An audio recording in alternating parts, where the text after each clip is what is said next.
Chapter 151. Didn't think I'd get to enjoy such a sight. Biscuit shot Seer a meaningful glance. You brat. Well done. This had to be a special show just for her, right? You. Hisoka narrowed his eyes, scanning the four newcomers. Killua and Gon's progress was obvious. Gorainu seemed decently strong too, but he didn't strike Hisoka as the kind of mentor who could push those two to improve. That meant relying on an instinct only fellow tricksters possessed. Hisoka's gaze landed on Biscuit. Kya tilde. As if only just realizing, the blonde girl let out a squeal and hurriedly hid behind a tree, blushing. Most likely a fellow transmuter, full of lies and a love for theatrics, just like him. Hisoka smirked ever so slightly. Hisoka. So you're with us too, huh? Gon seemed surprised but also pleased. Even if Hisoka was complicated, his strength was undeniable. Where's the rest? Killua asked Seer. 1, 2, 3, 4. Seer pointed at each person, from Hisoka to Mero and Sora, before finally pointing at himself. The other 4 are from Suzuga's side. Want me to call him? He casually sat down in a chair, completely relaxed, like he was on a picnic. Yes, please. Gon nodded firmly, looking serious. He also wanted to discuss some details. Book. Use, contact. Target, Suzuga. Seer activated a card. Come over. He didn't even wait for a response before giving the order. On my way. Suzuga's reply was just as crisp, without a hint of dissatisfaction. A true professional, maintaining an unshakable attitude no matter if he was dealing with annoying kids or an unreasonable, demanding boss. By the time Suzuga arrived, Hisoka had finally put on some clothes. Negotiating with Suzuga was left to Killua. When it came to psychological warfare and making deals, Killua was a natural. Seer could handle negotiations too. His past education had trained him to politely discuss project timelines and financial transactions with adults, even bargaining with a smile. But now, he simply didn't feel like doing it. His persistent headaches had long since drained his patience. Killua and Gon proposed a simple deal: if they won, they would use copy to duplicate the card and share it with everyone. That was enough to convince Suzuga to join. As for the remaining 3 filler members, he would handle finding them. There were plenty of weak players stuck in the game, unable to leave. And just like that, the 15-man team was finally complete. Oh, right. The matches are all sports-based.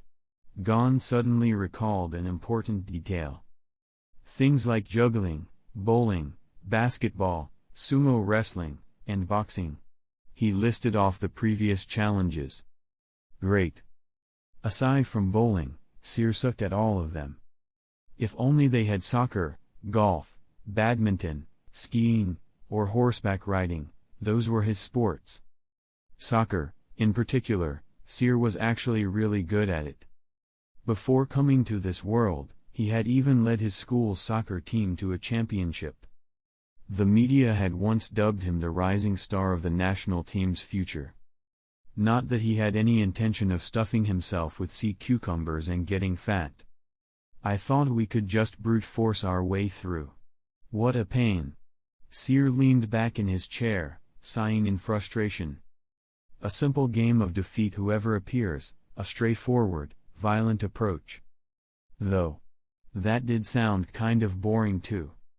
If it were a fight, Suzuga probably wouldn't stand a chance. How long had it been since that guy had a real life or death battle? Sports challenges, on the other hand, should be fine. Everyone picked the event they were best at and started last-minute training. So, what are you going to pick? Killua asked Seer. The entire time they were choosing events, he hadn't said a word. While they trained, he just lay there, eating, drinking, and even yawning. The sight alone was enough to ignite everyone's competitive spirit. Anything's fine. Just hand me whatever you guys can't handle. Seer shrugged. Without using abilities, he sucked at all of them. With abilities? It wouldn't matter which event he chose, he wouldn't lose. So, really, there was nothing to choose. If he could just clear the whole thing by himself, he wouldn't mind going solo. But that idea was quickly shot down when they met Razor. One-on-one matches. A single player winning multiple rounds in a row isn't allowed, Razor, their challenge opponent, explained. So they're all real people, not NPCs. Now this is getting interesting. Seer grinned from the sidelines. Fighting NPCs was the most boring thing ever. Player versus player battles? Now that was fun. Real people? Gon seemed genuinely shocked. Wasn't this just a game? Real, yes. And this isn't just a game, it's reality. The fact that dead players' bodies return to the real world should have clued you in, Seer casually explained. Then, with an oddly wistful expression, he glanced at Killua, Gon, and Biscuit. I thought you guys already knew. Killua, Gon and Biscuit, we totally didn't. Boxing, bowling, and basketball were won by the 3 players Sasgara had brought along. To obtain the coastline of 1 Tsubo card, they needed to win a total of 8 matches out of 15. Meanwhile, the bomber had already collected 97 specified cards. If they reached 99, they'd receive a clue to the final one. Razor and the 14 devils. These guys don't look like devils to me. Seer eyed Razor's teammates, deep in thought. Tall, short, fat, thin, they all had generic faces and reeked of criminal energy. They were definitely fugitives, but they weren't strong. Calling them devils and grouping them with Razor? That was definitely an overstatement. Then, as if to prove his point, Seer watched as one of the fat guys tried to stir up a rebellion, whispering to the others about stabbing Razor in the back and making a run for it. He didn't get very far. With a single Nen projectile to the head, Razor shut him up for good. Oh. I'll take the dodgeball match. Razor stepped forward. Around him, 7 figures in numbered jerseys appeared. So the 14 devils are actually just his Nen ability, huh? Both sides will send out 8 players. Whoever wins this match will count as winning all 8 rounds. Razor announced with a casual smile. In other words, if Razor won, their team lost, completely. The 3 filler players, who had been dead weight from the start, were already terrified from watching Razor execute his own teammate. Now, they were whispering amongst themselves about running away. Like those teammates in Honor of Kings who start spamming the surrender button when the match isn't even lost yet. Useless. Just standing there was annoying enough. They'd already fulfilled their purpose by triggering the 15-player requirement. They weren't needed anymore. Seer stretched out a hand toward the exit, his smile dripping with amusement as he spoke to the 3 of them. 3 seconds. Get out. If you're too slow, I'll kill you. His grin was radiant. But his words dripped with blood. Chapter 152. Let's go. The 3 filler players bolted for the exit. They were weak, sure, but they were ability users. The door wasn't far, and 3 seconds was just enough for them to make it out. Now, only 12 people remained. The 3 who had won their matches earlier were barred from competing again. To prevent any single player from steamrolling the entire event, Razor had enforced a 1 match per person rule. That left exactly 8 players, plus 1 white tiger. Killua, Gon, Gorainu, Biscuit, Hisoka, Mero, Seer, and Sasgara. Which meant Sora couldn't play. Seer looked down at the massive white tiger rolling on the ground in front of him, whining and pawing at his legs. Classic feline behavior. Acting spoiled came naturally to all cats, it seemed, big or small. Sora licked his hand with its rough, barbed tongue, rubbing its head against him enthusiastically. I wanna play too. Let me play. Roar. Roar. Geez. Fine. Seer ruffled the big cat's head, digging his fingers into the fluffy fur. Then, he turned to Tsuzgara, who was already preparing to step onto the court, and cut him off with a casual command. Go sit this one out. There was no room for negotiation in his tone. Me? Tsuzgara frowned. Him? Sit out? Well, you are getting up there in years.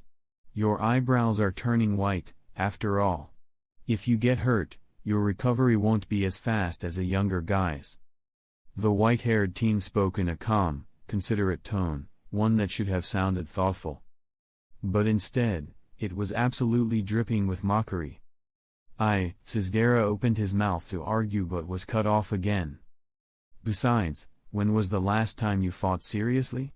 Based on your reaction speed, you're not suited for an event like this. Seer shrugged. If they were just up against weaklings, then sure, Tsuzgara could have fun smacking them around. But dodgeball? A game that tested reaction speed and reflexes? A guy who'd spent years living a comfortable, stable life, could he really keep up? Better to let Sora play instead. Sure, Sora's skill level wasn't much better than Tsuzgara's. But Sora wanted to play. And that was reason enough. Fine. He took a deep breath and stepped back, leaning against the wall. Seer's words were irritating, but he wasn't wrong. In terms of overall strength, Tsuzgara might still have an edge over the others. But when it came to reaction speed, he probably couldn't keep up. If Tsuzgara's sitting out, are you seriously letting that thing play? Killua scowled, pointing at the massive white tiger rubbing its face against Seer's stomach. Come on. You're spoiling that beast way too much. Does it matter? I'm here anyway. Seer lazily ran a hand through Sora's fur, speaking in a completely indifferent tone.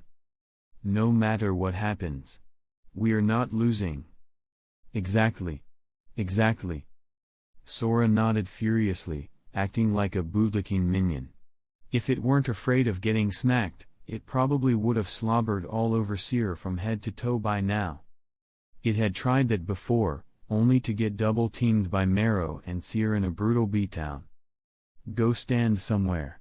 Seer patted the tiger's head, casually pointing at an empty spot for it to stay put.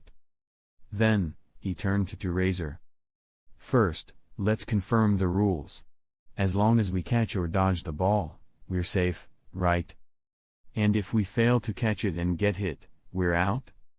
Knowing the rules was crucial when playing a game. That's right. Razor spun the volleyball in his hand, his gaze locked onto the boy in green, gone. That face. How should he put it? It gave him a sense of déjà vu. It was like looking at a carbon copy of someone else. Jing. They were practically identical, only their ages set them apart. Jing had a baby face too. If he shaved his beard, he and Gon would look like brothers. Jing's kid, huh?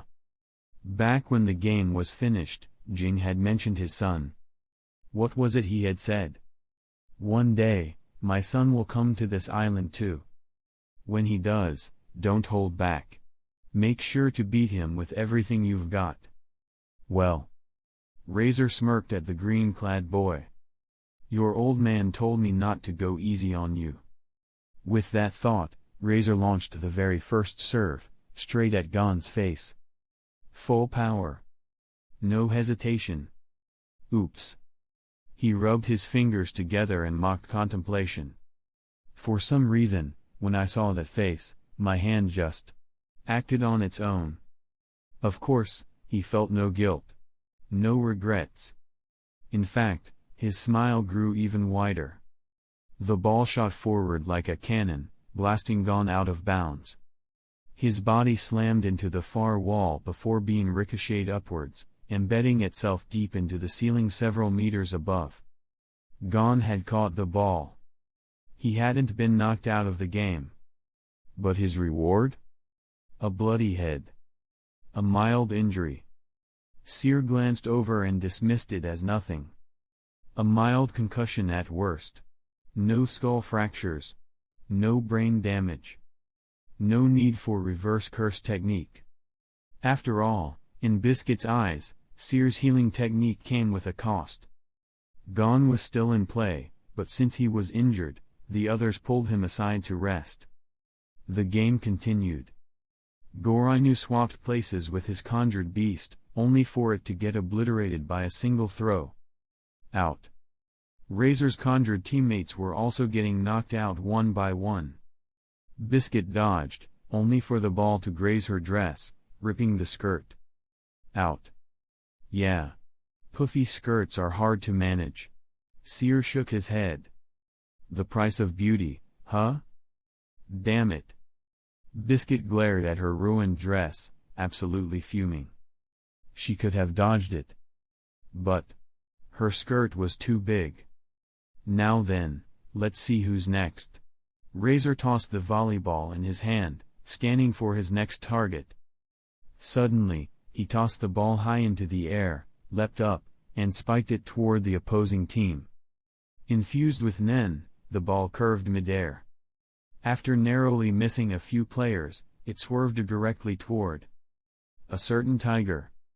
With its large size, it was much easier to hit than the others. Ah woo. Sora let out a whimper and curled into a ball. Thanks to its tough hide and Nen, the damage wasn't too bad. But still, it acted like it had suffered a grave injustice. Like a massive, several hundred-pound baby, it nudged the volleyball toward Seer with its nose. Whimper, whimper. Tears streamed down its face, without a shred of shame. This thing. Marrow covered his face with his hand, unable to watch. How could an adult's pet cry so easily? Damn it. Stupid beast, don't embarrass your master like this. Alright, alright. Seer didn't even need to check, he knew Sora was only lightly hurt. All that crying? Just an excuse to act spoiled. Stay on the sidelines and watch. Casually, Seer used reverse curse technique to heal Sora's minor injuries. Then, he picked up the volleyball it had pushed toward him and weighed it in his hand. Heavier than a normal volleyball, custom made. Well, of course. With the way we're playing, a regular volleyball would have exploded by now. Now that he thought about it. If I use red with this ball. He didn't have to use it in the usual way. If he concentrated energy into the ball itself, rather than releasing it outward. That could actually work. With that thought, Seer raised an eyebrow and looked across the court at Razor. Catch this. He tossed the ball high into the air, lightly jumped up. And spiked it. The ball, now wrapped in a crimson energy, hurtled toward Razor. Like a meteor about to obliterate its target. Chapter 153. Before anyone could react, the high-impact volleyball slammed into Razor's stomach, forcing him to double over like a shrimp, coughing up blood and clots, and stumbling several steps back. He almost stepped out of bounds, just one step short of being eliminated. Even though he had been warned beforehand, he still couldn't catch the ball. Razor wiped his mouth, coughed a few times, and straightened up. Even though that one hit had been strong enough to be fatal. He had gripped onto the ball tightly, refusing to let it slip from his hands. This kid didn't hold back at all. Even though he had preemptively reinforced his body, he had no way of knowing where the ball would hit. So, he had spread his defense evenly. Which meant his defenses were thin. That single hit had wrecked his internal organs. Ha! You think that was my full strength? The white-haired boy scoffed, looking at him with disdain. What? That wasn't his full power. Razor's breath hitched as he saw a massive pillar of energy surge from Seer's body. That level of power. If Razor wasn't one of the game's creators, he'd be dead. That spike you just sent my way. You didn't go all out either, right? I'm a pretty reasonable guy. Seer spoke lazily. If Razor had actually used his full power, there's no way Sora would still be standing. So that stupid beast is only this spoiled because he lets it get away with everything, huh? Killua, now much less tense, sighed in realization. That previous spike, it had hit Sora directly in the stomach. And now, this guy is blatantly getting revenge for it. Looking at Razor, who was clearly injured, Killua thought. Seer really didn't hold back. That dumb tiger is just taking advantage of being pampered. Mero clenched his fists, speaking in a dark tone. Wait. Are you jealous? Killua narrowed his eyes at him, suddenly catching on. Despite Mero's quick denial, his irritated reaction, it was obvious. Ha! Killua smirked. Mero had 2 pets himself. A cat and a dog. Well then. Razor's grin twisted into something feral. The glow around his volleyball became brighter than ever. But his target wasn't Seer. It was everyone else. Or at least, it should have been. Because, mid-flight, the ball suddenly veered off course. As if dragged by an invisible force, it flew directly toward the white-haired boy standing still. Knew it. Seer caught the ball with 0 effort. It spun rapidly between his palms, never actually touching him. As if there was an invisible gap between his hands and the ball. When it finally lost momentum, he gripped it firmly. Blue has plenty of uses. With attraction force, he could just stand still. And every ball would automatically curve toward him. If this were Prince of Tennis, he basically just replicated Tezuka's zone. Even without moving, every single ball would just fly straight to him. And thanks to his limitless, the ball couldn't even hurt him. Gojo Satoru's abilities were just too broken. Straight up final boss material. The white-haired boy tossed the volleyball up and down in his hand, his posture casual and relaxed. There was no telling when he would suddenly strike. Want to test it at full power? If I kill you, that should count as clearing the game, right? Razor chuckled, answering with a grin. Yeah, that's about right. Then, the ball stopped midair in Seer's hand. Wait. A sudden shout interrupted them. It was gone, still sitting on the sidelines. Sorry. I can't let you kill him. His face was filled with guilt as he looked at Seer. But Razor knew Jing. Razor was Jing's friend. Gon wanted to prove himself. To show his strength in front of someone who knew his father. And if Jing himself could see, that would be even better. I want to. Back. He spoke the command, stepping back into the court. His eyes were locked firmly onto Seer. Killua, watching from the side, immediately felt on edge. Gon probably thought Seer was reasonable, maybe even a good person. But Killua knew better. This guy. His demeanor, his presence. They felt exactly like home. Like his family. And Killua knew his family well.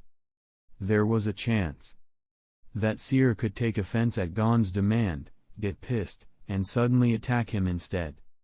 Meanwhile, Razor had his own complaints. Why do all of you act like he could actually kill me? Hello? Does no one realize how ridiculous that sounds? Did he look like he could be taken down so easily? Sure, the kid was strong. But this was his game. If Razor didn't want to die, Seer couldn't kill him. This whole situation felt insulting. Like they were all underestimating him. Alright. Catch. Seer spoke indifferently, tossing the volleyball toward Gon. If Gon wanted to play, then let him play. With that, he sat down on the court, looking completely unbothered. Even though the game was still ongoing, he showed zero concern about getting hit. Gon and Killua went on to catch Razor's spikes. And of course, it was too much for them. Killua's hands ended up swollen like pig's trotters, completely numb. His fingers had lost all sensation. Even Hisoka, catching the ball head-on, ended up with 3 broken fingers. Granted, that was without using Ken. Mero didn't even last that long. Razor, seemingly pissed off, had spiked the ball with more force than before. And Mero got knocked out of the game instantly. As a transmutation type, with only average physical durability, it was only natural for him to get badly injured. PFFT. Sora, now serving as Seer's personal backrest, snorted through one nostril, clearly mocking Mero. Just this, just this, just this, just this. Sora scoffed. It got hit too. But did it get that badly injured? Absolutely not. While mocking Mero, Sora lazily swung its tail, hooking the injured man closer for treatment. At least I didn't cry. Mero spat blood, but still talked back. Humph. The giant white cat was utterly unimpressed. Even if Mero had cried, Master wouldn't care. Master would just think he was pathetic. But it was different. It was deeply cherished by its master. The game was coming to an end. On Razor's side, he was the only one left. All his conjured teammates had already disappeared.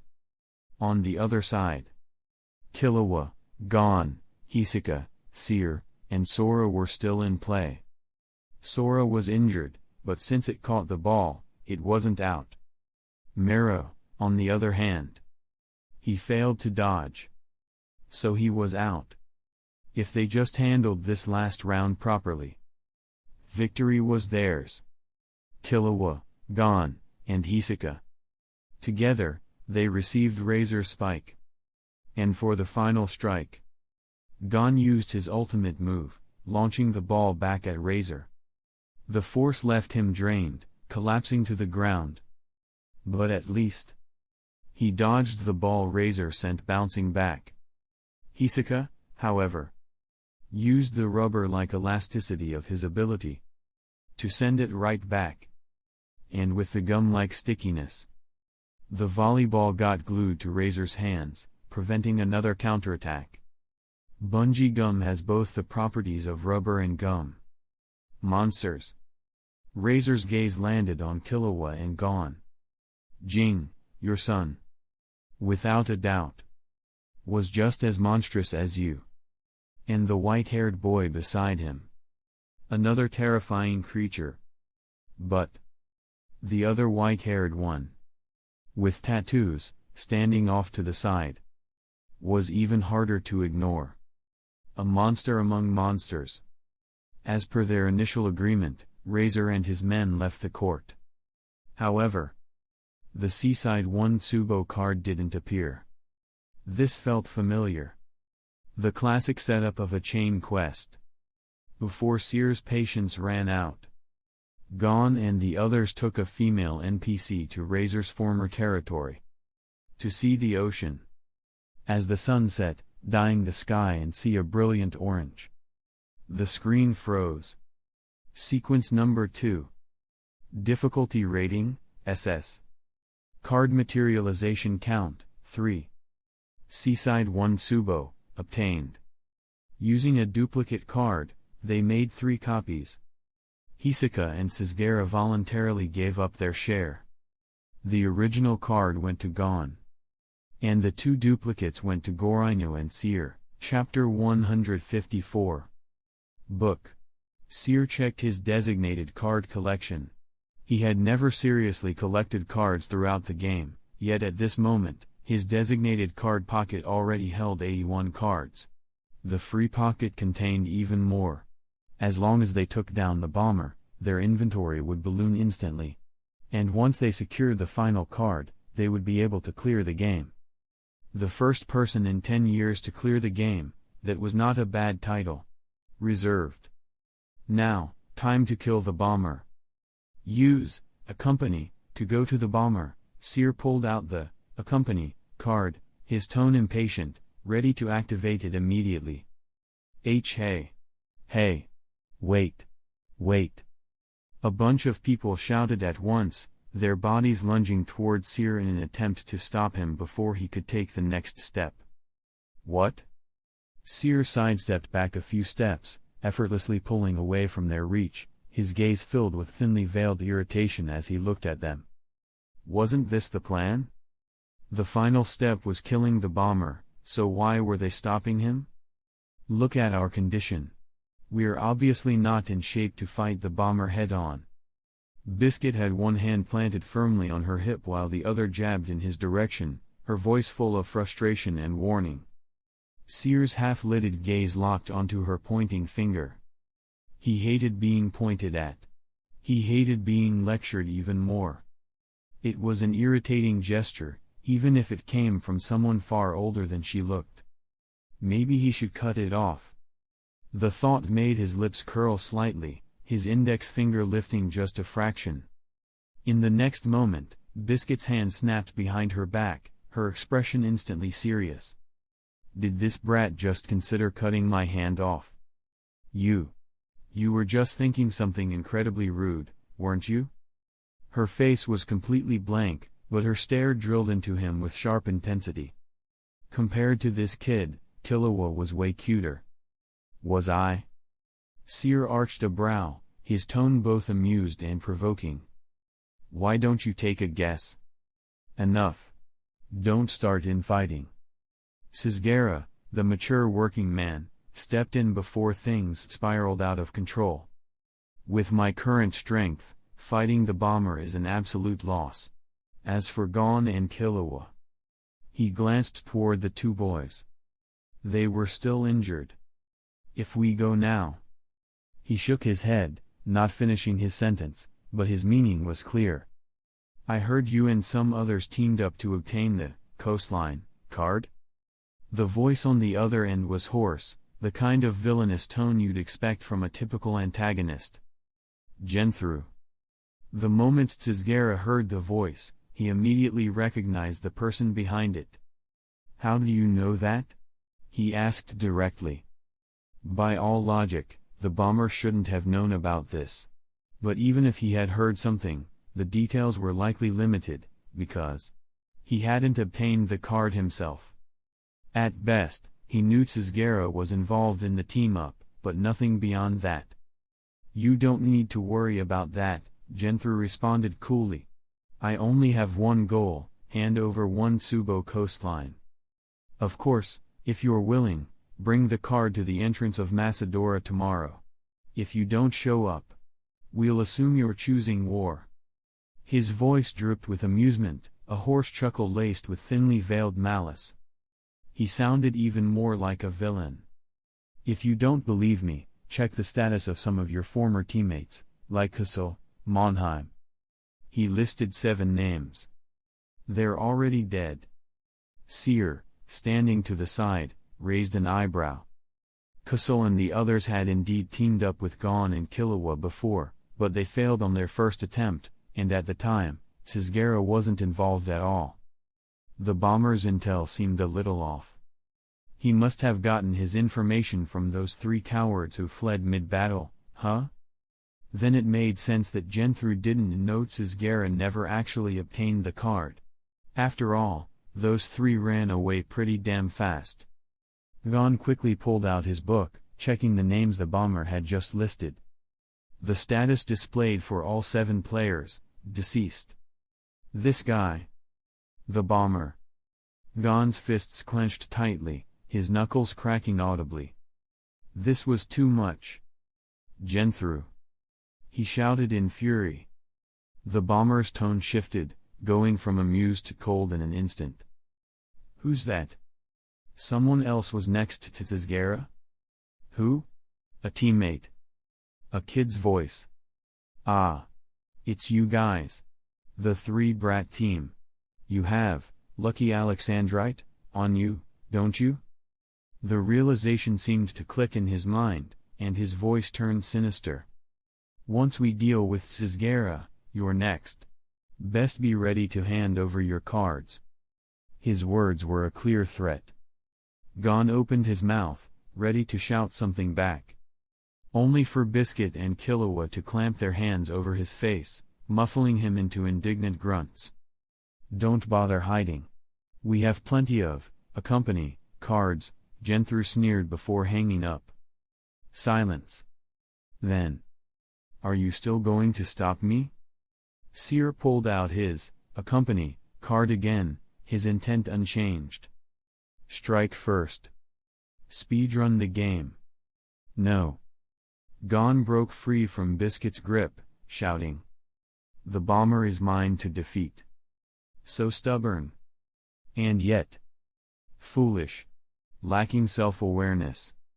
Seer's words dripped with scorn. He rarely spoke to Gon and Killua like this.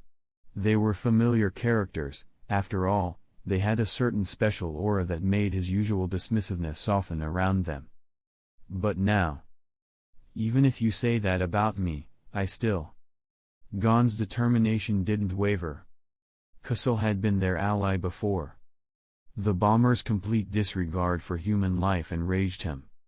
He had hated it since the moment Genthru began slaughtering players. This game was created by Jing. It was supposed to be a game where people could enjoy themselves.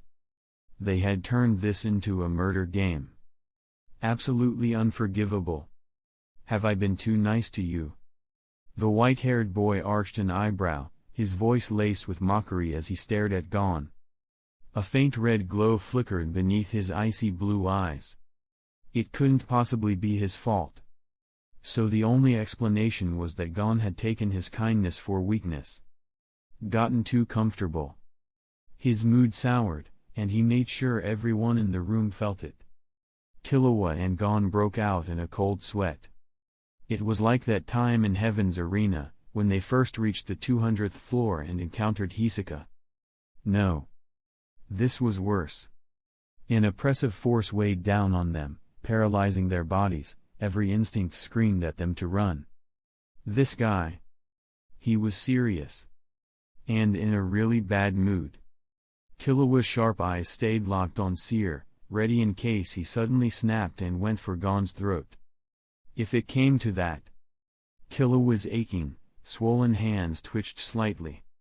Even if his fingers were barely functional, he would still throw himself forward to stop him. Silence. Then. Gon took a deep breath, forcing himself to speak through the crushing pressure. You. Want the bomber's cards, right? I'll be the one to defeat Genthru. After that, all his cards will go to you. Sweat dripped from his chin, hitting the ground. And just like that. The pressure vanished. Everyone felt lighter. Breaths came easily again. Fine. Deal. Seer nodded slightly. But if you break your promise, you'll die immediately. Oh, and if you lose, I'll finish off the bombers myself. His tone was light, as if it were nothing more than a passing thought. Fine. Gon answered without hesitation. And at that moment, he felt it. Something invisible forming between him and Seer. A binding contract. As Seer's power grew, so did the weight of his words. If he wanted to, anything he spoke could become absolute. Constraint. Hey hunters, quick little break. Hope you're enjoying the chaos so far. Grab a snack, stretch your neck, and let's keep going. Blue heart emoji. Chapter 155. Hurry up and use a company to find the bombers, Seer urged. Hey. Look at their condition. How do you expect them to fight like this? Biscuit snapped. Killua's hands might never fully recover. There was a chance he wouldn't heal completely at all. Even if he did, with their current strength, they wouldn't stand a chance against the bombers. Going now was suicide. TCH, seriously. Seer clicked his tongue in frustration. Come here. He gestured at Killua, like he was calling over a pet. Killua had seen Dr. Seer, the heartless physician, in action before. So he obediently stepped forward, already extending his hands. Seer ignored them. Instead, he placed his palm on Killua's head and ruffled his hair mercilessly, going from mildly irritating to downright aggressive. Killua went through 3 stages of suffering. 1. Grimacing in discomfort. 2. Looking like he wanted to say something. 3. Accepting his fate in complete silence. His soul left his body somewhere in step 2. Reversal technique didn't need direct contact with the wound to work. By the way, if your hands were permanently ruined, could you still use your family's assassination skills? Seer mused. Of course. Killua stopped himself mid-sentence. When he ripped out that guy's heart before, his fingers and nails morphed into something inhuman. That ability came from physical modifications. With hands he couldn't control, transformation was impossible. Seer's lips twitched. Then he pulled his hand back. He really couldn't understand this whole shonen protagonist friendship bond bullshit. Throwing everything away for someone else. Completely pointless. And not worth understanding. Even if he was a Chayuni, he was a villain-type Chayuni who didn't need feelings. Killua unwrapped his bandages, his hands were fully healed. Nice, thanks. Killua grinned, clenching his fists. But even now, Seer was 100% sure Killua still valued Gon more than him. That was just bizarre. Biscuit, watching from the sidelines, had a thoughtful look. That kid, his attitude toward Killua, was different from how he treated everyone else. Sure, he was friendly enough with Gon, but it wasn't quite the same. They both had white hair. Were they long-lost brothers? Some kind of sibling love? No, something was off. Biscuit's gaze swept across the group and landed on the lazy white tiger beast lounging in the grass. The way Seer treated Killua was kind of similar to how he treated that tiger. So in his eyes, was Killua just another pet? Wait. Considering Seer's usual apathetic attitude, being treated like a pet was probably the highest level of affection anyone could get. For everyone else, his attitude was simple. If unnecessary, ignore. Even for Hisoka and Gon, Seer hadn't offered to heal them. Killua's hands are fine now. We can go, right? Seer prompted. The bombers had chosen Macedora as their meeting point. Macedora was the magic city of the game, a place where players could buy cards directly. Of course, when the game was still full of players, the shop barely had anything in stock. But after Genthru killed off a bunch of players, the store's inventory suddenly skyrocketed. Look at Gon's condition. Biscuit hinted. Killua was healed, so why not help Gon too? Seer glanced at Gon. The boy in green laughed awkwardly and scratched his head. With his self-healing, he'll be fine soon enough. Seer dismissed it with a shrug. It was just a small injury, not worth treating. The only reason he healed Killua was because his hands were severely damaged. Without them, Killua's combat ability would have dropped significantly. Also, white hair bias. Every fan knew, loving white-haired characters was basically a national instinct. A young assassin plus strong plus genius plus white hair plus cool and edgy plus heir to a family of killers, this kind of character design was peak Choyuni bait. No self-respecting Chunibyo weeb could possibly resist. Looking back at Seer's list of past favorite characters, half of them had white hair.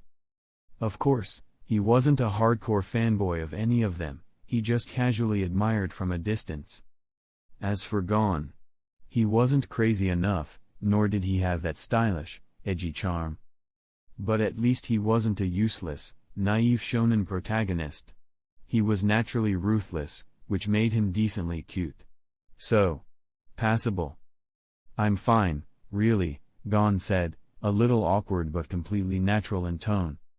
His physical endurance was insane. Back at Heaven's Arena, when he was injured in a match, the doctors estimated it would take 2 to 3 months to heal. He recovered in less than a month. See? Even he says he's fine. Seer shrugged at Biscuit, acting like he had nothing to do with it. This level of blatant favoritism was getting ridiculous. If they want to fight the bombers, they need special training first. Even under my guidance, they'd need at least 3 weeks, Biscuit stated seriously. And that was only because Gon and Killua were absolute geniuses who picked things up instantly. If it were anyone else. 3 weeks? To take down the bombers? Keep dreaming. I can stall them for 3 weeks, Sisgera suddenly spoke up. He couldn't defeat them, but using cards to slow them down was possible. That'd be great. No. Biscuit and Seer spoke at the same time. 3 weeks is too slow. I don't have that kind of patience. The white-haired boy deadpanned. If it came to that, he'd just break the contract and kill the bombers himself. As for the punishment for breaking a contract? As long as it wasn't instant death, he didn't care. With my patience, I'll give you 2 weeks. That's the limit. He raised 2 fingers, voice eerily calm. 2 weeks isn't enough, Biscuit started, but... No problem. We can do it. Gon cut her off, eyes burning with determination. Right, Killua? He turned to his best friend. This guy. Always pulling crazy stunts. Killua sighed. But hey, what kind of best friend would he be if he didn't go along with it? Yeah. No problem. He grinned. Don't worry. To make sure you two improve quickly. Seer's lips curled into a dangerous smirk. I'll personally help with your training. Why did that sound like a threat? Gon shivered. I suddenly have a bad feeling about this. Same. Killua looked visibly uncomfortable. Then we'll stall the bombers for 2 weeks so you can train, Sisgera said, eyes flickering toward Gon's neck. The lucky Alexandrite stone was hanging right there. As payment, hand over the lucky Alexandrite stone, he stated firmly. A proper, mature, corporate professional never worked for free. If you put in the effort, you should get compensated. That was just basic logic. Wait, you don't need to. Seer stopped Gon before he could agree. The hell? That was Gon's card? Wrong. That was his card. Instead of giving it to him, give it to me. Mero and Sora will handle the bombers. He casually gestured toward the blonde man and the white tiger. You guys can do it, right? His smile was sharp, voice low. It carried the unspoken message, fail, and die. Yes, we will stall them.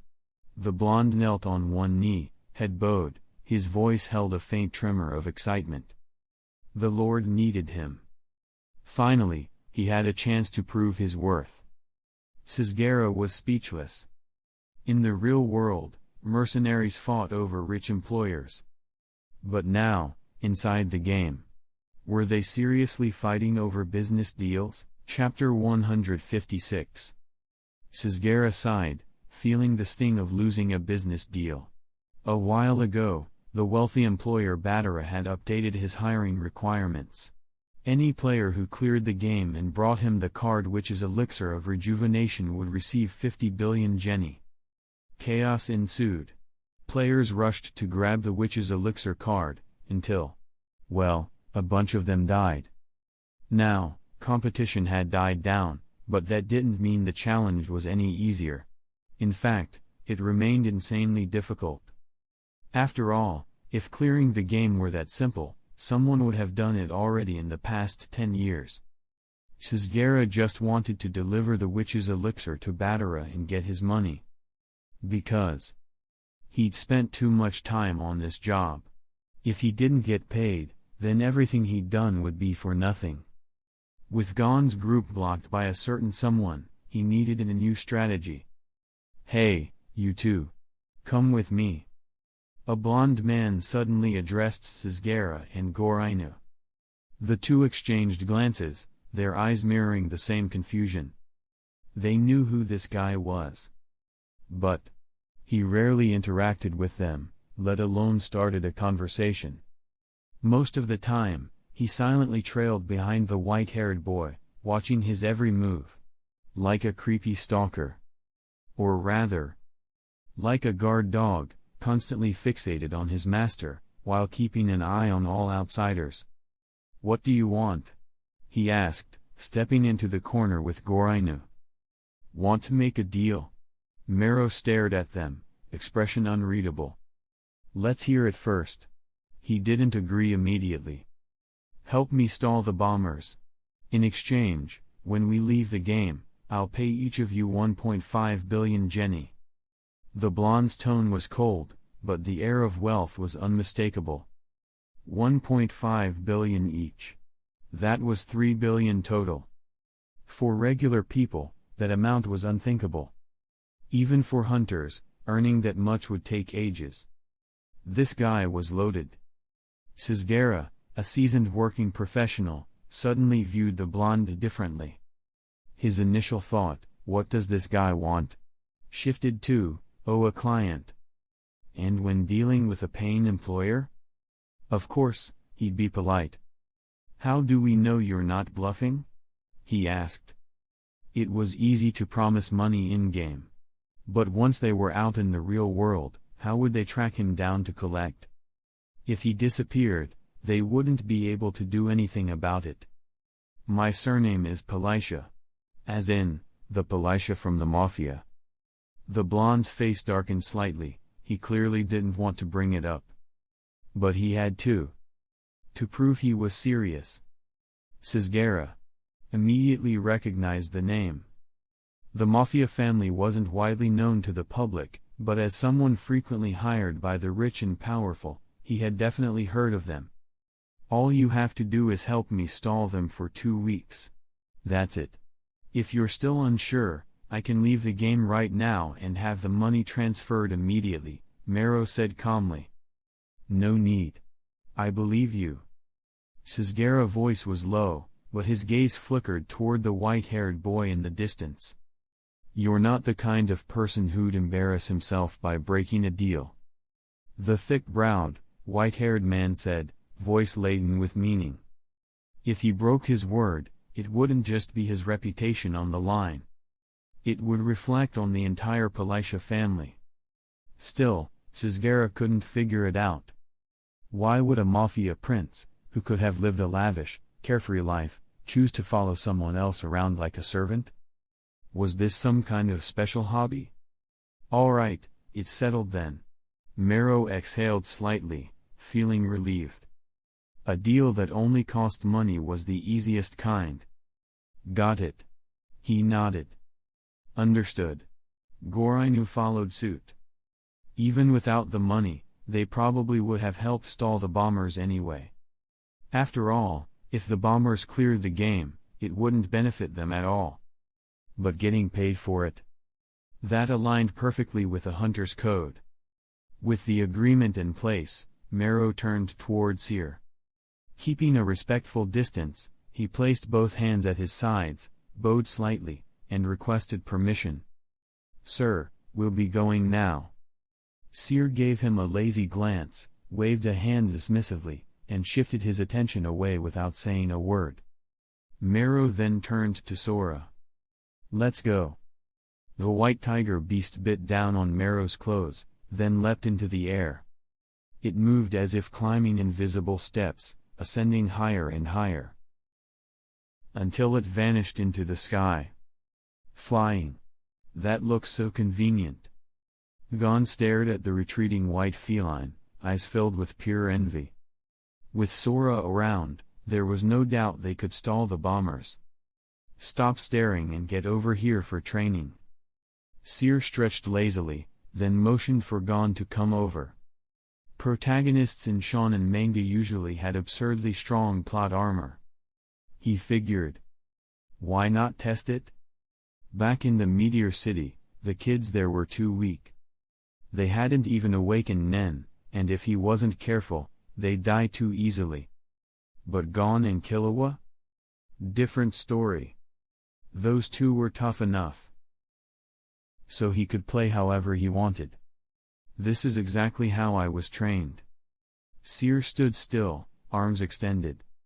His aura exploded, surging skyward like a roaring flame. His icy blue eyes gleamed brighter than ever.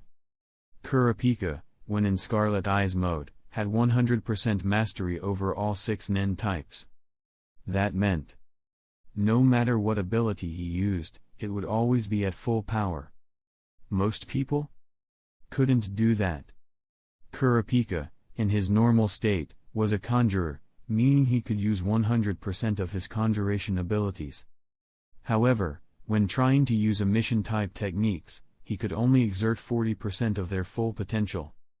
Even manipulation abilities, which were closely related to conjuration, were capped at 80% efficiency for him. But Seer, with his 6 eyes, was the equivalent of Kurapika in Scarlet Eyes mode. When it came to energy control, the 6 eyes were not inferior to any other legendary pair. He never wasted energy. He never misused it. His energy was optimized to perfection. And the results were just as flawless. Anyone who steps outside this circle. Seer casually drew a boundary on the ground using Nen, smiling as he declared, gets rewarded with a brutal beating from me. Wait, we're starting now. Hold on, I'm not ready. Getting beaten up isn't a reward at all. Gon and Killua staggered back, eyes wide in shock. Nen flowed into their vision, and they saw a dense swarm of black-blue energy bullets, filling nearly half the sky. And the moment they realized what they were seeing, the stars fell. The colorful streaks of energy rained down with deadly precision, locked directly onto them. The attacks overlapped, packed so tightly there wasn't even a gap to slip through. It was like being caught in a downpour, on an open street, without an umbrella. Nowhere to hide. In an instant, multiple Nen bullets struck them. Their vision blurred. Stars exploded behind their eyes. And as they stumbled, struggling to dodge more attacks, Seer appeared, grinning, right in the middle of the storm. And while dodging the rain of bullets with ease, he attacked them directly. Ah, how pitiful. The way you two dodge, it's absolutely hilarious. Actually, let's take it up a notch. Struggle harder. Flail more. Give me a good laugh, won't you? Come on, put some effort in. Every time they got hit, Seer's mocking voice rang clearly in their ears. This guy. I swear, I wanna poison him. Mute. Bruised, swollen, and barely able to talk, Killua gritted his teeth, his voice slurred from pain. For 2 straight weeks, neither he nor Gon had a single day without injuries. Every morning, they woke up black and blue, swollen like pigs, only to face another round of hell. Between Biscuit's methodical training and Seer's ruthless beatdowns, they had no time to breathe. Compared to Biscuit's gentle, guiding approach, Seer's method was far more brutal. He believed that the only way to grow stronger was to get beaten down first. And so, every single day, he mercilessly thrashed them. Chapter 157. It was hard to tell exactly how much stronger they had become. But one thing was certain, their pain tolerance had skyrocketed. On the first day of training, they were beaten black and blue by Seer's Nen bullets. It hurt so much they could only sleep standing up. Lying down? Impossible. Yet, even then, Seer was not satisfied. Not good enough. Still too weak. I should probably add some weights on you. Saying that, he took off the heavy training bands from his own wrists and ankles, and strapped them onto Killua and Gon instead. That was the moment they realized, the accessories he always wore weren't just for show. They were so heavy they could probably crush a man. Even Killua, who had been wearing weighted gear since childhood, winced in pain when they were put on. This isn't just heavy. This is like carrying an entire mountain. Is it really that bad? Seer looked at them, genuinely confused. He seemed honestly surprised that they were this weak. It's nothing. No problem at all. Killua and Gon refused to admit defeat. At that moment, both of them shared the same unspoken thought. No way were they going to let this guy look down on them. Under such intense training, the two of them rapidly improved. Before they knew it, 2 weeks had passed. By then, Sisgera had already used the leave card to exit Greed Island. Marrow and Dora had returned to his side. As expected, the bombers had their full attention on Sisgera, never even considering wasting a companion card on Marrow or Sora. Meanwhile, Gorinu remained in the shadows, assisting them from the sidelines. "It's time," Gon said, exchanging glances with Killua and Biscuit. The three of them bumped fists, their movements steady and determined. They pretended to accidentally run into the three bombers, before splitting up, forcing their enemies to chase them separately. From darkness they rise, into darkness they return. All filth and impurity, be purged. Seer extended a hand, chanting the incantation. A circular, semi-transparent, dark gray barrier materialized, covering himself, Marrow, and Sora. This was the curtain, a technique used by Jujutsu sorcerers to isolate energy fluctuations and muffle sound, preventing outsiders from noticing them. Leisurely, he hovered in the sky, watching the battle unfold below. Killua and Biscuit ended their fights quickly. Among the three bombers, only Genthru was truly strong. The other two? They were small fry. Which meant, Gon's battle was the longest and most intense. Even after 2 weeks of emergency training, victory only came at a great cost.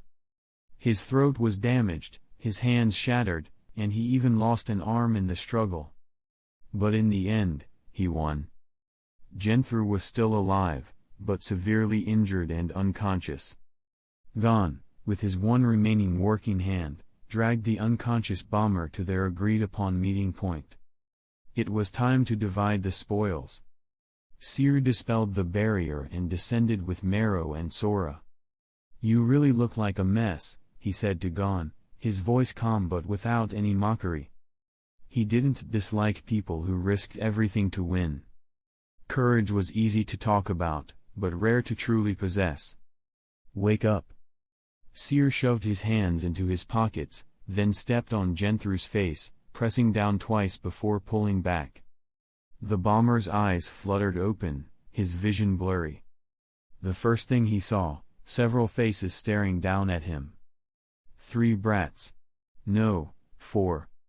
Wait, what's with the giant beast? Because Sora had been flying all this time, the bombers had never noticed it before. It had always been Marrow doing the direct work, while Sora, much like Gorinu, played a support role. Turning his head slightly, Genthru's heart sank when he saw his 2 teammates. They were tied up like pigs, their faces so battered and swollen, he could barely recognize them. "Hand it over, your card book." Gon's voice was calm but firm. Genthru looked at his teammates. Then at himself. After a long silence, he made his choice. "Book." Genthru called out, summoning his card book. "Here." Gon handed the book over to Seer. "There are a lot of duplicate cards in here. You probably don't even need them." His left eye was swollen shut, his voice hoarse beyond recognition, yet he still grinned as he spoke. "Ah, I have no interest in duplicates." Seer flipped through the pages carelessly, picking out the specific cards he was missing. The group divided up the bomber's collection. In an instant, Seer's specified card count reached 99. Just one more card, and he could clear the game. Jackpot. As expected, farming others was the fastest way to get rich. Gon fought the battle, Gon took the injuries, and he got first pick of the loot. Was this too capitalist of him? No, no. Gon was the one who insisted on fighting the bombers. He was merely kind enough to help make Gon's wish come true. Yes, he was a good person. Seer silently praised his own generosity. Oh, right. Don't forget to duplicate Breath of the Archangel for us, Killua reminded him from the side. Gon was beaten half to death, yet Seer hadn't offered to heal him even once. Clearly, he couldn't be bothered. Which meant, they had to rely on Breath of the Archangel to fix Gon up. Good thing they had prepared duplication cards in advance. Use duplicate. Seer casually activated the spell, creating 3 copies of Breath of the Archangel. He handed 2 of the duplicates to Killua and kept the original in his own card book. 1 copy healed Gon. Another copy healed one of the bombers. That left 2 people. Gon looked at Seer expectantly. Can we borrow it again to make another copy? He grinned in a pleading tone. I'm afraid not. Seer smiled back. Before Gon could even ask why, Seer pulled out the original card, and handed it to Biscuit. Use duplicate. Biscuit activated the spell, but the moment she did, a system notification rang out. Breath of the Archangel has reached the maximum card limit of 3. The duplication card will now be destroyed. The duplicated card vanished from Biscuit's hands. The golden-haired girl froze in place. See? Just like that. Seer plucked the card from Biscuit's grasp, his tone utterly nonchalant. The card limit was 3. A moment ago, they had 3 copies. But after using 2, they were left with 1. And now, if someone else had used a voucher to summon another Breath of the Archangel, the card slots would be full again. Which meant, no more duplication. Judging by what just happened, it was obvious, someone had done this on purpose. The timing was too precise. Whoever did it must have known their every move and had been monitoring their card count the entire time. In this game, there was only one person left who fit that description. Gorainu.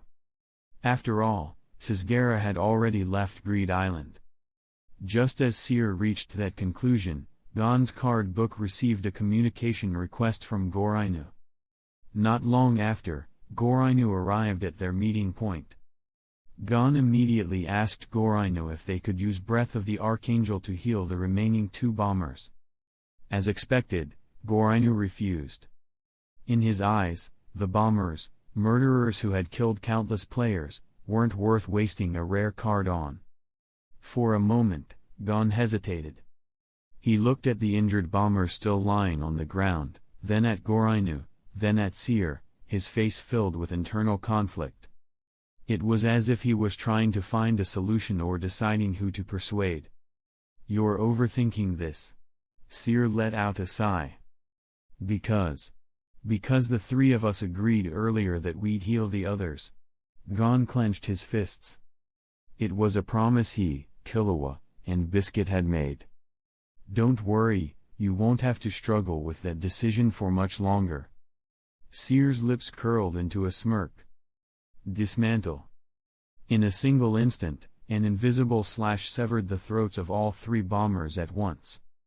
They were already powerless to resist. Which meant, killing them was effortless. Now that they're dead, Breath of the Archangel is useless on them. It only heals injuries and illnesses, it can't bring back the dead, can it? Alright then, let's celebrate. No more dilemmas. Hurry up and finish the game already. I've been stuck here long enough. The white-haired, blue-eyed boy spoke with eerie indifference. As if he didn't notice Gon's stunned expression, or the shock written across everyone else's faces. He had zero interest in playing Gon's little moral dilemma game. The easiest way to end the debate? Erase the problem altogether. Unless, of course, Gon wanted to bring them back to life. If that were the case, Seer would love to see how he planned to do it. The agreement had only one condition: if Gon lost, Seer would kill the bombers. But nowhere in the deal did it say, if Gon won, Seer had to let them live. To Seer, their lives were meaningless. But if they had any chance of harming his interests, wasting his time, or ruining his mood. Sorry, but just do us all a favor and die already. Chapter 158. Why? Gon stared intently at the white-haired boy. Why did you do that? It was the kind of obsession that wouldn't let go without an answer, borderline paranoia. A classic shonen protagonist trait. Killing doesn't need a reason, Seer replied lazily, completely unbothered. But if you want one, I guess I can think of something. He stretched casually, as if he hadn't just killed 3 people. If they had lived, you definitely would have tried to save them with Breath of the Archangel, right? Seer's ice blue eyes locked onto Gon. One original card is with me, and the 2 copies are with Gorinu. You would have tried to get them from us somehow, wouldn't you? Gon couldn't deny it. He didn't want to force anyone, but if all 3 copies were in someone else's hands, what other choice did he have? Even if I refused once or twice, you just keep pushing. And that would annoy me. Seer's half-lidded eyes drooped with boredom. I was just looking out for you. If something annoyed him enough, he'd want to get rid of it. It didn't matter if it was a character he used to like, he had zero patience for things that got in his way. Better to eliminate the problem at its source before it became a hassle. Besides, wasn't this common in games? Killing background characters to protect the main ones was practically a standard mechanic. Either way, we weren't going to give you the card. They were going to die sooner or later. Lying there waiting for death or getting a quick end, my way was just more efficient. The more Seer spoke, the more satisfied he became with his own logic. Every word shone with the brilliance of kindness, justice, and selflessness. He really was such a good person. I see. Gon hesitated, then shook his head. I still can't accept it. Seer's reasoning wasn't enough to convince him. Well, that's too bad. Seer let out a long, exaggerated sigh. Gon couldn't accept the killings, but at the same time, he couldn't bring himself to attack Seer over it. All right, then. That's that. From now on, we won't be traveling with you anymore. Gon patted his cheeks, snapping himself out of his thoughts. He looked directly at Seer, determined. Ha ha ha ha. Seer stared at Gon, then burst into uncontrollable laughter. For the first time, Gon felt real. Not just a flat character, but a person. The kind of foolish, stubborn idealist that had a strange pull on certain types of people. And Seer definitely wasn't normal. Even Biscuit noticed it, her gaze deepened. Was what I said that funny? Gon frowned, looking at Biscuit and Killua for confirmation. Biscuit shook her head, but her expression darkened. Seer wasn't laughing at Gon, he was fascinated. Because of Gon's decision. Because Gon was interesting. Suddenly, the bodies of the bombers began to vanish. They dissolved into white light, fading into the sky. But then, a surge of red nen came racing toward Seer. What? Who's attacking? Seer, behind you. Biscuit and Gon shouted in warning. Without hesitation, Seer reached into the air, pulling out a strange weapon from seemingly nowhere. The iron-gray blade met the incoming nen attack. The moment they clashed, the air trembled. A piercing hum rang out, sending invisible shockwaves rippling through the atmosphere. For a moment, it felt like something was colliding, canceling itself out. Then, silence. Everything returned to normal. What was that? Gon turned to Biscuit, eyes wide. If anyone knew, it would be her. Biscuit's expression darkened. That was post-mortem nen. Seer's grip on his inverted spear of heaven loosened slightly. Ah. So that's what it was. His voice was filled with intrigued amusement. This was the first time someone he killed had manifested post-mortem nen. Nen abilities usually disappear when their user dies, just like how Krillow's stolen abilities vanish when their original owners perish. But there were exceptions. If someone was strong and talented enough, their ability could persist after death. Sometimes, it even became stronger, fueled by their lingering resentment. That seemed to be the case this time. But what kind of obsession did the bomber have? Resentment? Unfinished business? Who cares? Seer chuckled, amused. If he's got a problem, he can crawl out of hell and come get me. In a world full of superpowers, coming back from the dead wasn't impossible, right? The players who still have the bomber's ability on them are out of luck, Biscuit sighed. The bomber had planted explosives on many players. Some had already been killed, but others, more cautious ones, were still alive. Under normal circumstances, if the bomber died, his ability would disappear, and those players would be safe. But now, because of post-mortem Nen, the ability had remained. And the only way to disarm the bombs was to touch the bomber and say, "I caught the bomber."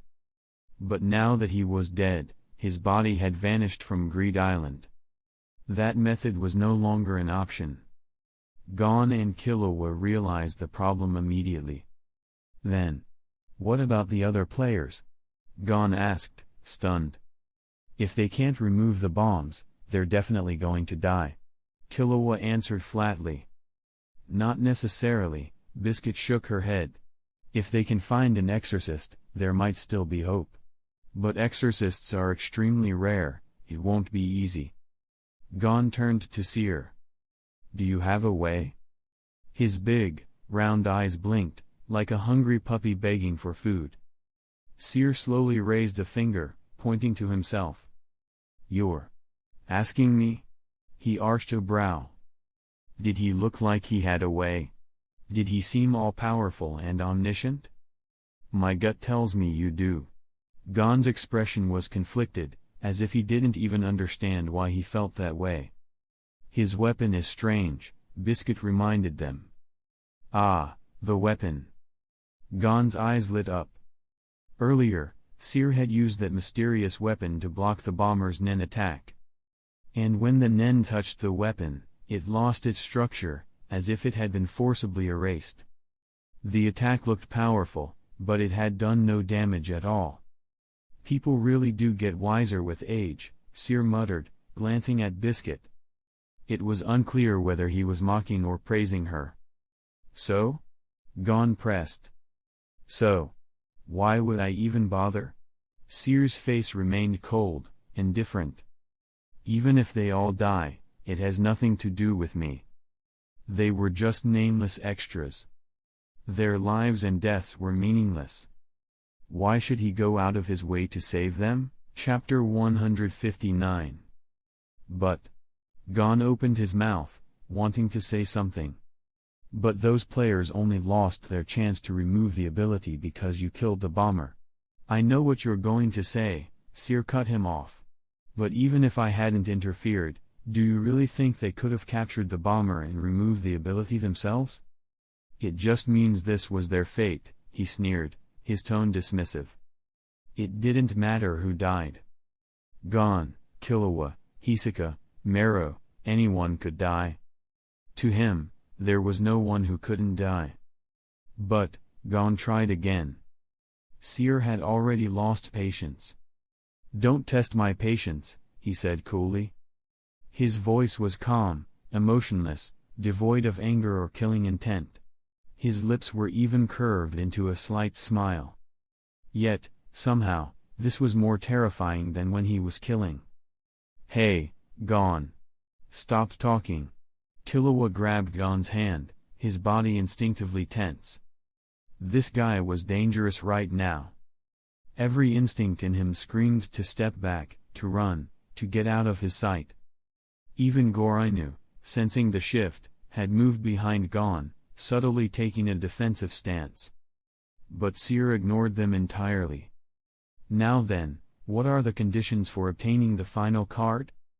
He summoned his book of cards and glanced through the pages, deep in thought. A familiar female voice, the same one that explained the rules when they first entered the game, spoke. A player has collected 99 specified cards.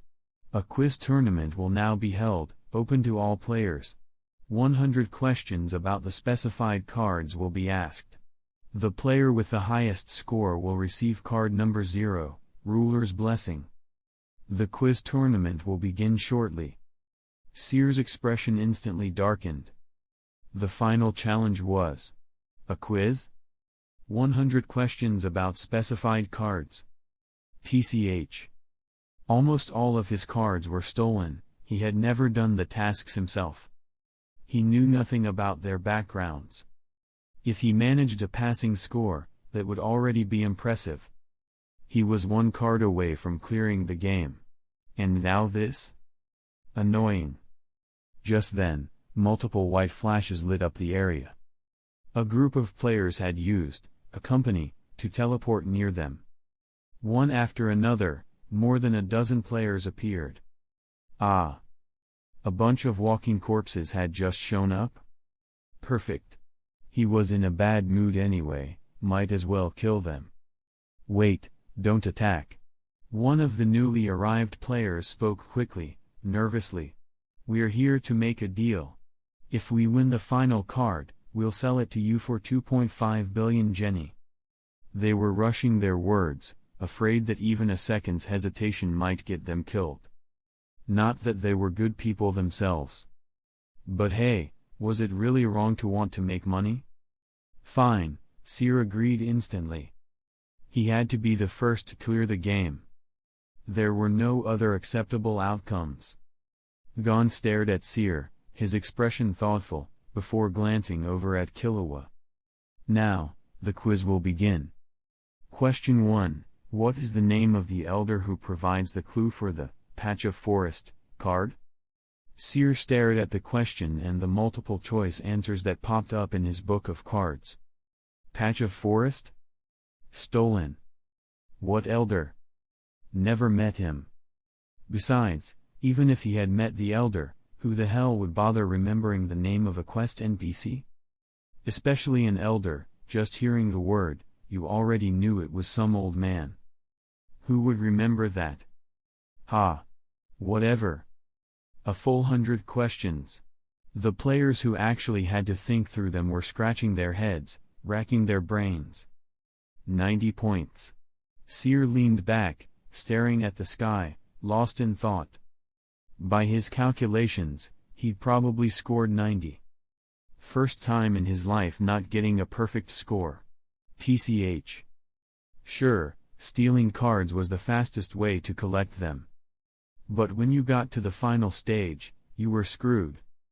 This was specifically designed to counter shortcut-taking players like him. Annoying. No matter the game, cheaters always got targeted in the end. The only reason he even got 90 points was because he teleported around, physically checking the card locations for answers. And even then, he only got a 90. The quiz ended. The winner was announced. The highest score in this round, Seer. 90 points. Ah, as expected. Wait. Huh? 90 points. Was first place. Seer shot upright, eyes scanning the crowd in disbelief. No way. He won with just that. How to put it? Not something to be proud of. A bird swooped down, clutching a card in its beak. It dropped the card over Seer's head before flapping its wings and flying away. It wasn't the blessing of the ruler. It was the ruler's invitation. As expected, this was probably a precondition for obtaining the final card. Meaning, he'd have to take the invitation to the castle, meet the so-called ruler, and then get the last card. Gone. Killua glanced at him, concerned. No choice. We lost after all, Gon sighed deeply, lowering his head. His tone was filled with frustration. If he wasn't the first to clear the game, he wouldn't be able to get Jing's location. I have to try. Even if I might die, I still want to try. Suddenly, Gon stepped forward, standing directly in front of Seer. Oh? You planning to take my card? Seer looked at him in surprise. Things were getting interesting. Let's have a match. If I win, you hand over the final card. Gon took a deep breath, eyes burning with determination. Seer's expression immediately darkened. I don't have time for your childish games. His face fell into an impatient scowl, waving Gon off dismissively. Probably that same old whoever gives up first loses game. He'd seen Gon do it before, against the bomber. Whoever admitted defeat first had to hand over their book. Like some kind of cockroach, refusing to give up, stopping at nothing until he got what he wanted. Annoying. It was fun to watch as a spectator. But when you were the one dealing with it, just imagining it was exhausting. At that moment, 2 streaks of white light shot down from the sky. 2 new players landed, grinning wickedly, eyes gleaming with greed as they locked onto the invitation in Seer's hand. Hand over your book, or... Before they could finish speaking, they were shredded to pieces. By an invisible force, as if sliced apart by the very laws of existence itself. They didn't even have time to scream. Blood sprayed across the ground. For a moment, the entire field fell silent. No one dared to breathe. Terrified. Idiots. Seer didn't even glance at them. Nor did he acknowledge Gon's outstretched hand, reaching out as if to stop him. His figure vanished. Sora grabbed Marrow and followed after him. Gon clutched his book of cards, determination written all over his face. If he used a company, he could appear right beside him. That guy will kill you. Killua saw what Gon was thinking and couldn't help but speak up. The difference in power between you two. It's not like the bomber. Even 10 bombers wouldn't be enough to take him down. Biscuit's face was equally serious. She knew Gon's personality. If he set his mind on something, he wouldn't back down. Thinking of this, Biscuit suddenly struck him. Completely unguarded, caught off guard, Gon collapsed unconscious to the ground. Hey, you, Killua glared at Biscuit, annoyed. Were you planning to send him to his death? Biscuit's only response was a single question. Would you rather let him go and die? Killua fell silent. If Gon had been awake, he would have followed him. He would have stood beside him. And if it came to that, he'd just die together with the stubborn idiot. But Gon had been knocked out. He's gonna be a pain when he wakes up. Killua sighed, pressing his fingers against his temple. Hopefully, that guy would be gone from the game before Gon woke up. Otherwise, things would get messy. Chapter 160. Arriving at the residence of the so-called ruler, a place resembling a royal castle, a boy with short, slightly wavy golden hair and bright blue eyes opened the large front doors. When he saw Seer, his expression froze for a second before he politely smiled and introduced himself. Hello, I'm List. Congratulations on obtaining the final card. Please follow me. Seer glanced at him, thoughts flashing briefly. This guy doesn't look like some throwaway NPC. With a slight nod, he followed List through a long corridor until they stopped in front of a large door. List pushed it open. And inside was a complete mess. The room was filthy and cluttered with junk, books, and trash littering the floor, making it nearly impossible to step anywhere clean. And sitting on the ground in the middle of it all was a disheveled, bearded man with tangled hair and a greasy look that screamed shut in. He turned around and looked up at Seer. Yo, you're, the man choked on his own words halfway through, taking a moment before finishing. Here. Ha, so Jing had once declared with total confidence that his son would be the one to clear this game. Well, unless Jing somehow had a white-haired kid, it looked like someone else beat his son to the punch. So he'd just have to give this boy the standard version of the reward. The special version? That was meant for Jing's kid only. Card. Seer extended his hand toward the messy man. Hold on, Let me find it. The man dug through a pile of disorganized books and eventually pulled a card out from a corner and handed it to Seer. You don't have any questions? He asked, curious. I'm not here to find my dad. The white-haired boy's brows lifted with carefree arrogance. Just give me my reward. He reached out again. This. The man hesitated slightly, then handed over a rectangular card collection book. It had only 3 slots, just enough to hold 3 cards. As a reward for clearing the game, you're allowed to take 3 cards with you. The man explained. Is there anything else? Seer asked plainly. The man looked like he was choking. That's it. What more could this kid possibly want? Then I'm leaving. Seer pocketed the mini book, turned, and walked out of the room without another word. Both List and the scruffy man stared in shock, clearly not expecting him to leave so abruptly. No curiosity. No questions. Not even a hint of excitement over winning. Just like that, under their stunned gazes, the boy vanished without looking back. He really just left, the man muttered, a little wistfully. Interesting young people seem to be popping up more and more. There was originally supposed to be a celebration party. List shook his head. Forget it. That kid didn't look like the type who'd enjoy that kind of thing anyway. The scruffy man returned to his usual apathetic shut-in self. Still. Why hasn't Jing's son shown up yet? Which 3 cards should I bring?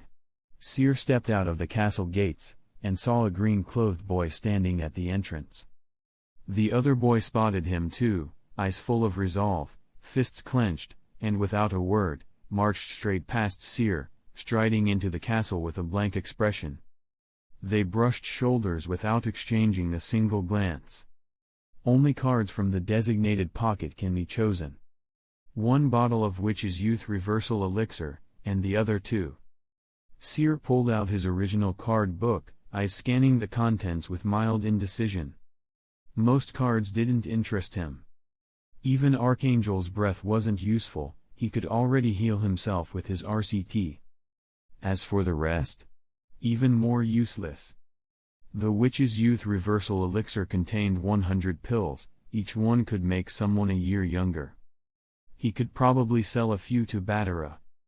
But the whole bottle? No way. His deal with Batara had ended long ago. Anything he brought out now wouldn't be part of that agreement. If Batara wanted them, he'd have to buy them.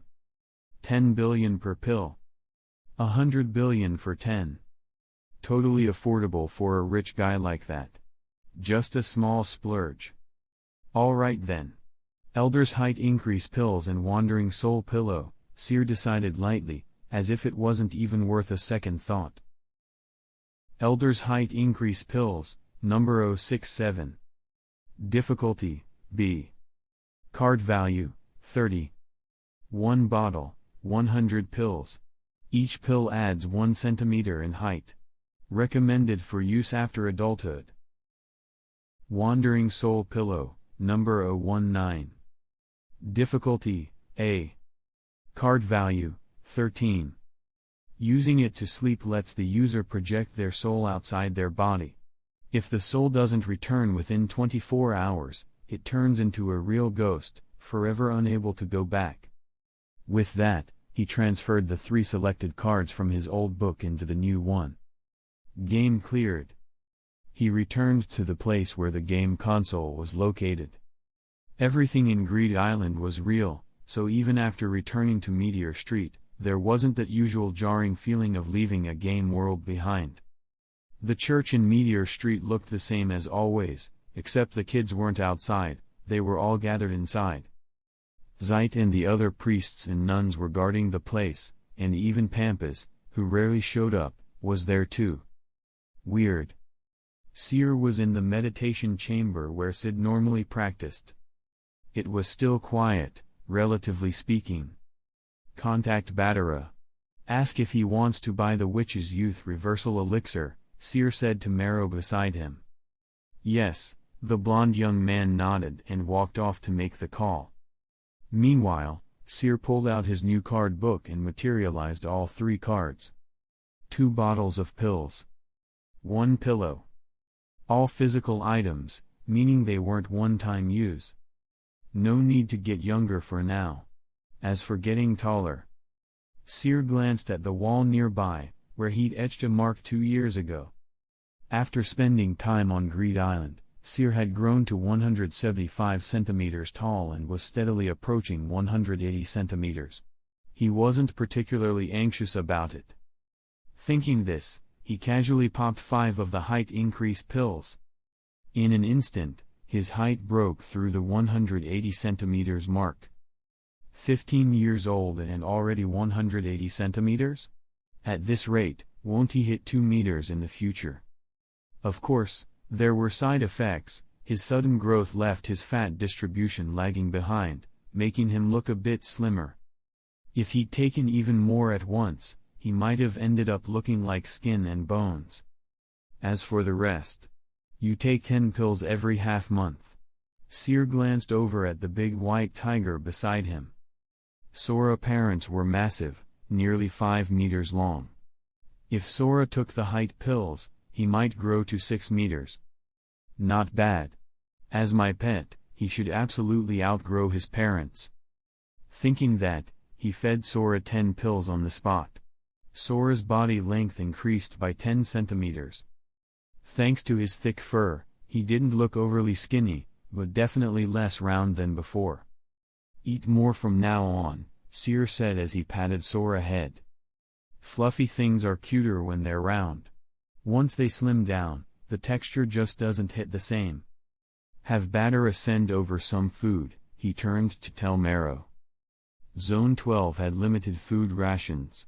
If Sora started eating freely, in less than half a month, Sid and Pampas would be knocking, demanding he pay for restocking supplies. Better to just milk the rich guy directly. In the church's main hall, Sid and Pampas both turned in the same direction. That kid must be back, Sid said to the wary Pampas. Guess he finally figured things out, Pampas muttered, eyes flicking toward the room where the Greed Island console was kept. Greed Island. Back then, they had played it too, convinced they could beat it. Later, they discovered the game was actually real and went looking for the island itself. But in the end, they were kicked out. After that came the incident where 50 players suddenly dropped dead at once. Since then, Pampas and Sid had never entered Greed Island again. They even sold the game console. Originally priced at $5.8 billion, they sold it for $10 billion. At the time, they were pretty pleased with themselves. Then came Badara, offering $17 billion to get his hands on a console. And Pampas deeply regretted selling his too early. That was $17 billion, still the worst deal he's ever made. To a speculator, if the profit isn't maximized, it's a loss. Chapter 161. Sir, Badara wants to purchase 40 capsules of the Witch's Youth Elixir, but he says he can only offer $30 billion. The blond young man reported to Seer while covering the phone. Just a merchant's bargaining tactics. Whatever, Seer waved his hand indifferently. Whether it was $30 billion or $40 billion didn't really matter. He didn't have much use for money anyway. He just earned out of habit, he hated doing business at a loss. After all, he had even gotten the game console from Badara without spending a dime. Pure profit. The height increase pills pleased him, and the soul pillow, he could try that out tonight. As for the food, they said it'll be delivered in 3 days, Mero continued his report. Make sure it's airdropped only. The whole of Meteor Street is under lockdown lately. A voice suddenly cut him off. Who are you? Mero stared at the man coldly. The man had appeared out of nowhere, blonde hair, blue eyes, dressed in a white robe. He was handsome and had a smile that made him seem easygoing, the very picture of a smiling tiger. Long time no see, Pampas. You still look as shady as ever. Seer waved casually at him. Pampas's expression didn't change at all. "Aren't you going to introduce your friends?" he asked, eyes glancing at the blonde youth and the white tiger beast. "Mero. Sora." Seer pointed to them casually, then cut straight to the point, looking directly at Pampas. "Explain the situation. Why the lockdown?" "Come outside and see for yourself," Pampas sighed and gestured for them to follow. They walked to the church's main hall. The front doors were wide open. Quite a few people were dressed in airtight hazmat suits. The children were all inside rooms, and on the floor of the main hall, several white sheets were spread out. Beneath those sheets, modified humans? Seer lifted one corner and stared at what lay beneath for a long moment before speaking. Calling them modified humans might be generous, monsters would be more accurate. Their skin had turned deep shades of green or blue, some even a dark purplish black. Their facial features had changed drastically. Parts of their bodies resembled ants, others looked more like beasts. What little remained of their human form barely made up 1%. Chimera ants? Seer muttered thoughtfully. In the hunter world, when you mentioned ants, people thought of chimera ants. This seemed like an important arc or something, but as for the actual storyline, Seer hadn't watched it. He'd only come across some clips and just knew the species existed.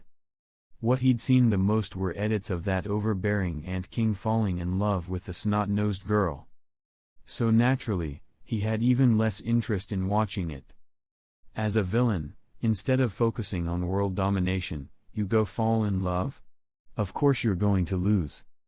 He didn't even need to watch to know the Ant King would definitely lose. "You know what these things are?" asked Sid, who was standing off to the side with his arms crossed. "Just heard of them. Supposedly a species that eats everything." Seer shrugged. But what he saw in those videos didn't quite match these transformed bodies. These weren't humans eaten, they looked like humans directly modified by some unknown ability. A few days ago, some people disappeared, and when they came back, they had become like this. The church's people subdued them and brought them back, Pampas said, gazing at the grotesque creature with what seemed like a hint of pity. Most of the victims were residents of District 13, Zeit added. District 13 was the outermost area. Once it fell, District 12 would be next. The church and those from the upper districts have been in meetings for half a day, just to decide what to do, Pampas sighed, sounding rather annoyed. A bunch of useless bureaucrats, grandstanding during meetings, yet none offering any actionable solutions, and not a single one willing to help. Right across from District 13, that creature has already started building a nest, Sid added. I went to see it. The nest's made of spider silk. But it's incredibly tough, even bombs didn't work. No one stormed the nest to kill the monster directly? Seer asked. Meteor Street didn't reject anything, but that didn't mean they'd allow people to steal from them. And with their usual zero tolerance for injustice done to their own, how could some monster build a nest so openly near Meteor Street, even killing its residents, yet no one retaliated? Faluke already tried, Pampas said, spreading his hands. He used his ability to find a few people willing to die for Meteor Street. Turned them into walking bombs. The result was obvious. How else would Sid know bombs didn't work? They had already tried. TCH, I meant charging into the nest to fight the monster. Seer clicked his tongue impatiently, running a hand through his hair in frustration. Doesn't help either. Doing that just increases the number of mutated creatures, Pampas replied. Then you were just too weak. The white-haired boy's voice was indifferent, eyes half-lidded and full of disdain. The boy who needed Sid's training 2 years ago had now grown stronger than both of them. He checked the compatibility status. Gojo's was now at 70, Sukuna's at 75. Just 5% more, and he could unlock Sukuna's domain. But how to gain that last 5% he hadn't figured out yet. If the numbers keep growing, the council might call in the spiders, Pampas said, half joking and half serious. Someone on the council had indeed brought up the idea of seeking help from the Phantom Troop. While infamous in the outside world, within Meteor Street, some people treated them like personal hitmen, ready to be summoned at will. How arrogant. And ignorant. They'd probably carry that blind arrogance to their graves. You think the spiders would just come running? Seer asked doubtfully. Huh? Top-ranked A-class fugitives? On-call mercs? Well, they're still residents of Meteor Street, Pampas smiled.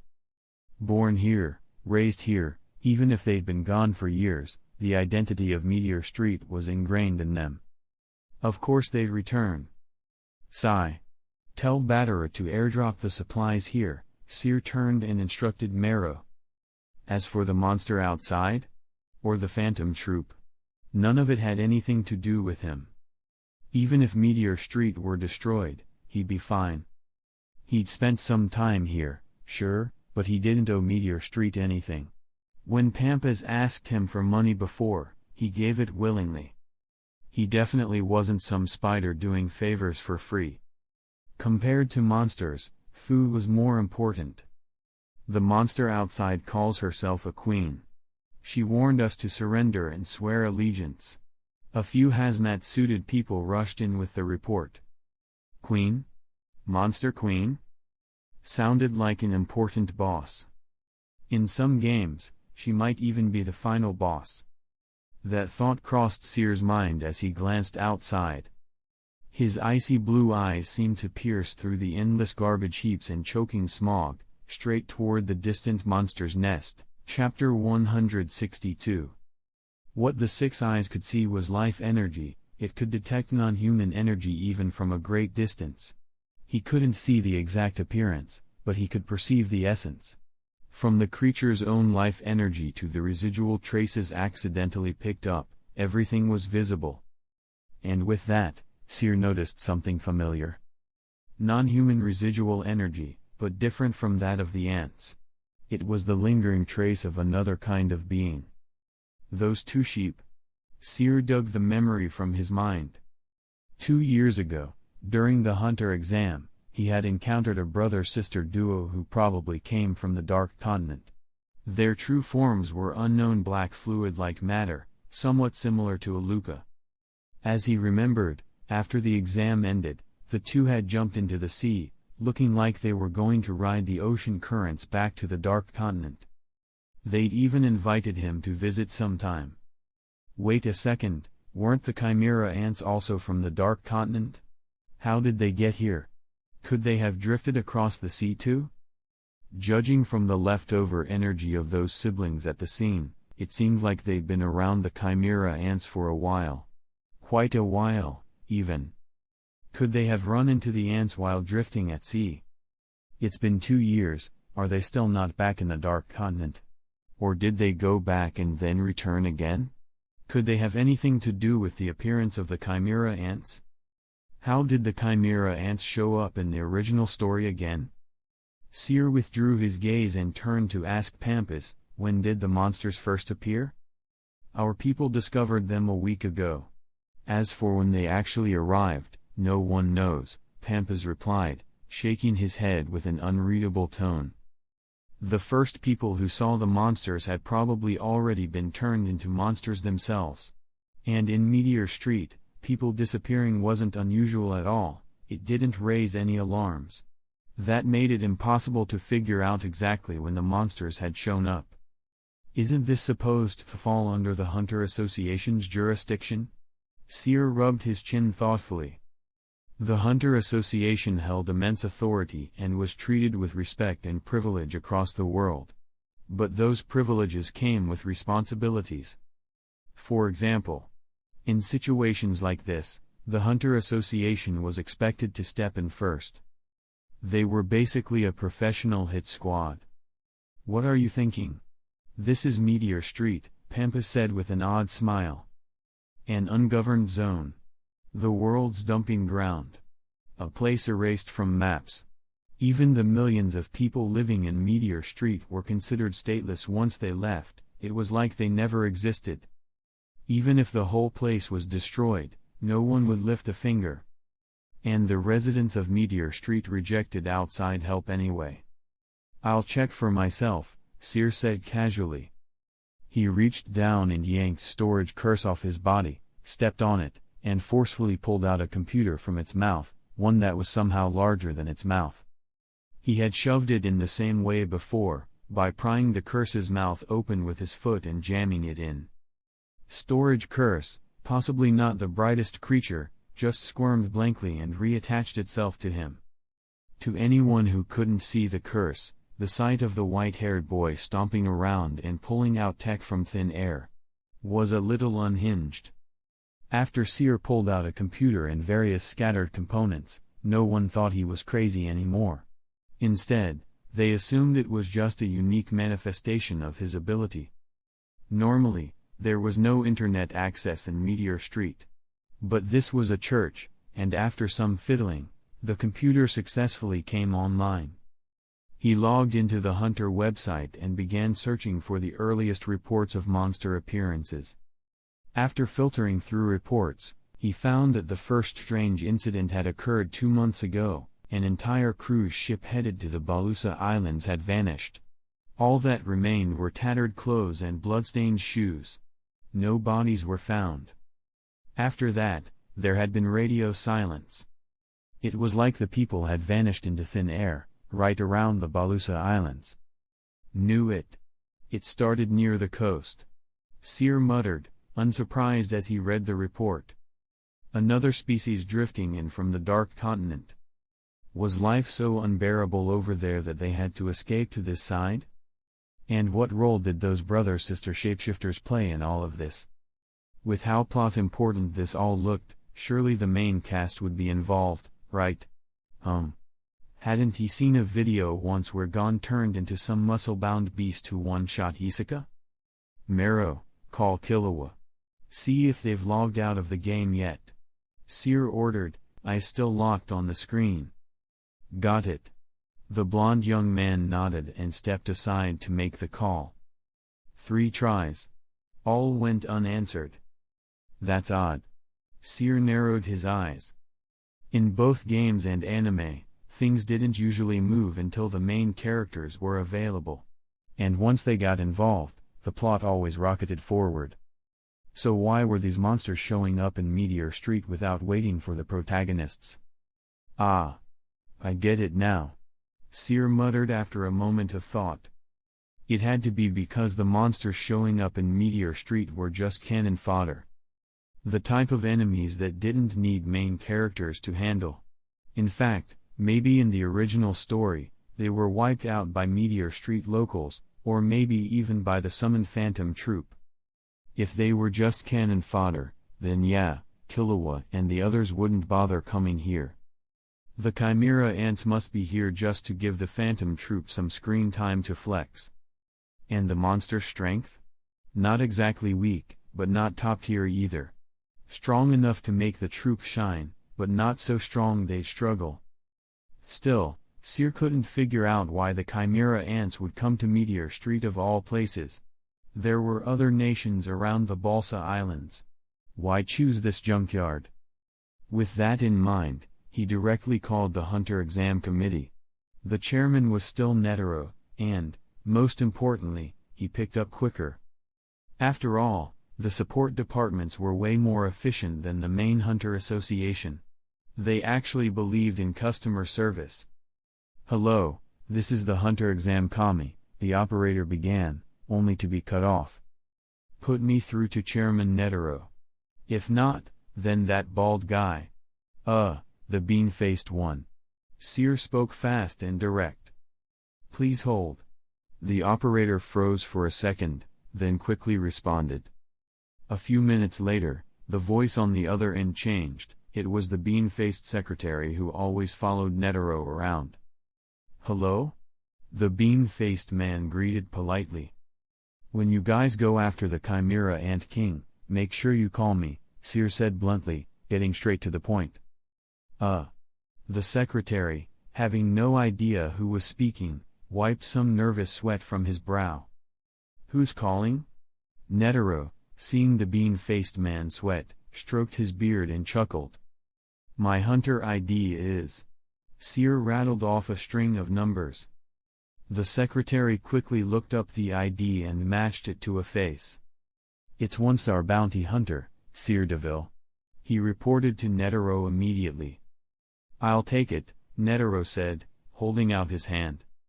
The secretary handed over the phone. Chairman. Remember to call me when it's time to take on the Ant King, Seer said with a cheeky grin, nearly calling him old man but catching himself. The Ant King? You mean the Chimera Ant King? How do you know about that? Has he already been born? Or have you seen him? Netero laughed heartily before bombarding him with questions. Even the Hunter Association wasn't sure if the Ant King had actually appeared yet. What they did know was that a queen would lay eggs and create more chimera ants. Oh, he hasn't? Well, I heard it from some chimera ants I met before. They were bragging that their king would lead them to conquer the world and keep humans as livestock. Seer lied without hesitation, casually pushing the blame onto the non-existent boasting ants. So I figured the association would definitely want to deal with the Ant King. Seer added. A species that fed on humans was bound to be hunted down by humanity. Even in a normal world, any animal that attacked or ate a human was usually killed. Because once an animal got a taste for human flesh, it would start hunting people, and teach its offspring to do the same. So the Ant King has been born. This is going to be quite a problem, Netero sighed, his face briefly shadowed with worry. But the next moment, he was all smiles again, completely calm, as if everything was already under control. Mind if I ask, where exactly did you see the chimera ants? Netero asked again. Well. Seer glanced at the map, casually dragging his finger over a few countries near the Balsa Islands. I passed by the Balsa Islands, near the border of the NGL Autonomous Nation. He lied smoothly, not even blinking. After all, NGL was so cut off from the world that they didn't even allow electronics, let alone internet access. No one from there would be able to call him out. And the Hunter Association? Good luck getting any intel from NGL. That country was seriously backward. We're talking the kind that believes in fate decides life or death and refuses entry to medical teams with cash and equipment, even during deadly epidemics. Other countries weren't nearly as stubbornly closed off. Come to think of it, both NGL and Meteor Street were perfect breeding grounds for chimera ants. The main cast's battlefield was probably going to be over there. Meteor Street was full of undocumented, untraceable residents, technically non-existent on any official maps. Compared to that, NGL was at least a recognized nation, and far more likely to receive international aid. The trail had gone cold at the Balsa Islands. If the chimera ants had attacked any other country, there would have been news about it. But he searched the entire net and found nothing. So what kind of places have information blackouts like that? Only Meteor Street and NGL. If the ones in Meteor Street were just cannon fodder, then the main chimera ant forces must be gathering in NGL. Seer linked all these seemingly unrelated bits of info together and came to a conclusion that was logical, and scarily close to the truth. Which meant, there was no reason to stick with the Hunter Association. He could just go to NGL on his own. Alright, that's all. I'm hanging up now. Without giving Netero time to respond, Seer ended the call. He was going solo. Who knew whether the Ant King had been born yet? And if he went with the association, he'd have to keep bullshitting them. Better to move independently. Monsters are showing up in NGL too. You're going there? Pampas asked, visibly skeptical. Planning to check it out in a few days. Seer replied casually, shoving the computer back into Chubao's mouth. You haven't even solved the problem in your own backyard, and now you're running off to NGL for the fun of it. Zaid chimed in with a sarcastic drawl. He looked like a straight-laced guy, but man, that tone. And anyway, This wasn't even his hometown. Whatever. Seer scratched his head, slightly exasperated. I've got something to ask someone over there anyway. He said it casually and headed for the door. Be careful. Zide warned in a low voice. Huh? It's just a bunch of cannon fodder, right? The white-haired boy sneered, full of cocky energy. I'll be back soon. He stepped through the door, and vanished. Wanna bet how long he'll take? Pampas nudged Sid with his elbow, gesturing with his chin. Hard to say. I've never been able to gauge his actual strength. Sid shook his head, clearly resigned. To them, the monsters weren't weak, but they weren't terrifying either. Still, they couldn't leave, the kids here needed protection. Yeah. Pampa's expression shifted, remembering the time Sid had thought that kid was a total weakling. The vibe turned. Complicated. Not even Sid could gauge Seer's true power anymore. And frankly, neither could he. A faint, salty, metallic smell lingered in the air, coming from the monster nest made entirely of sticky white silk. It reminded Seer of tentacle monsters and their slimy secretions. Inside, countless tunnels branched off in all directions. The layout resembled a maze. But to Seer, it was all pointless effort. You look delicious. A super rare delicacy. A creature resembling a starved hellhound slinked out of the shadows, drooling greedily. Not human. Not ant. More like a dog. Seer tilted his head, calmly observing it. So far, none of these creatures had looked alike. You could say they were united only by how bizarrely and hideously different they all were. If I offer you to the queen, she'll definitely praise me. The monster howled, leaping forward. Its razor-sharp claws swung straight for the white-haired boy's body. But then, stopped. What? What the hell? The creature's voice was full of disbelief. It hesitated, trying again. It raised a claw and swiped, only to freeze again, just before making contact. No matter how you try, you can't touch me. See? Seer raised his own hand and pressed it to the creature's claws. Good dog. Shake. He grabbed its paw and gave it a firm shake, up and down. But even then, the monster never truly touched his skin. What looked like contact was actually a minuscule, invisible gap. What did you do? The monster panicked, trying to pull away, only to find its paw tightly gripped. Horror filled its eyes, the fear in its voice sounding eerily like someone being violated. Oh, nothing really. Seer smiled. His grip tightened. Just saying hi. With a twist of his wrist, he ripped the creature's arm clean off. A muffled, choked howl of pain echoed through the cave. Blood splashed across the white silk like red plum blossoms falling on snow. Claws. Bone structure. Kinda like a dog, but not quite. He weighed the severed limb in his hand for a moment, then, losing interest, tossed it aside. He walked casually toward one of the tunnels, brushing past the now silent monster. The same creature that had just been screaming and lunging to kill him didn't even move. It stood frozen like a lifeless statue. Only after Seer's silhouette vanished into the darkness did the creature collapse, like a broken puppet falling apart. Even in death, it made no sound, just a soft puff of dust. Blood trickled over the silk and was silently absorbed, staining the white threads a deep red. A silent massacre unfolded within the nest. More and more webs turned red. And with each drop of blood, the place grew quieter. Cleanup complete.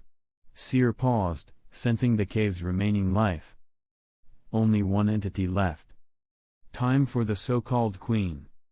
He strolled forward at an easy pace, heading toward the final chamber.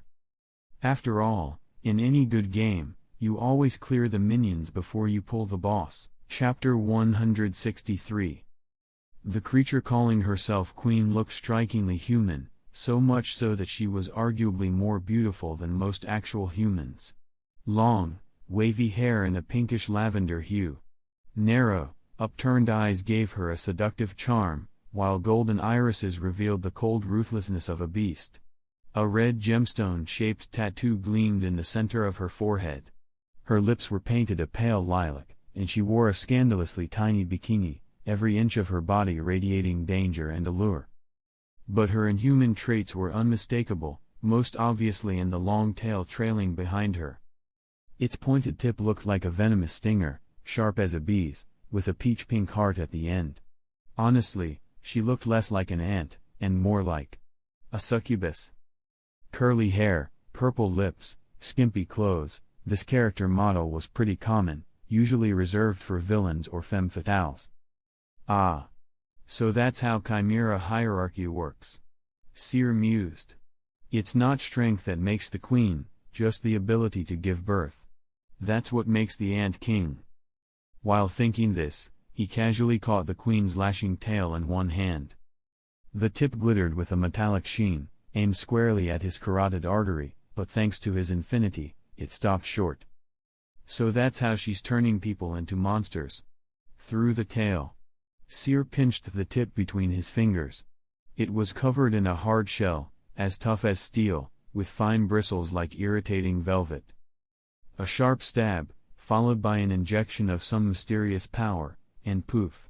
Another monster is born. Let go of me. The queen, Zazan, tried to yank her tail back, but couldn't break free from the boy's grip no matter how she struggled. That tail was a core weapon. And if brute force didn't work. Clingy men aren't my type, Zazan said with a sultry smile, her tone suggestive as she met Seer's eyes. She didn't even get to finish her sentence before a brutal punch landed square on her face. Her head snapped back from the force, and her whole body slammed to the ground. Really? Seer crouched beside her, grabbing a fistful of her hair and lifting her head with a calm expression. I thought I was pretty well liked, actually. He wasn't wrong. People turned to stare at him in the streets all the time. He constantly got asked for his contact info. When shopping, he often got freebies, or even the occasional waived bill. He was totally popular. Just no taste, these monsters. Not that it matters. I've got zero interest in your kind of ant anyway. If you wanted something appealing, animal-based monsters like cats or dogs were way cuter and more marketable. A lot of weebs were into beast girls, after all. Not Seer though. He firmly believed fluffy creatures were meant to be pets only. If one of his adorable pets ever turned into a humanoid, he'd immediately order it to turn back, and ban it from transforming again. You. Zazan's nose caught the scent of her own blood. Her face was completely destroyed. That single punch had shattered her nasal bone and caved in her midface. What had once been a seductive and stunning beauty was now a bloodied, misshapen monster. But it didn't matter. As long as she regained her freedom, she could just reshape her face again. Has your Ant King been born yet? Seer asked. Zazan's expression went blank at the mention of the king, especially remembering how his forced birth had left the queen on the brink of death. If you're the queen, Seer's gaze dropped to her abdomen, then the king should have come from you. She wasn't pregnant. No eggs in the nest either. Her method was transforming people into monsters, not birthing them. Which raised a question, was the Ant King also artificially transformed? But that didn't make sense, he wasn't supposed to show up in Meteor City. Unless, there were two queens? One in NGL who gave birth to the king, and one here in Meteor City? But the more likely explanation was, this monster was lying. She wasn't a queen at all. TCH. I knew it.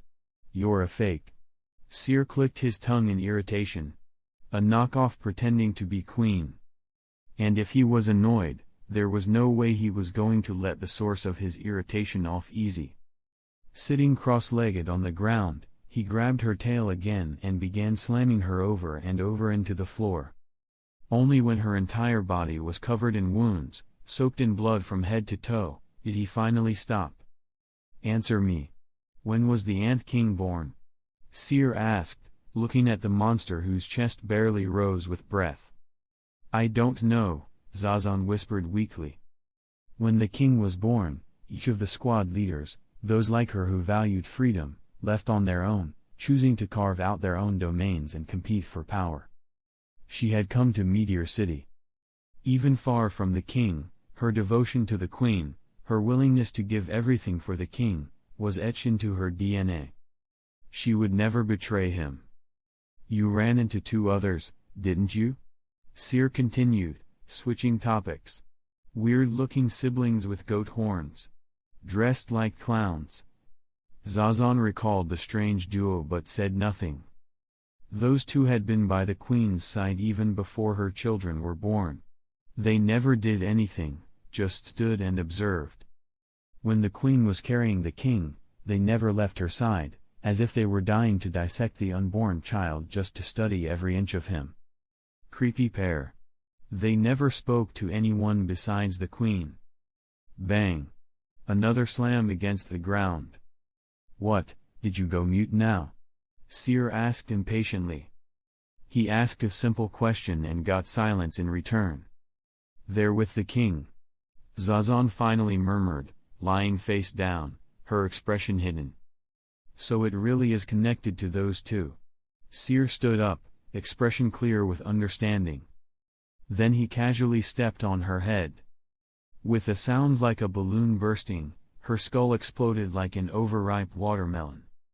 He tolerated her uncooperative attitude twice, more than enough. If she wasn't going to cooperate, then she was useless. And the useless? Should die. Those 2 sticking by the Ant King's side means.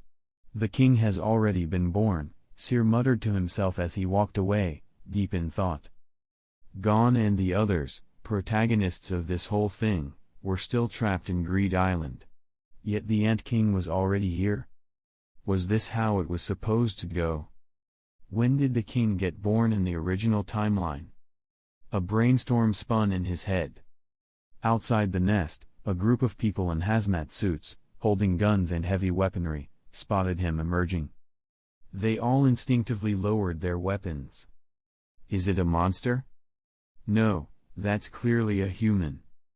Murmurs spread as their eyes locked on the white-haired boy. No one had seen him enter, he'd used Zetsu. But now he walked out calmly on foot. He'd gone in alone. And came out alone. Not a single drop of blood on him. Relaxed. Untouched. It's been handled. Oh, and make sure to sanitize properly these days. Even if Meteor City's already a hellhole, Seer said with a breezy tone as he approached them, steps light. With all the trash releasing toxins around the clock, did it even matter if they disinfected or not? Actually. Forget I said anything, he added casually as he brushed past them. Who is he? One of them asked, baffled. That tone, that confidence, it felt like he was someone above them. But none of them had ever seen him before. Did he just say the monsters inside are already taken care of? Was he serious? Should we go check? Who's going in? The group stood frozen in front of the nest, hesitating, uncertain. Chapter 164. When Seer returned to the church in District 12, Sid and Pampas were waiting at the door, glancing toward the direction of the nest every so often. Pampas held something that looked like a stopwatch in his hand. When he saw Seer appear, he immediately hit pause. 6 minutes, Pampas read out loud. Faster than I expected, Sid remarked, sounding both surprised and a little proud. Calling himself that kid's teacher didn't seem like a stretch anymore. I wasted some time asking questions. That thing wasn't very cooperative, Seer muttered, eyes narrowing as he recalled a certain monster who refused to play along. It's already been dealt with? Pampas asked with a smile, though his eyes held nothing but certainty. Based on the way Seer handled things, if he'd gone in, then there was no doubt everything inside had been slaughtered. Pampas understood that very well. Yeah. The white-haired boy's expression was relaxed, tone unchanged. "Then you'd better leave soon. Otherwise." Pampas dropped his voice with a hint of warning. "The Elders' Council will set their eyes on you," he finished. Anyone powerful who stayed in Meteor City either had to join the council, or get kept on a tight leash. Because those geezers were scared. Scared of another wild card like the Phantom Troop popping up. So they always kept an eye on anyone too strong, trying to control or use them however they could. Why did powerful folks from Meteor City rarely come back? Because of this exact kind of crap. Even the Phantom Troop barely returned. Every time they did, someone on the Elder Council lost sleep. "Rotten oranges," Seer muttered with disgust, brows furrowed. "Once Batter's shipment gets here, I'm leaving." He was running low on food. After all, it wasn't just him who needed to eat.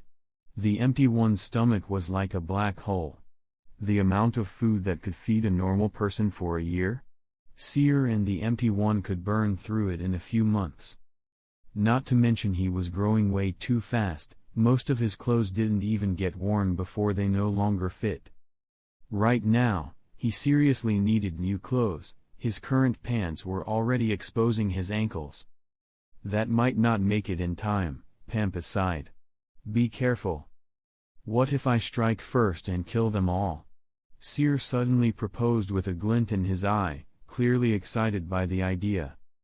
The difference between him and Satoru Gojo? Gojo also wanted to take down the rotten establishment. He occasionally wanted to kill them too. But in the end, Gojo chose to nurture new talent to replace the old system. Seer, on the other hand, would simply kill all the rotten oranges, make the Jujutsu world his own little kingdom, and personally select and train the next generation as his subordinates. He was already the strongest. Why the hell wouldn't he just crown himself king? Why let someone else hold the power? Sharing decision-making? Having to attend meetings and care about what other old fossils think? Annoying. If they were gonna be traditional and rigid, then fine, he'd go even more old school. Drag the whole Jujutsu world back to a monarchical era. Crown himself king. If it's about hierarchy, then people better kneel and bow properly the moment they see him. Curse King versus Jujutsu King. Sounds great. If some damn artist draws that right, it'd go viral instantly. Some of them are actually quite capable. Killing them all would be a waste, Pampas said, clearly implying something. Ah. Seer fixed his gaze on Pampas, observing him closely. And then it clicked. This guy had ties with the troop, didn't he? Saying quite capable probably came from thinking about Krillow's potential. So basically, he wanted Seer to leave Krillow alive? Got it. The elders wouldn't be smiling for much longer. Which meant, maybe he could hold back for now. Actually, nope. Can't hold it in. That night, the moment Seer sensed a watchful, surveillance-like gaze, he only tossed and turned in bed for 3 seconds before sitting up. In the corner of the room, an eye had appeared on the wall at some point. It looked like a design, wide open, unblinking. So damn annoying, Seer muttered. Without another word, he pulled out his spear and stabbed it straight into the wall. The blade pierced through the wall and right into the eye. A stifled cry of pain rang out briefly, only to be quickly silenced as the person behind the voice slapped a hand over their own mouth to keep from making more noise. Blood started trickling down the wall from the eye, as if it were a living thing, not just a pattern. See? Keep staring and I'll gouge your damn eye out. You think your creepy peeping won't get noticed? He was already having trouble sleeping. Being watched only made it worse. Aggravated beyond reason, Seer grabbed the spear and stormed out, dragging the blade with him. One by one, he hunted down over a dozen shadows hiding near the church, every person on stakeout. Every time he spotted one, he drove the blade straight through their chest, leaving their bodies cold and lifeless. By the end of it, Their corpses hung neatly from the church roof, like fish strung up at a market stall, swaying in the breeze. Only then did he feel his mood had lightened. Clapping the dust from his hands, Seer returned to his room for the night. At dawn the next day, the bodies dangling from the church rooftop were swiftly hauled away. Seer paid no mind to the people sneaking around to move corpses.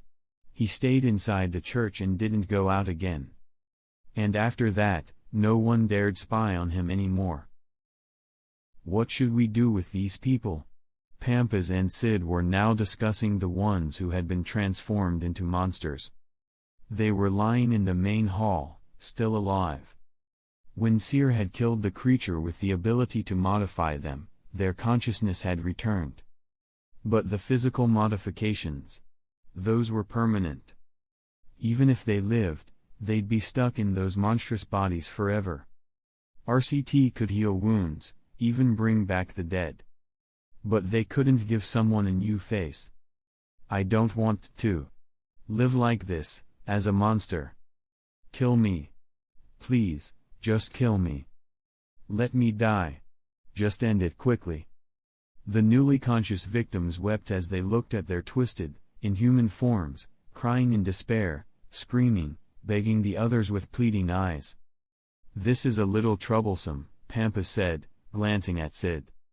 As someone who prided himself on being an opportunist, Pampas rarely killed. Unless absolutely necessary, he didn't even like getting his hands dirty. Especially not in a situation like this. Killing and brute force, those were jobs best left to enhancer or emitter types. Like Sid, for example. It's just your appearance that's changed. You're still residents of Meteor Street. What's there to be afraid of? Sid scolded them impatiently. Meteor Street had never been short of people who looked monstrous. Yeah, but these guys eat people, Seer spoke coldly from the side. Even if their minds were back, the ones who had been transformed into monsters still had bodies driven by instinct. Instincts that craved food. Meteor Street tolerated people who looked like monsters, but monsters that had been modified and fed on humans? That was something else entirely, worse than vultures. Harder to control. Even if they resisted it at first, eventually, they'd likely give in to their urges. Just like people addicted to drugs. Hey, kid over there. Come here, Seer waved at a child eavesdropping behind the door. You haven't let them see blood yet, have you? He glanced at Pampas and Sid, then continued speaking on his own, ignoring their disapproving, meaningful stares. Training that doesn't involve bloodshed feels incomplete. Meteor Street kids need to learn to kill. He looked at the child now standing before him. So, what's your choice? Kill, or be killed? Killing was the fastest way to train. If someone refused to kill, they'd only end up dead. If they lived in the normal world, maybe it would be different. But kids in Meteor Street weren't ordinary. Most didn't live to adulthood anyway, taken out by accidents of one kind or another. It's still too early, Sid objected, visibly uncomfortable. Sure, Seer's point had logic, but the oldest kid he just called over was only 6. Even if they gave the kids guns or weapons, they wouldn't be able to kill those modified beings standing there. Let's be realistic, not every child was born a monster. Alright then, Seer shrugged. If you're confident you won't eat people, raise your hand. Nice and high. As soon as the words left his mouth, only a few raised their hands. Most couldn't promise they'd be able to resist their hunger. Release, Seer said, stretching out a hand. No sound came. But in an instant, every monster who hadn't raised their hand was dismembered, torn apart in silence, their lives ended in a blink. In seconds, the church floor was covered in red. The air thick with the metallic stench of blood. If you don't even have the confidence to control your own urges, then you don't deserve to live, the white-haired boy said lightly. Even those who could control themselves now, who knew what they'd become in the future. But all that Was Meteor Street's problem. Pampas and Sid could deal with that headache. As for the fate of the modified Chimera ants, let them be the ones to worry. Chapter 165. Batara's supply transport airship arrived at Meteor Street on the third day. The supplies were packed in massive cargo containers and dropped straight from the sky, just like all the other garbage dumping airships. The only difference was the landing spot. This time, they weren't dropped onto the garbage heaps but onto a clear patch of land nearby. Seer looked at the large cargo boxes, then glanced at the ugly creature clinging to him. He fell into deep thought. The boxes were a bit too big. That dumb-looking thing's mouth probably couldn't fit one. But then again, it was a cursed spirit. If it really tried to tear and shove. He tilted his head slightly and locked eyes with the creature clinging to his shoulder, whose entire face practically screamed, "Low intelligence, easy to fool, dumbass." "Daddy?" The dumb spirit gurgled, mouth agape. After being beaten multiple times, it had finally learned to stop calling him mommy and switched to daddy. Most of the time, it was very well behaved, just silently clinging to Seer like an accessory, barely moving, almost indistinguishable from a decoration. "Yeah."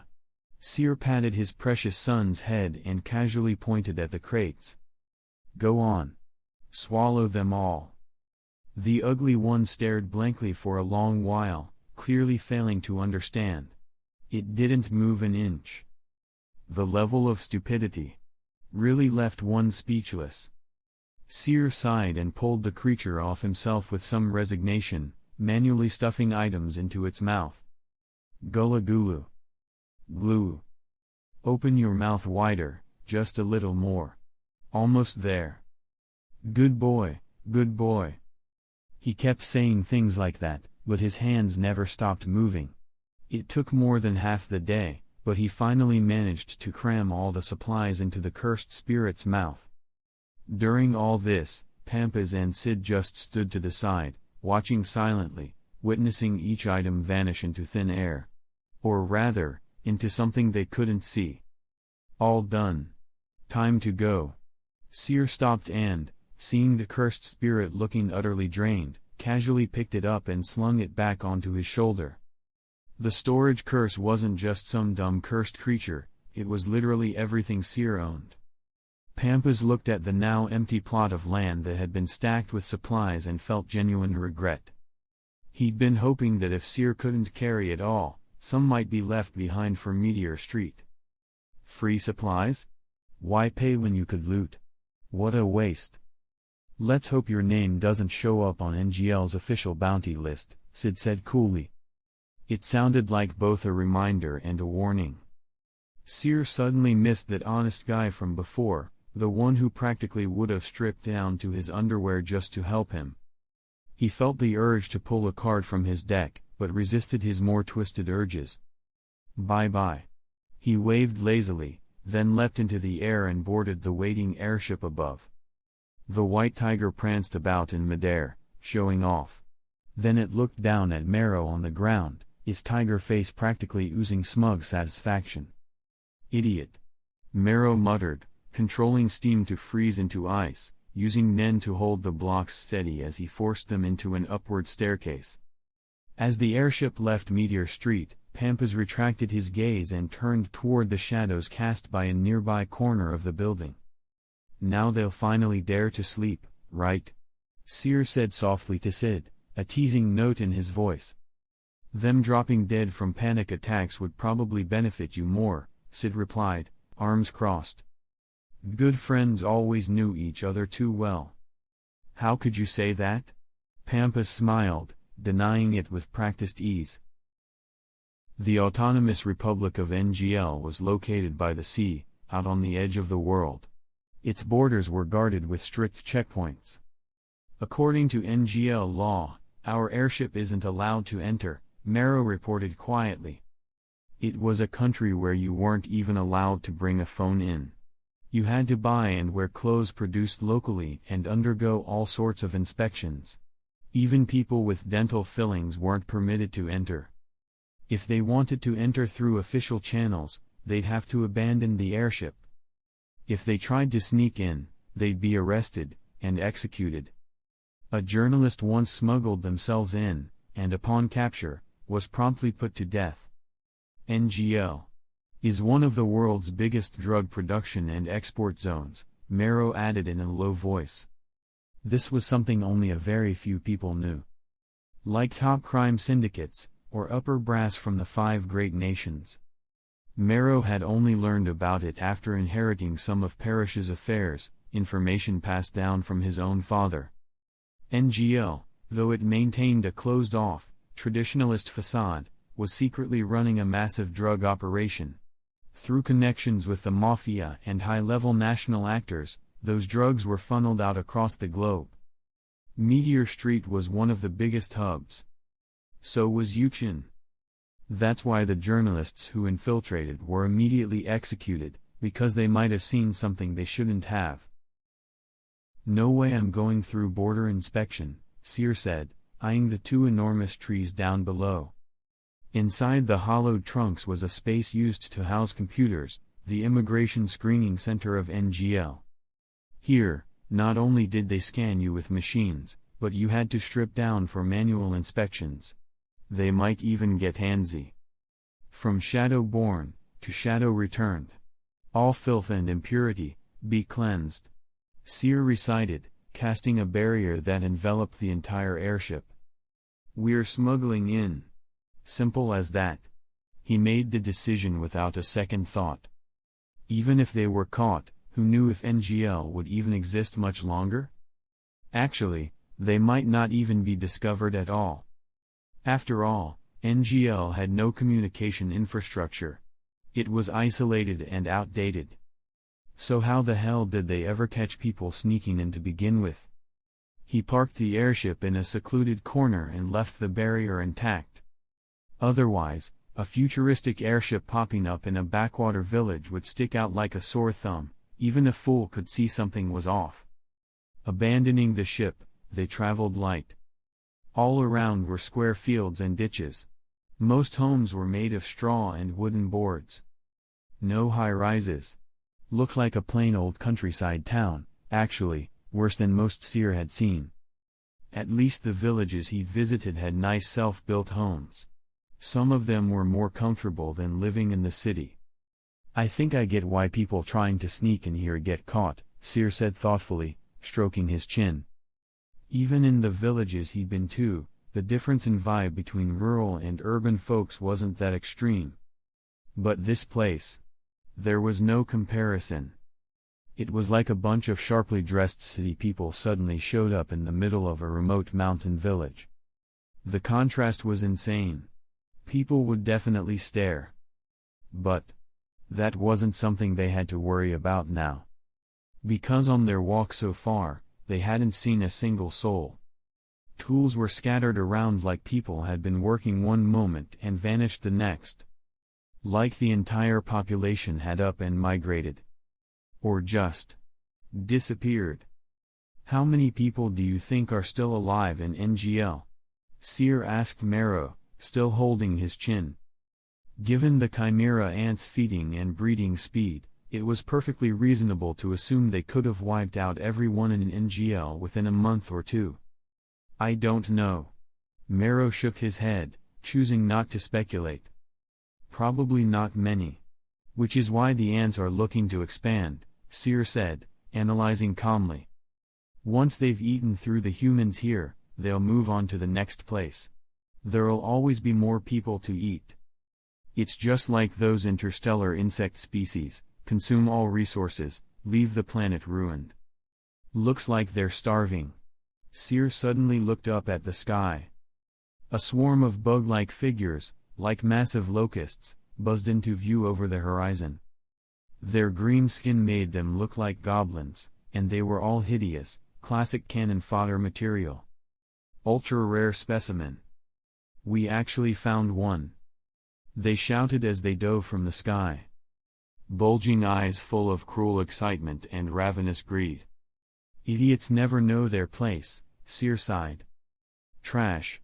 He raised a hand and slashed diagonally downward. The black swarm in the sky dropped to the ground like dead insects, piles of them. If you already know I'm an ultra-rare specimen, then obviously I'm not someone your trash tier selves can even dream of touching. Idiots. Beep, beep. A call alert rang. Mero took out his phone and glanced down, then looked toward the white-haired teen. Sir, it's Gone Freaks. He always used their full names, keeping it formal when referring to Killua and Gone. So they've finished the game too, huh? Seer nodded. No need to answer. There wasn't really anything to talk about anyway. The only reason he had Mero call them in the first place was to see if they were still playing or not. Now that the result was clear, there was even less need to say anything.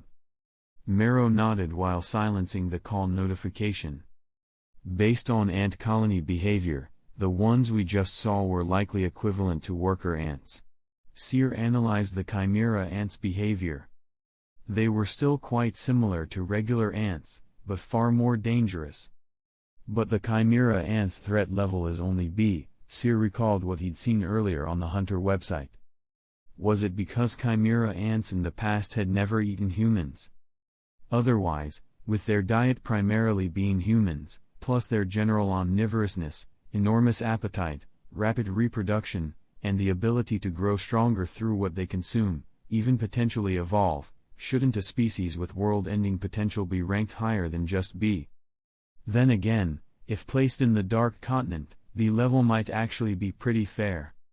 The Dark Continent likely housed many creatures far stronger than chimera ants. Still, not all of them could be bottom-tier cannon fodder, right? There had to be stronger ones among the ants. Seer focused, using his 6 eyes to sense life energy. He detected a group gathered in one area, their auras incredibly vibrant, far beyond that of normal humans. Among them, 2 familiar life signals. Looks like something fun is happening over there. The white-haired, blue-eyed boy looked off into the distance. Mero and Sora also tried looking in the same direction, attempting to glimpse whatever he had sensed. You two, stay back, Seer waved them off. I've found something interesting. Let's see if I can lure that one over here.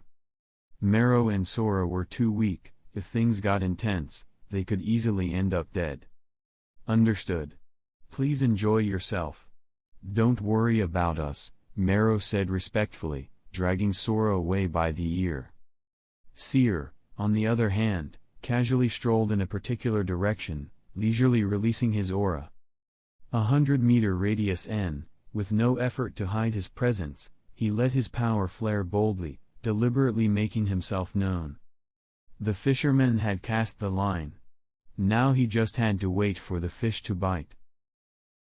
A figure with short, wavy white hair, triangular ears, and a fluffy tail suddenly turned to look. As if through the dense forest, they saw that irresistible presence hidden within. This feeling.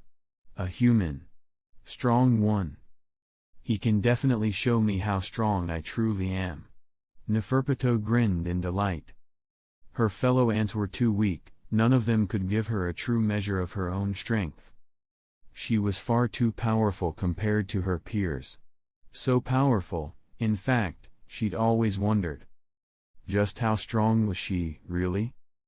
At this point, watching her weaker companions struggle to master their abilities held no interest for her.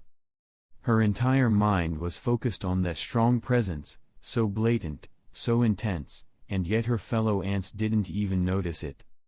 She stepped outside. Where are you going? Another ant asked curiously. To find out how strong I really am, Neferpitou replied. She exited the cave, scaling the outer walls of the nest, her red eyes scanning excitedly for her target. Found you.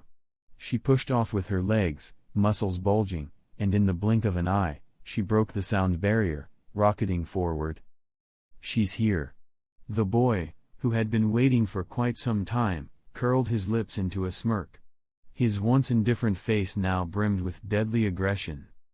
The toy he'd been waiting to play with had finally delivered itself right to his doorstep. Boom! A swift and powerful attack slammed down, but it didn't land as Neferpitou expected. It struck an invisible barrier and was stopped cold. The clash generated a shockwave, and Neferpitou used it to push herself back, twisting in midair 3 times before landing in a crouch. Weird. How did you block that? She asked, pure curiosity on her face. She didn't view the human boy as an enemy at all. She only wanted to know what technique he'd used. She stared at the first human strong enough to give her that indescribable feeling. White hair. Blue eyes. Strange black markings on his skin. Honestly, he didn't even seem human. He looked more like someone from the same place as the Chimera ants. Hard to guess. The white-haired boy raised an eyebrow, his expression arrogant and eyes filled with contempt.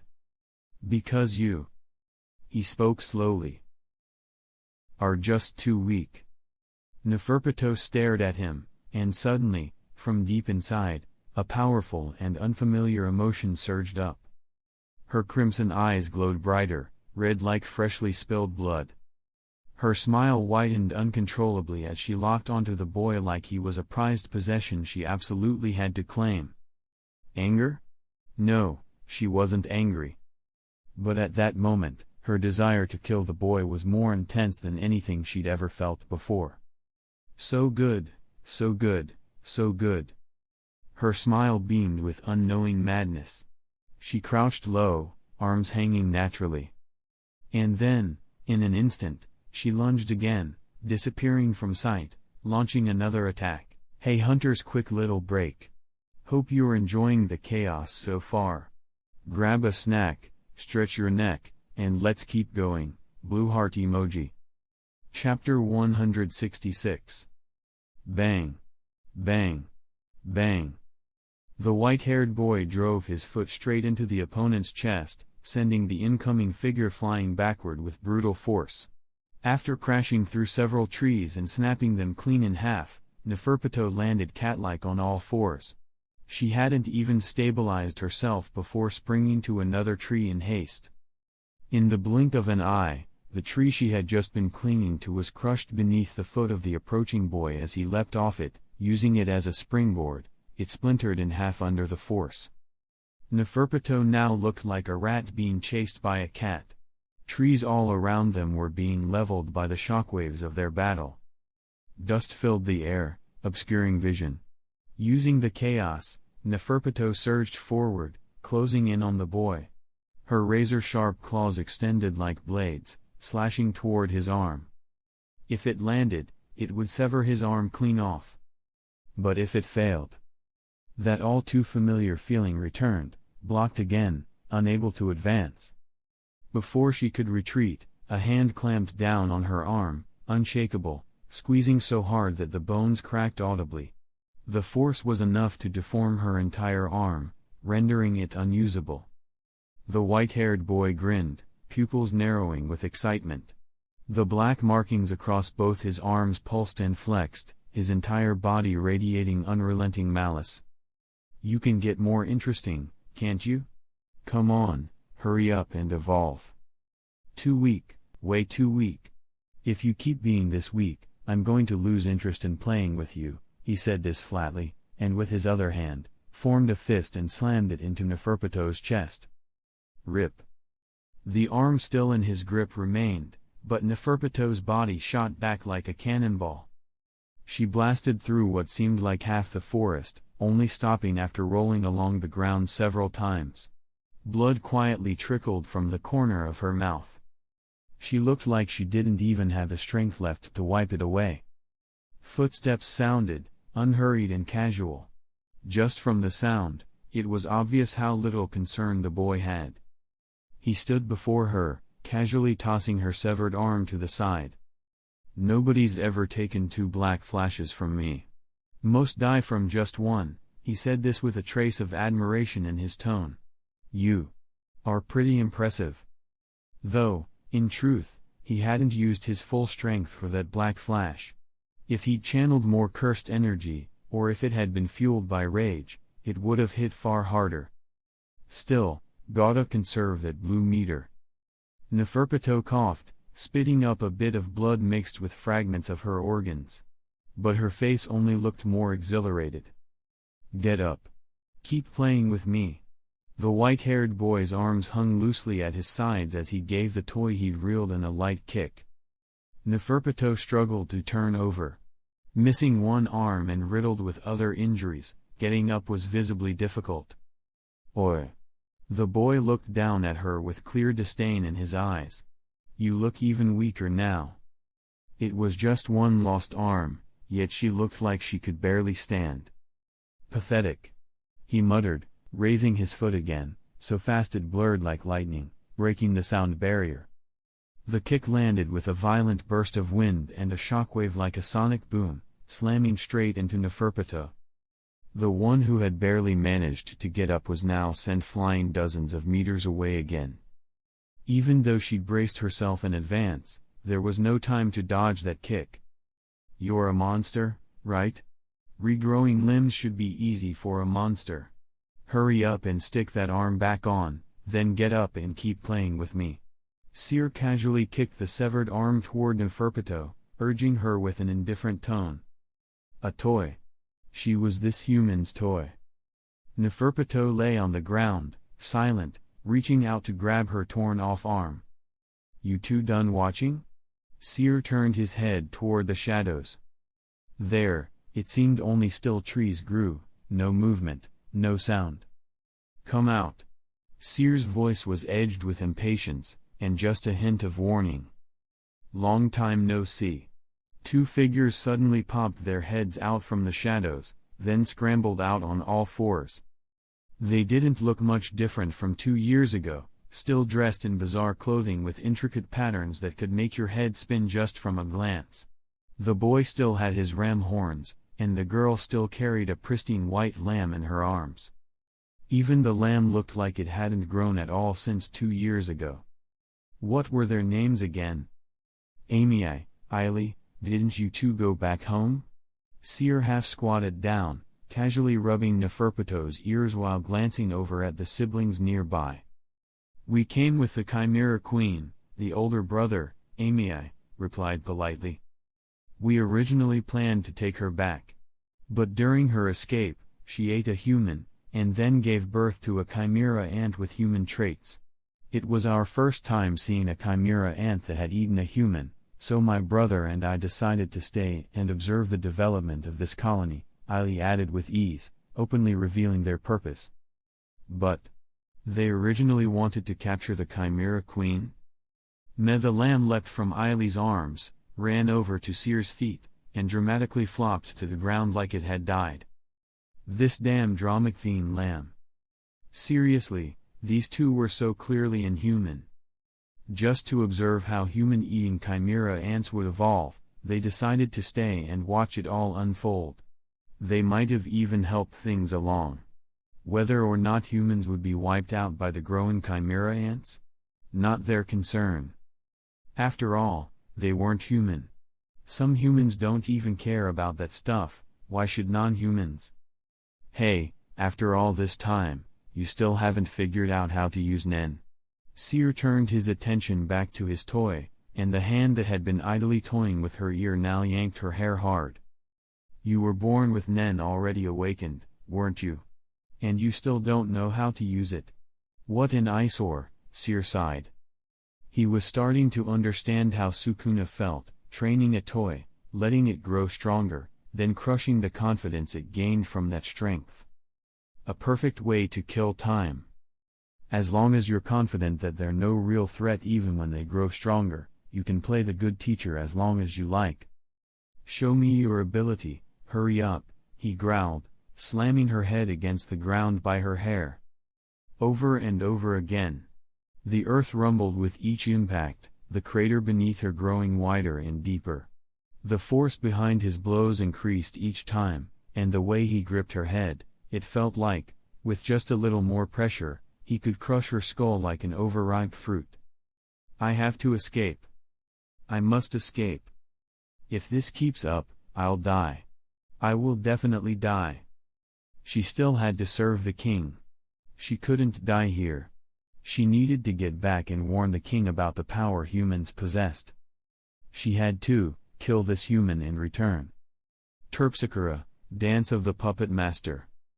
Neferpito's body surrendered itself to the control of her nen threads, allowing her to unleash power far greater than before.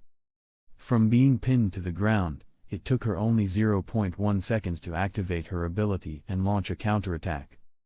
That speed, far too fast for the average opponent to dodge.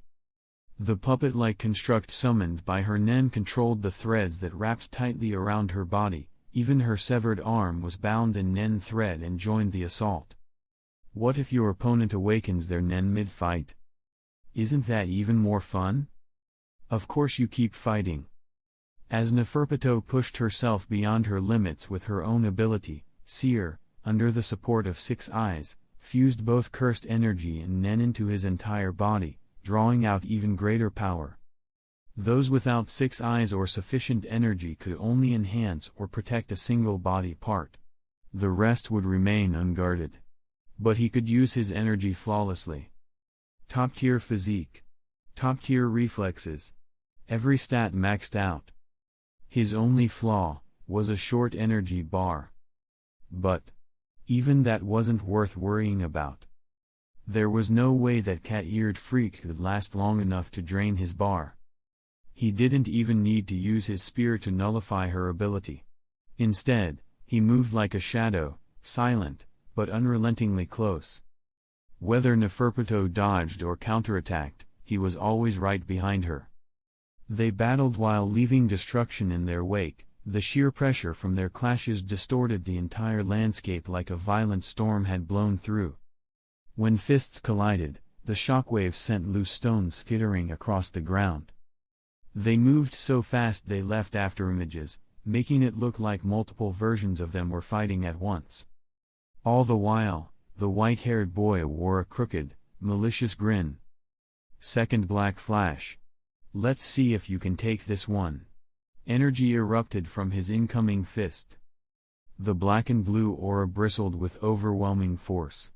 The punch tore through the air with such intensity that the grass was ripped from the earth, the soil split, trees leaned away from the pressure, and leaves spiraled into the sky, caught in its pull.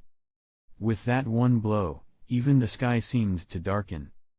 Neferpito's white, curly-haired form flew off like a meteor. Several minutes later, a deafening boom echoed from the other end of the forest. From above, it was clear that nearly a quarter of the trees had been leveled. Manipulation type? Or was it a specialist ability? Seer mused, pulling his gaze back. If it's just manipulation, that's kind of boring. He didn't even bother checking on the one he'd just blasted across half the forest. Based on the enemy's revealed abilities, which only involved manipulation, it was highly reminiscent of the manipulation type. The 6 nen categories are actually pretty hard to distinguish without testing. It's not that manipulators aren't strong or can't fight, it's just that Seer doesn't particularly enjoy fighting them. He much prefers going up against enhancers or emitters. Fighting them is way more satisfying than going up against someone like HxH, whose ability is sticky, unpredictable, or layered with other traits. It forces you to constantly think, even get into psychological battles. It's a totally different experience. His brain is already overloaded as it is, just let him have a bit of fun for once. Ants have extremely strong survival instincts, Amy commented nearby, sounding half like a reminder, half like a neutral observation. Aren't humans supposed to wipe them all out? Eily asked as she hugged her little lamb, adjusting her glasses. Her voice was flat, but tinged with mild confusion. Not really my concern, Seer waved it off, not in the mood to explain human ethics to 2 non-humans. People are different. As humans, it's normal to wipe out monsters for self-preservation or to protect their status. But to Seer, none of that really mattered. He had no protective instincts for humanity, no sense of responsibility. Besides, he already knew the human side would win. There was no need to step in. The only real curiosity was whether any important characters would die. They still have room to grow. If I break the toys now, it just feels like a waste, Seer said casually. I see. So this is how humans think, Amiya replied, a look of sudden understanding on his face. Non-humans who had barely interacted with humans were now already being mentally derailed by this one. Humans are weird, aren't they, little lamb? Eily murmured down to her pet. Is the Chimera Ant Queen still alive? Seer asked out of the blue. She is. She's birthed many underlings, but she's dying, Amiya replied matter-of-factly. She's still alive, huh? Seer rubbed his chin between his thumb and forefinger, expression thoughtful. Weird. He could have sworn the queen should have been dead already. What kind of species has both a queen and a king alive at the same time? Who even gives the orders in that case? What is this? Some kind of dual emperor situation, Chimera Ant edition? You two do something to her. Seer narrowed his eyes, scrutinizing the two non-humans. We simply help the queen and survive a bit longer, I'm answered calmly. If she died too early, we wouldn't get to witness the later development of the species, Eily added, still holding her lamb, her expression serene, her words clearly marked by an inhuman perspective. What are you two, evolutionary biologists? Now you care about the Chimera Ant's future as a species. We want to see the conclusion, Chimera Ants versus humans. Who wins? Amiya stated their ultimate goal. But I could have sworn the queen was already dead. Seer muttered, frowning with clear dissatisfaction. Was his intuition off? No way. He never gets it wrong. She's almost dead, Amiya confirmed, as if reassuring him. It's okay to just treat her as dead already, Eily added, trying to comfort their human companion. That's much better to hear. Seer nodded in approval. Just felt wrong to still have a queen around when the king had already shown up. Cough. Neferpito's eyes flicked open, rolling slightly in her sockets. Was I too weak? Not strong enough? She knelt on the ground, tail drooping, ears sagging low as she seriously reflected on her lack of power. That human hadn't even bothered chasing her down to finish her off. Why? Did he see her as so weak she wasn't even worth it? A summoned puppet appeared at her side again, different from the last one. This time, she used the puppet's ability to repair her body. Terpsichore, Dance of the Black Puppet, could summon a demonic puppeteer to control corpses, or herself. Her other ability, Dr. Blythe, Toy Fixer, was for healing injuries. She developed these abilities because of her severed arm. In fact, the first test subject was herself. Her limb was stitched back on, her shattered internal organs mended. It was like watching a worn-out rag doll be patched up into something new again. Standing up, she stretched and moved her body, eyes filled with curiosity. The first time experiencing her own power, it felt novel, even fun. Her ability actually seemed pretty amazing. Her ears perked back up, tail swaying behind her. She looked like she was in a great mood, completely unfazed by the brutal beating she'd just received. She was stronger now. That was great news. She could serve the king even better. Thinking of this, her tail wagged even more energetically. Chapter 167. I can't find him anymore. Neferpito tried once more to sense that human, but the presence had completely vanished. It was a stark contrast to earlier, when he had practically announced to the whole world, I'm right here. Was that all just to lure me over on purpose? But then he didn't kill her. And he seemed close with those two people around the queen. She thought about it for a moment and decided to head back to the nest. Next time, I'll find another strong human to play with. Within the borders of NGL, small villages dotted the landscape. Some had already been abandoned by the time Seer and the others arrived. Others, due to their remote locations and sparse populations, still remained intact. But with no flow of information, These villagers were completely unaware of the existence of the chimera ants. Here, people still traveled on horseback, or in carts made of nailed-together wooden planks.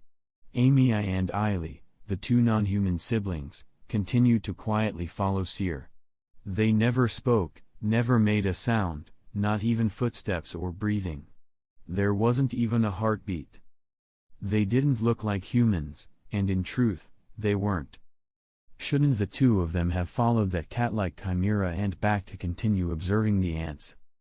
To Seer, these two felt like the type of kids who, when they were younger, would squat on the side of the road to watch ants move their colony, or slowly track a snail and maybe even give it a little push to speed it up.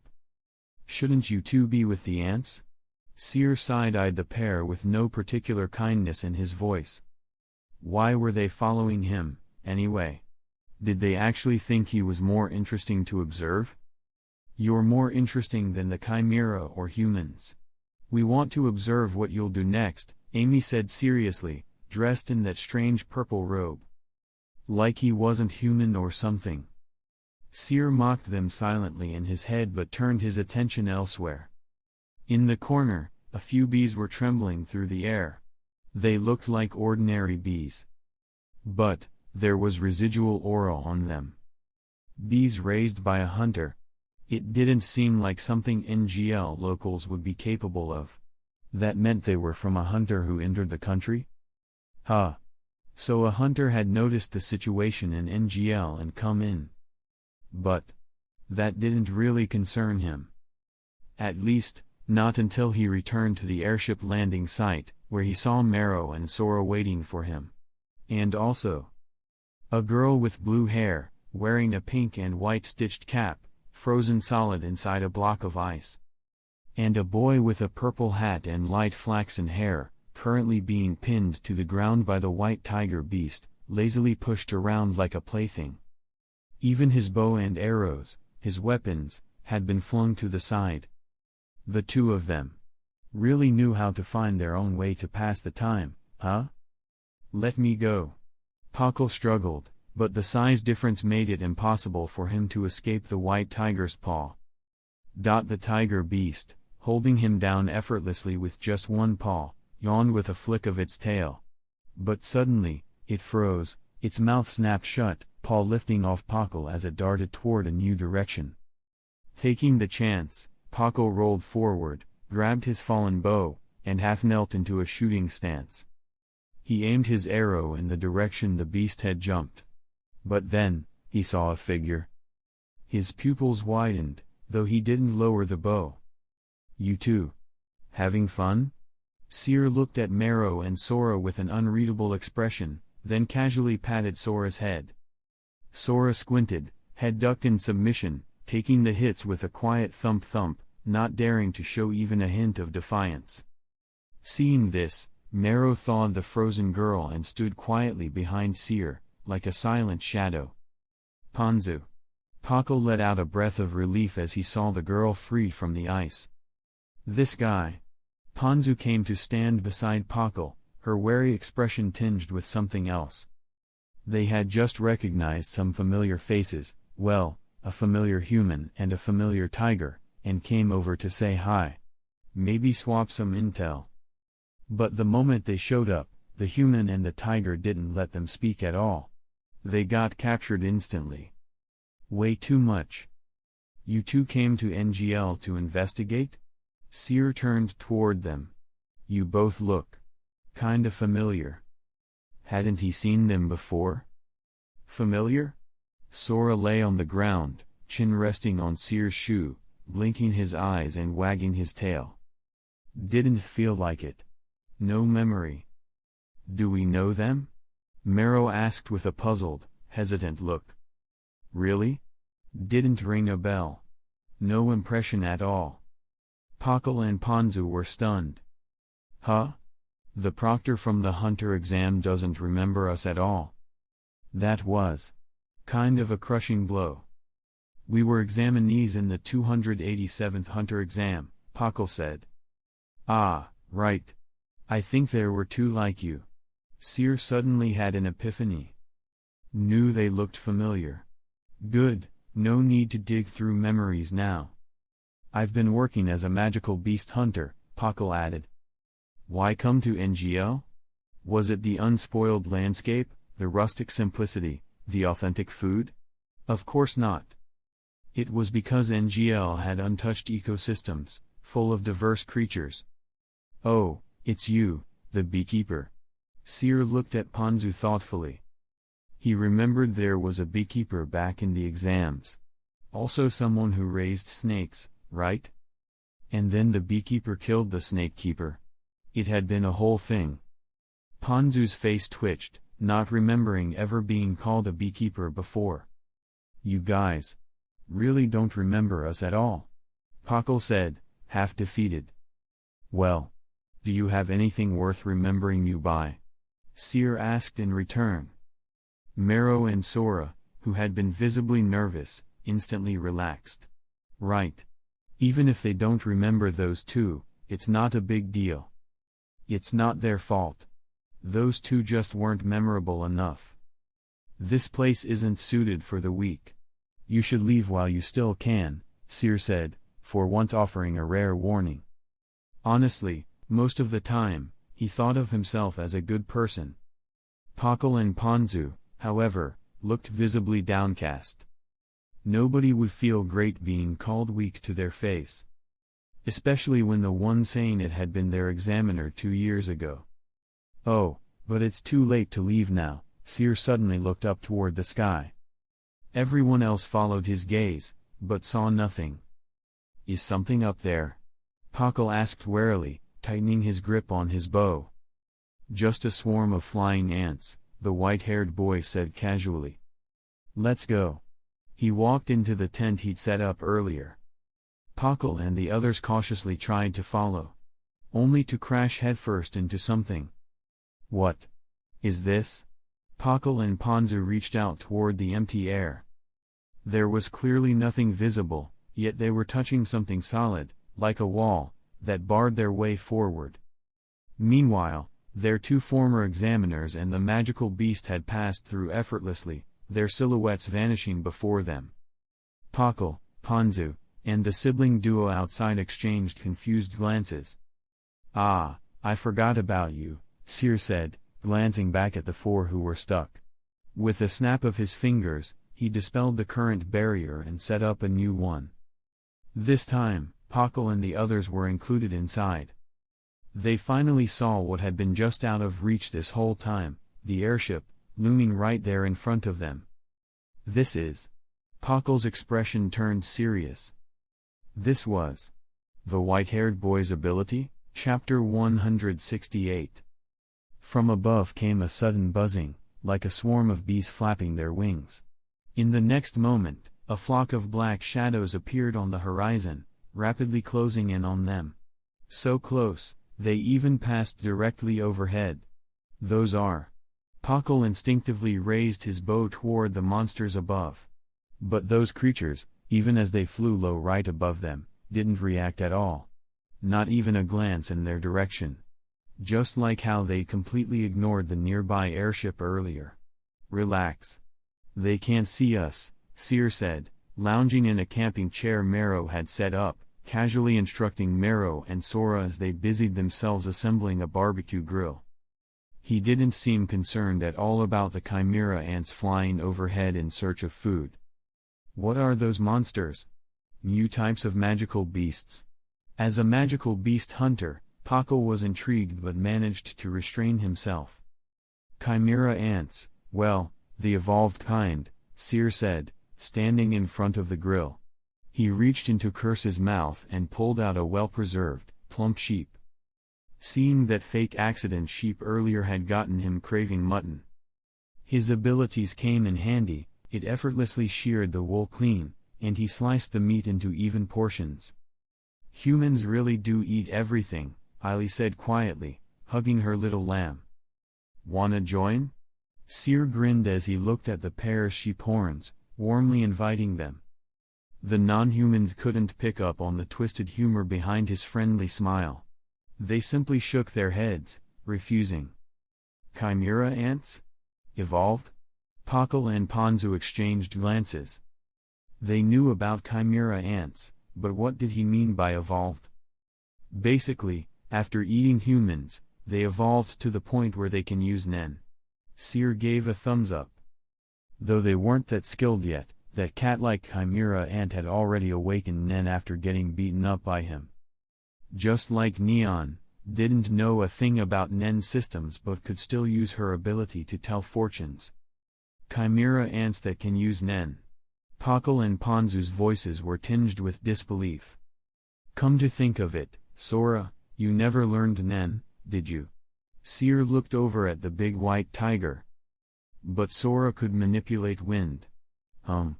Let's just say magical beasts had their own training systems.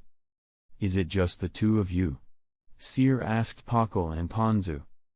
No, we're part of a 7-person team. We split into 3 groups for scouting, and I'm partnered with Ponzu, Pakal explained. Since Ponzu could use her bees for intel gathering, their group's efficiency wasn't worse than the others. Of course, the other teams had their own methods too. I see, Seer nodded, saying nothing more. Some of those people captured by the chimera ants, those slightly stronger ones, were probably their teammates. But weren't there more than just 5 of them? Sizzle sizzle, the lamb skewers roasting over charcoal released a mouth-watering aroma. Once the seasoning was sprinkled on, the smell became even richer. That scent alone was enough to make Seer forget whatever he was about to demand. Sir, please enjoy, Mero said, handing over the freshly grilled lamb. Eily and Aimee sat quietly nearby, holding fruit platters, chewing without expression. To Seer, they looked like they were eating while spacing out. Was eating supposed to be that painful for them? It's been half a year since we had fruit, brother, Eily said calmly. Yes, Eily, Aimee nodded. They weren't saying anything particularly tragic, and yet the vibe around them felt tragically bleak. They probably didn't have money, were used to drifting across the sea, as in, floating with ocean currents, and now they were tagging along with chimera ants, who ate people. It wasn't hard to guess why they hadn't had any normal food in forever. Seer leaned back in his camping chair, sipping freshly squeezed juice and nibbling on lamb skewers. He'd take a bite, glance at the lamb in Eily's arms, look away, then take another bite. Eventually, the lamb in Eily's arms curled up with its back turned to Seer, head buried in her clothes, too scared to even look at him. Meanwhile, the chimera ants, done with their hunt, passed by their area again on their way back to the hive. This time, as Pakal, having finally overcome his unnecessary shame, stuffed food into his mouth with gusto, he happened to glance up, and froze mid-chew, swallowing the meat whole. He recognized the chimera ants above, but why were they carrying humans? Even their teammates were being carried off by flying chimera ants, seemingly to some unknown destination. Pretend he didn't see anything. Or try to save his teammates. Pakal didn't hesitate, he chose the latter. He and Ponzu had both stood up at almost the exact same time, leaving their food behind and grabbing their weapons to rush out. But the next moment, they were stopped again by the invisible wall. Only this time, it wasn't keeping them out, it was keeping them in. Let us out. Our teammate's been captured. Pakal turned and shouted at the white-haired boy, who still sat there casually as if none of it concerned him. Even with so many people being taken by monsters, he remained relaxed, not even glancing up. It was like he had zero empathy. You want to go die? Sure. Seer glanced at their determined faces and gave a faint nod. Go on, then. He waved them off dismissively. If you can break through that wall, prove your strength, I'll let you out. He stayed in his chair, eyes still fixed on the grill in front of him, speaking offhandedly. Pakal said nothing more. He simply raised his bow and shot an arrow at the invisible wall in front of him. The arrow was stopped cold. Completely ineffective. Meanwhile, chimera ants with wings were already flying off with the captured humans into the distance. Outside, another chimera ant, one shaped like a spider, had just arrived in the area and, like Pakal and the others earlier, ran into the same invisible barrier. "There's something here?" The spider-like chimera ant tapped the air in front of him with his spider leg. As expected, he met resistance. The creature grew intrigued, circling around the wall, tapping and probing until he managed to roughly figure out its size. A circle about 50 meters in diameter. His actions attracted more chimera ants. They began to gather outside, trying various methods to break the invisible wall. On the inside, Pakal and Ponzu were only one thin layer of the barrier away from the ants. To those outside who couldn't see the wall, it looked as if they were face to face. So close to such monsters, Pakal and Ponzu couldn't help but take a couple of steps back. "How about we see who breaks the mystery first?" the spider-like ant suggested. "Foolish," Seer sighed. "Why are they so curious? Weaklings don't need useless curiosity. It's your curiosity that'll get you killed." As more chimera ants gathered, Seer extended his hand outside the barrier. An invisible slash landed on the chimera ants outside. Blood sprayed like fountains. Limbs fell like rain. In a single instant, the crowd of chimera ants was reduced to nothing but corpses. All that was left were the stunned expressions on Pakal and Ponzu's faces. The gap in power had been shown in a way they would never forget. Chapter 169. Even severed and scattered, the surviving limbs still twitched. It was a clear testament to the chimera ants' incredible tenacity and vitality. This scene didn't scare the rest of the chimera ants off, instead, it triggered a swarm. What began as a small group quickly turned into a full-on encirclement, as all the chimera ants in the area that hadn't already left were now gathering. It looked like there were two choices. 1. Kill all the chimera ants outside. 2. Do absolutely nothing and let the ants surround them. Maybe, just maybe, they'd get bored and wander off. Seer lazily stared at the grotesque ants outside, chuckling to himself at the thought. "Looks like we'll need to change locations," he muttered, eyes drifting to the scene outside. The chimera ants didn't all bleed red, some bled yellow, green. Even though the barrier kept it from splattering inside, just seeing it made his stomach churn. Clearly, leaving the airship parked here wasn't a smart move. He raised a hand, dispelling the barrier. The chimera ants, sensing the invisible wall vanish, all reflexively stepped back in unison. Then they saw the people standing where the wall had once been, and it clicked. Humans. And not just any humans, rare quality humans. After eating so many people, the chimera ants had begun ranking the quality of their food. Old people, little to no nutrition, barely edible. Children, tender texture, but not filling.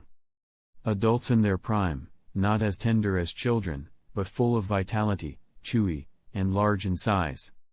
And beyond all those were the rare types, humans who possessed some sort of special power. Those were worth multiple times the energy of an average human. Dozens of times, even. These chimera ants. Their evolution's half-baked. Not human enough, not beast enough.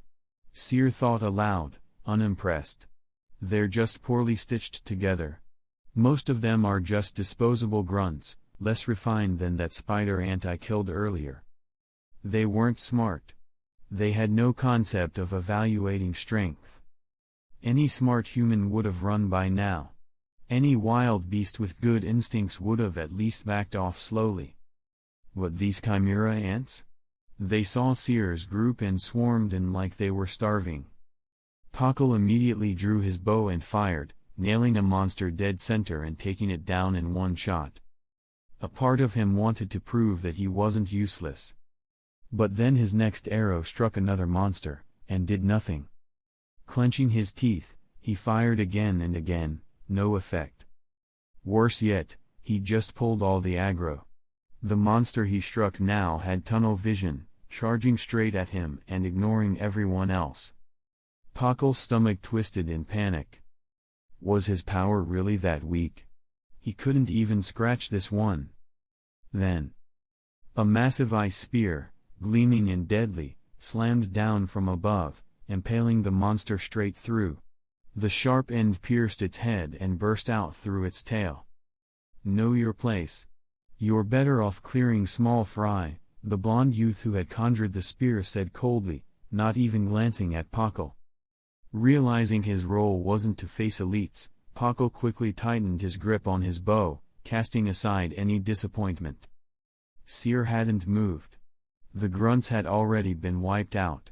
Even the white tiger beasts stirred up a gust of wind, blowing the ant corpses far away to keep the space clean. But the blood remained, a thick, foul stench that clung to the air. Far more pungent than human blood. It wouldn't be long before the smell attracted more ants. Ants at the squad leader level already seemed stronger than the average human ability user. The silent brother-sister duo finally spoke up. Throughout the battle, they had pretended not to exist. They were always watching. They had once observed strong humans, and ordinary ones too. So naturally, they were now observing this battle between humans and ants. They didn't help. They didn't attack from behind. They simply watched. From what they had seen earlier, if the number of ants increased just a bit more, humanity would lose. Of course, that was assuming the white-haired human didn't get involved. If he did step in, then no matter how many of these soldier ants showed up, it would be pointless. The strongest human and the king of the chimera ants were destined to clash. And that battle would decide which side would be the victor. So, Amy and Eiley both glanced at the white-haired boy who stood off to the side, looking bored. Who was stronger, him or the chimera ant king? Or, could it be that there was someone even stronger than him on the human side? Are you the strongest human? One of the non-humans asked boldly. It wasn't exactly an easy question to answer. People who wore the title of strongest didn't tend to meet very happy endings. Was he the strongest? Seer asked himself honestly, and got his answer. So he replied quite naturally, I'm not. How strong is the strongest human? Amy asked curiously. Never fought them. Don't know. You guys can go try, Seer replied flatly. We're not good at fighting, the two non-humans said in unison. They had never fought anyone before, not even the villagers back home. Hunting didn't count as fighting. Seer gave them a sidelong glance but said nothing. Not good at fighting? Oh, right, Nanika inside Aluka wasn't good at fighting either. Didn't stop her from killing people. If these two really had no ability, how were they allowed to stay by the queen's side? Their original plan was to capture the queen, wasn't it? Was she just a super chill monster that kept them around for fun? Only an idiot would believe they couldn't fight. We're leaving NGL. Pakal suddenly spoke up. He'd been quiet for a while. Now he had made up his mind. We actually came with a few other teams. I saw them all get captured just now. The monsters that had taken their comrades were way out of their league. If he and Ponzu went after them, it would be suicide. We're going to leave NGL and contact the Hunter Association. Report what's going on here, Bokor said. Since they had entered NGL legally, they weren't allowed to bring in any electronics. Only by leaving could they use communication equipment and reach the association. Ah, you don't have to tell me, Seer waved dismissively, clearly uninterested. If they were gonna leave, then leave. No need to announce it to him. Thank you for your help. Good luck. Goodbye, Pakal said one last time before he and Ponzu took off toward the NGL border at full speed. Along the way, they might run into more monsters. They might even die before getting out. But someone had to get the message out. They couldn't rely on those strong people who ignore the captured humans like it wasn't their problem. It was all on them now. This path's clear. No monsters. It's safe, Ponzu reported, sending her bees ahead to scout the route, helping them find a safer way out. That alone raised their odds of success, just a little. I think we do have a phone, Seer muttered after they'd left. As smugglers, they'd brought all sorts of stuff with them.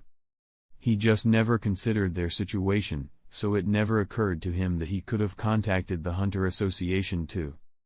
Well, whatever, he said lazily. Since those two had already taken it upon themselves to spread the word, there was no need for him to lift a finger. As Pakal and Ponzu prepared to escape the borders of NGL, yet another team appeared at the edge of the territory. After completing the entry inspection, only 3 people were permitted to enter NGL. According to the investigation and analysis, this area is the most likely place for that kind of creature to appear, the silver-haired man said quietly. This large-scale biological investigation team had recently acquired some chimera ant bones. After thorough analysis, they concluded that the most probable location of the threat was NGL. So they rushed here without delay. Although strict border policies meant only 3 members could enter, it wasn't a major issue. After entering, Kite and his 2 teammates split up, each heading in a different direction. Kite's end radius extended about 45 meters, and ever since entering, he had maintained it continuously. From daytime into the night. The fact that he could maintain such a long-lasting N without exhausting himself, even looking like he had energy to spare, was a testament to his strength. Just as the team's findings suggested, the chimera ants had indeed come here. And judging from the signs, they had been active for quite some time. The army dispatched by NGL had been completely annihilated by the chimera ants, the human soldiers had become their food. Picked clean to the bone, their remains were now stacked like trophies by the ants, awaiting transport back to the nest. Kite looked at the soldiers' fallen uniforms and weapons scattered nearby, then at the pile of bones, and couldn't help but sigh inwardly. He was too late. But sorrow served no purpose now. What he needed to do was continue his mission. He followed behind the ants, intending to trace the location of their nest. After tracking them through the night forest, he came upon a scene of devastation, as if a storm had torn through the area. Disheveled grass, toppled trees, shattered branches, footprints, and multiple craters. In the largest crater, the vague outline of a face could be seen. A battle had taken place in this forest. These remnants were its scars. To leave behind such destruction, only a chimera ant could have that kind of power in NGL. One side was likely a chimera ant. And the other, judging by the fight, must have been a human. He just didn't know who had won. That face-shaped outline in the crater, it looked suspiciously human. As Kite was thinking this, he suddenly halted. Ahead of him was something, an overwhelmingly powerful entity, radiating a malicious, monstrous aura. Compared to the chimera ants he had been tailing, this presence was on an entirely different level, like heaven and earth. That was a real monster. Run. I have to run. Without hesitation, Kite turned and bolted. Human. A strong one? The figure with short, wavy white hair and crimson eyes locked on. She launched herself like a crazed beast, leaving only a shockwave behind. Don't run, human. Come play with me too. She couldn't find that other human anymore, but this one should be just as fun. Hey, she laughed uncontrollably while chasing, her voice echoing through the nighttime forest like a phantom. Behind him, Kite could feel it, the thing chasing him was a monster in every sense. The moment he let his guard down, she'd catch up and tear out his throat.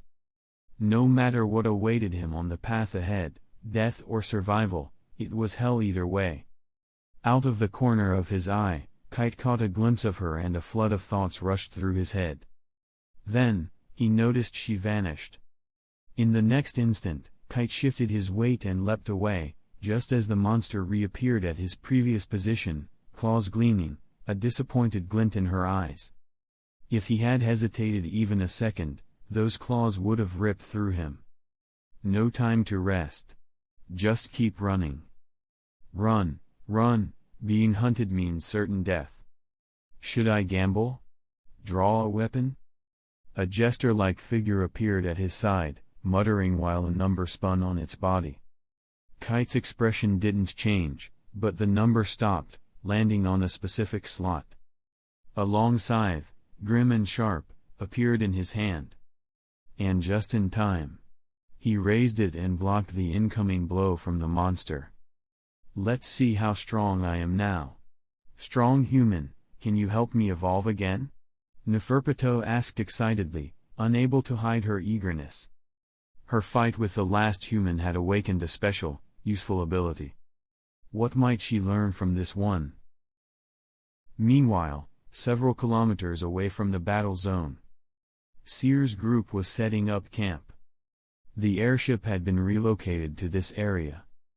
Though it was closer to the Chimera ant nest, Seer believed in the principle of hiding in plain sight.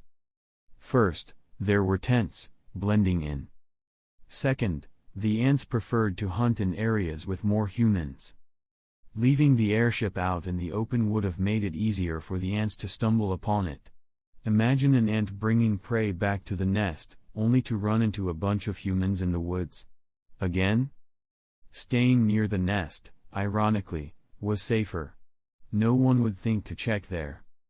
And finally, Seer didn't want it to seem like he was hiding.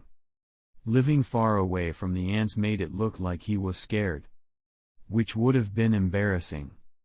That cat-like ants fighting another human again. The silver-haired boy looked into the dark forest. His cool blue eyes seemed to glow under the moonlight. The battle wasn't exactly subtle. Anyone with decent strength would notice. The energy of the person fighting the ant felt familiar. Seer dug through his memory. It was Kite. He remembered encountering him in the beast-filled forests of the Asian continent. Oh yeah, Kite specialized in researching large biological organisms. Chimera ants did technically qualify. Some even looked vaguely human, though most were hideous, massive, and bizarrely shaped.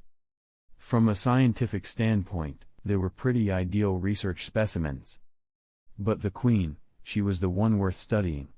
Her ability to produce ants resembling whatever she consumed. Now that was a unique trait. If anyone could crack that, they might be able to optimize the human genome.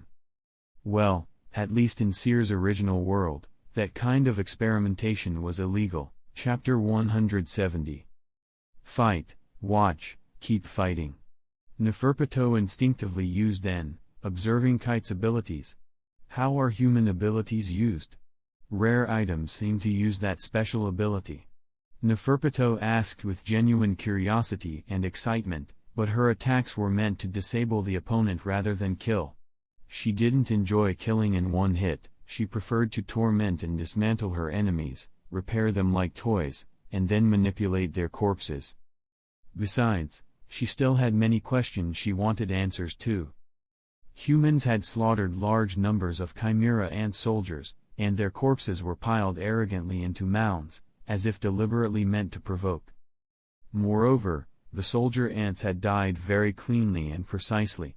The variety in methods of death made it clear they weren't all killed by a single person. Humans with unique abilities seemed to be showing up more and more. There was no way to escape.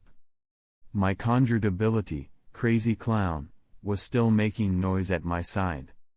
I couldn't draw the weapon I wanted, and the conjured tool, which had lost control, broke apart at a critical moment.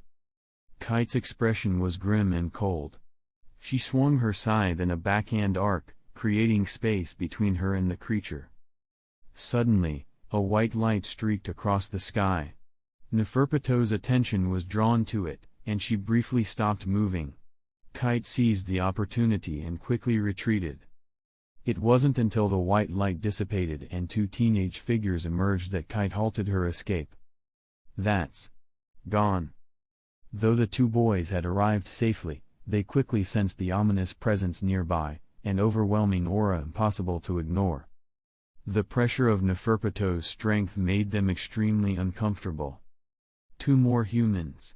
Neferpito glanced at them indifferently and refocused on Kite. That human was far stronger than the new ones. There was a more powerful toy in front of her, she wasn't interested in the smaller ones. But if the big toy escaped, the little ones could still offer some amusement. Gone. Run, Kite shouted toward the boys. Kite? Gon looked around in confusion. He had used the accompany card to find Jing. So why did he end up next to Kite? And Kite looked like she was being hunted. That terrifying creature was trying to hurt Kite. Killua broke into a cold sweat. Something deep in his mind screamed at him to run from the monster in front of them. Run. The moment the white meteor crashed into the forest, everyone who could see witnessed it. Only those familiar with the game Greed Island would recognize the scene. Huh? Showing up like this at this time? Seer's tone carried a touch of criticism. According to classic shonen tropes, the protagonist might fall from the sky just in time to save a side character like Kite. But in this world, the protagonist, a hunter, was more likely to get beat down. He had been observing the battle with his 6 eyes from a distance for a while. Kite was holding her own, but the arrival of Gon and Killua might disrupt the balance. Are they Greed Island players? Marrow asked, glancing toward the spot where the meteor had vanished. Gon and Killua, Seer replied with a smile. The protagonists had arrived, perhaps the real story was about to begin. The focus would be the war between humans and chimera ants. He wondered what surprises lay ahead. Eager for the unexpected, he hadn't intervened, nor had he tried to challenge the Ant King. Waiting could be long, but things were finally beginning. His mood was upbeat. Zulps and Furies, Marrow muttered, calm but with a hint of disdain. He equally despised anyone who attracted the attention of the adult. Speaking of which, where did that dumb tiger wander off to? Marrow shifted the topic, trying to divert the adult's attention. The tiger had gotten along well with Sora and the siblings who seemed familiar with the adult. After receiving the adult's approval, the tiger had followed the siblings out for a stroll. He hadn't returned. Now, seeing the ants react to shifting wind patterns, Marrow wondered if the tiger had run into trouble. Sora and the others. Seer searched for a moment and located 3 beings amidst a dense group of living entities. Their position overlapped with Kite's. 3 non-humans had gone to watch the battle. Sora had likely been taken there by the siblings. They were observing the clash between humans and ants. Naturally, they'd want a front row seat. They ran toward the battlefield, Seer said flatly. Marrow's expression blanked for a moment as countless thoughts raced through his mind. If Sora died, he would be the only one left. But he pushed those thoughts down. If anything happened, the adult would not be pleased. Besides, Sora was technically the adult's property. No one else had the right to harm him. And even though Marrow had raised Sora himself, it wasn't the adult's job to care for a pet. Marrow had done everything, fed him, bathed him. And the tiger's color scheme was uncannily similar to the adult's. I shouldn't have let him go with those 2, Seer muttered, covering his face with one hand in exasperation. Don't get killed. Even punishing a pet was a matter of face. It would be humiliating if someone else's chimera ant killed his tiger. There was also a bond between him and Sora, though not fatal. It would affect him if Sora died. With reverse curse technique, it wasn't a huge concern. But it was a matter of pride. He could hit his own pet, but no one else should. Not seriously, anyway. Let's go check it out, he said, heading toward where Kite and Neferpito had clashed. Marrow followed, eyes icy. Something had better not have happened to Sora. Sora had indeed encountered trouble. Impatient to watch the fight, he'd left the 2 siblings behind and wandered through the forest. A white-haired chimera ant spotted him but ignored him, showing no interest. Sora simply walked past, tail swaying, in full view of several enemies. He didn't get far before other ants stopped him. In the sky were flying ants that looked like enormous bees, the size of grown men. On the ground stood a strange white-haired ant with fur bristling. Sora sniffed the air. He couldn't identify the scent exactly, it must have been chimera ant musk. "Oh, my former kin," said the ant, looking at Sora with shining eyes and exaggerated excitement. "There's no room for two kings in one jungle. As beasts, it's fate that we must fight." Sora stared blankly. "King of beasts? Aren't you an ant?" Clearly, the tiger had outgrown his identity. "You!" The chimera ant with tiger genes snapped and attacked. Roar! The roar shook the forest, echoing through the trees. The house-sized tiger that used to nap obediently beside Seer now revealed its true form, claws like blades, jaws wide enough to bite a man in half, and a body powered by wind. A tornado erupted in the sky. The flying ants were sucked into it, spinning faster and faster, until it became a massive black meat grinder filled with screams. "I'm not like you filthy bugs." Sora's claws tore the tiger ant in half. He bit off its upper torso in one gulp, then spat it aside. The tornado vanished. Shredded ant parts rained to the forest floor. Sora still preferred cooked food. Raw meat was dirty. Maybe he could roast it later. If he was caught snacking outside again, Seer would scold him. Nearby soldier ants had all been wiped out, and the massacre didn't go unnoticed by Neferpito. Using her natural N, she immediately detected the source. She dropped the severed human head she was holding and turned from Kite, who had already been cut into a limbless torso, to face the new threat. Repairing her toys temporarily disabled her surroundings. Now wasn't the time to fix things. And while expendable, even soldier ants couldn't be wasted so quickly. They still needed to serve the king. Killua carried the unconscious Gon on his back and fled. The white tiger monster had annihilated the ants nearby, making the escape relatively safe. Still, Killua felt a bitter sense of defeat. That clinging monster, Sora, was actually stronger than they were. And the ant that had maimed Kite hadn't even taken them seriously.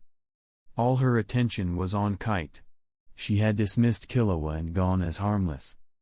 They'd arrived only to flee with their tails between their legs. Killua's nerves were frayed, every sound put him on edge. "You too?" Seer blinked, seeing the boys running away. Wow. This hunter story is surprisingly grounded. The protagonist can't even fight, only flee? Wasn't this the part where they should scream about friendship and power up? "You're really here?" Killua looked at Seer's white-haired figure and felt a strange relief. He finally felt safe. When he'd seen Sora, he'd wondered where his master was. Now the master had appeared. "I've been here a while," Seer said, pinching his chin. "You two just arrived and now you're running off." It hadn't even been 10 minutes since the light appeared. "We caused someone's death," Killua said, his eyes falling to the ground. "If they hadn't shown up, maybe Kite wouldn't have ended up like that." "Yeah, without you, Kite probably could have escaped." Seer nodded casually. Before they arrived, Kite had been holding on. After they appeared, she'd been taken out almost instantly. Although based on what his 6 eyes saw, Kite wasn't dead, somehow she was still alive despite being dismantled. Was it because of her Nin ability? Her ability was strange, her crazy slot's weapon had its own will and personality. "Well, let's go then. Train, come back, beat them next time." Seer waved dismissively. Just like on Greed Island. When you can't win, retreat, train, return. "Oh, and you two are stowaways, by the way," he added with a smirk. "This is NGL." "NGL?" Killua repeated, realization dawning. NGL had strict entry rules, illegal entrants could be executed. They'd used a company, so they definitely hadn't entered legally. How was he going to sneak gone back out? Find a way. Good luck. Seer gave Killua an encouraging pat on the shoulder. Stories of smuggled and zulks being executed. Terrifying. Yet oddly funny in this context. Then Seer walked off with Marrow. There's a monster up ahead, Killua warned them.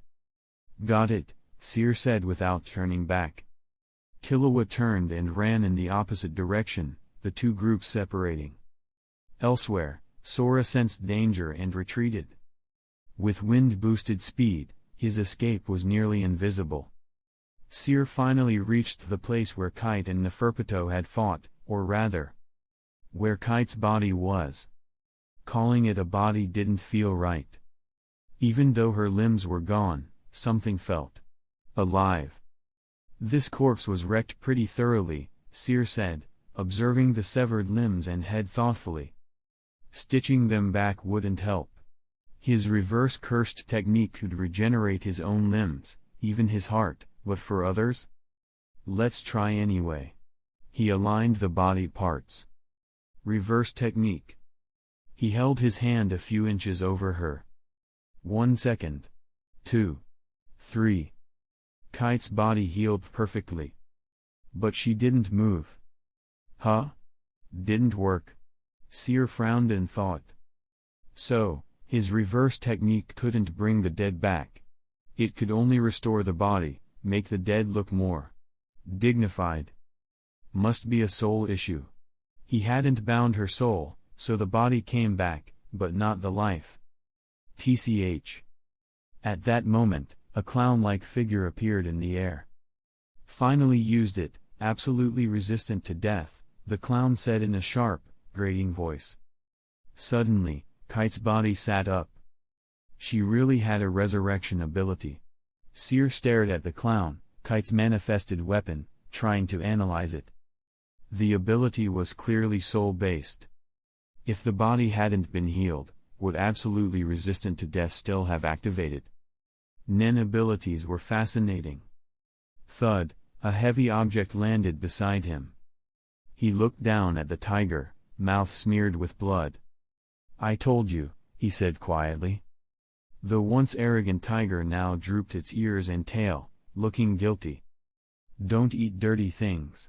Seer grabbed its ear, enunciating each word. I didn't. I really didn't. Sora shook his head and opened his mouth in panic. It hadn't eaten raw meat. We need to leave, that monster could return at any moment, Kite said, already on her feet, barely pausing after coming back from the dead. Chapter 171. Will Neferpito come back? Probably. But likely not immediately. Seer stared into the distance before withdrawing his gaze, thinking silently. The cat-like chimera ant had resumed fighting the two siblings. She was clearly battle-hungry. She'd fight anyone, anywhere. From her strength and design, she was clearly a prominent figure from the original chimera ant arc. No way she was a throwaway character. Background fodder didn't look like that. They looked more like. Seer caught a glimpse of a pig-headed ant wandering by and killed it on the spot. A pig walking upright. Way too conspicuous.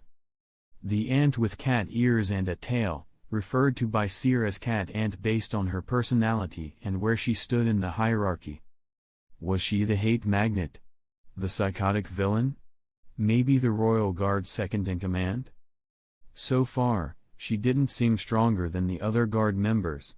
Only the king stood clearly above them all. The Ant King and Chairman Netero were obviously fated to fight. Let's be generous and allow the flashy title of Strongest Human to go to Netero. Cat Ant and the rest should be dealt with by other hunters. Given her twisted, erratic personality, maybe she'd end up being Gon's opponent. You always need a properly balanced rival for the protagonist, not too strong, not too weak. If this were a typical anime, Seer could almost believe they'd pit the king himself against the protagonist. But this was Hunter x Hunter. Gon and Killua had been slapped awake by reality within 10 minutes of arriving. They just barely fled for their lives. There's no way the protagonist would be sent to die against the king. Even with restrictions and vows, to gain the power needed to defeat the king in a short time, it would cost your life. One life, in exchange for another. As it stood now, the boys weren't even close to the strength of the royal guards. As for Chairman Netero, Seer recalled his impression of the old man. Stronger than most, yes. But old, probably hadn't fought seriously in years. The Ant King, by contrast, was young and terrifyingly powerful, born only recently. There's a saying, a flurry of random punches can beat an old master to death. That's the vibe. Based on pure physical power, humans couldn't win.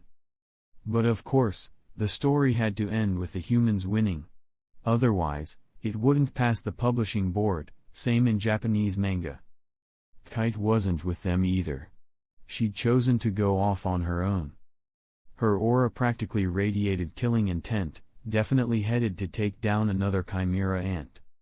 Let's go too, Seer said, shaking off his train of thought and leaving with Sora. Are you two going to be our enemies? Neferpitou asked, smiling at the mysterious siblings standing before her. There was no warmth in her expression. It sent chills down the spine. She had always stayed near the queen, but had never once aided her. She'd even just stopped her from chasing the tiger. It was unclear why the queen had kept them around, but they were clearly annoying. We're not fighters, Amy replied, shaking her head. They just didn't want her to harm Sora. The war between humans and ants had nothing to do with bystanders like them. Sora, like them, was just an observer. Neferpitou, however, clearly didn't buy their excuses. To her, anyone who got in the way deserved no mercy, unless they were the king. Cat-like claws swiped at the siblings in an instant. What they struck was merely an afterimage. Before anyone could react, Neferpitou had already retracted her claws. Brother, Ellie gasped as the lamb in her arms jumped down and charged at Neferpitou. Ellie ducked forward and grabbed Pitou's arm. In the next moment, Neferpitou was transformed into a white lamb, harmless and docile. I'm fine, said Amy calmly. His arms had been severed, yet not a drop of blood fell. The detached limbs and fabric dissolved into a black liquid and crawled back, merging into his body once more. In an instant, his arms had regrown. Even his clothes were restored. Send her back, he said, showing no resentment for what Neferpitou had done. Amy picked up the sheepified Pitou and fed her a handful of grass seeds. Pitou, fully transformed, seemed to accept her new identity and calmly nibbled the seeds. Inside the ant nest. When the two siblings returned, the ants were confused to see two sheep instead of one. Is that extra one the food you caught? One ant asked bluntly. But it's too small. They'd have to raise it a bit more before eating. For now, it was just a tasty-looking snack. No, that's Neferpitou, Amy replied offhandedly, setting the lamb on the ground and stepping back. Ellie stepped forward, touched the lamb gently, and the two disappeared deeper into the nest. The lamb then reformed into Neferpitou. The ants who'd just been speculating about eating her. Oops. That's Lord Neferpitou. She clearly retained the memories from when she was a sheep. A wide, distorted smile of curiosity twisted across her face. At dawn, white fog crept across the forest, growing thicker and thicker until visibility dropped to nothing. The hunting squads of ants quickly lost each other in the haze. Only one place remained untouched. A dome-shaped tent repelled the fog. Inside a 50-meter radius, visibility was normal. Outside, nothing but mist. To an average person, forest fog wasn't unusual, but Seer wasn't average. Thick fog? Psychic abilities? If it's this potent, the hunter associations involved. Besides the unnatural fog, The sudden disappearance of several figures was even more telling. Two kinds of Nen abilities? One created the fog. The other mimicked teleportation, whisking ants away instantly. Where were they sent? Were they eliminated? A spatial black hole. Looked cool. Would he vanish if he stepped into it? Seer thought for a second, then walked out of the tent without hesitation. Nothing happened. No hole opened under his or Sora's feet. Racial discrimination? He muttered, pinning the blame on the Nen user's intent. In today's world, this kind of thing would lead to big problems. Sora, get over here. Seer called his tiger forward. If the fog ignored humans, well, then his beast should test the limits. Far above them on a mountain, two men silently observed the fog-covered forest. "There's a human in the forest," said one, dressed in a sharp suit, wearing glasses, and sporting slick black hair. He had a calm, professional aura, but his tone was puzzled. A human? Surrounded by chimera ants. The other was a tall, white-haired man with sunglasses. He said nothing, but his body tensed. Seer grew increasingly annoyed as the teleportation hole failed to appear beneath his feet. Finally, he'd had enough. Whose ability is this interdimensional black hole? Knuckle and Morel looked up in shock as a white-haired boy with black facial tattoos suddenly appeared overhead. His expression was sour, and they had the distinct feeling they were the reason. Wait. He meant Nove's ability, didn't he? Morel looked toward his bespectacled partner. "That's mine," said Nove, setting down the book in his hand and adjusting his glasses. "But it's not called a black hole. Can I help you?" "Why didn't you pull me in?" the boy asked, clearly displeased. "What?" Both men blinked, stunned. This was a first, someone upset about not being targeted by Nen. "Hurry up and use it. I want to see what happens. Is it teleportation? Will I die? Where would I end up?" The boy rambled, clearly excited. It was like he was hoping to fall in. And while what he said wasn't wrong. Nove frowned. "Why are you even here in the forest?" "Because I'm an ant," Seer replied casually. "What, wasn't it natural for ants to be near their own nest?" "I'm an ant, now teleport me already." "We're not blind," Morel said dryly. They could tell a human from a chimera ant. Even the humanoid ants had wings, tails, odd eyes, something inhuman. Sure, the white-haired kid had some facial tattoos, but that wasn't enough. He was clearly human. "Whatever. You guys are from the Hunter Association, right? Where's Chairman Netero?" Seer asked, visibly annoyed. These two weren't fun. He wanted to see if the old man was prepping to box the Ant King yet. "The chairman isn't here," Nove replied smoothly. He wasn't about to give up the chairman's location to some random stranger. "TCH." The boy clicked his tongue. Both hunters heard the irritation in that sound. "You're lying to me." He stared directly at Nove with pale blue eyes. "You think I'm that easy to fool?" he asked with a bright smile, but his gaze was ice-cold. A wave of suffocating pressure crashed down on Nove. His pupils contracted, and cold sweat drenched his shirt. Fear gripped his chest, his heart raced, he gasped for air. He collapsed to his knees, unable to hold eye contact. It felt like he was sinking into a bottomless ocean, crushed by pressure that bent his insides out of shape. "That's enough," Morel cut in, stepping forward to stop the white-haired boy. Nove was too important to risk breaking here. "Is this guy made of glass?" "What a lightweight," Seer muttered. "He doesn't look like a fighter." "Seriously? If this guy was going to the front lines against the king, he'd be dead in under a minute." Seer stepped back, looking as if he might catch something from the man on the ground. Didn't even unleash full killing intent. Barely half. And this guy had looked so elite, like some hidden master. What a disappointment. I'm not taking the blame for this, Seer said immediately. How could this guy be weaker than a school kid? Wake up. Morel grabbed Nove's shoulders and shook him hard. Eventually, Nove came to, eyes wide, disoriented. You'd think someone at his level wouldn't feel cold in battle. Yet now he shivered like a child. Your mental fortitude is terrible. Even grade schoolers could do better, Seer added, clapping a hand on his shoulder. Just minutes ago, he'd been terrifying Nove. Now he smiled kindly, like nothing happened. Nove wanted to slap his hand away. But couldn't. He had lost the nerve. TCH, Seer scoffed, withdrawing his hand and shaking it in disgust. He'd already lost interest. Weak. No matter how strong your abilities, if your soul is that fragile, you're useless. Hey!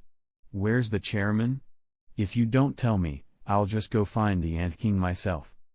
What would that do to the original story? Would it derail everything? Then again. So what? The Chimera ants were so durable that even if the king died, they'd recover soon enough.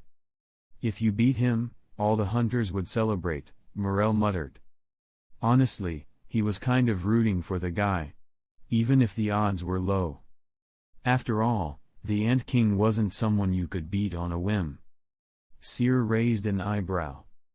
I win, and you guys throw a party in the back? What am I, your sword? Suddenly, he didn't feel like going anymore. What's the purpose of capturing all those ants? Seer asked, changing the subject. He figured out by now, Nove didn't have any high-level offensive ability. No black hole disintegration. He was just logistics, storage and teleportation. So, what were they doing with the ants? Studying them? Or sending them to someone else? But these weren't strong ants. Just grunts. The chairman is preparing to fight the king, Morel answered. Oh, Seer nodded.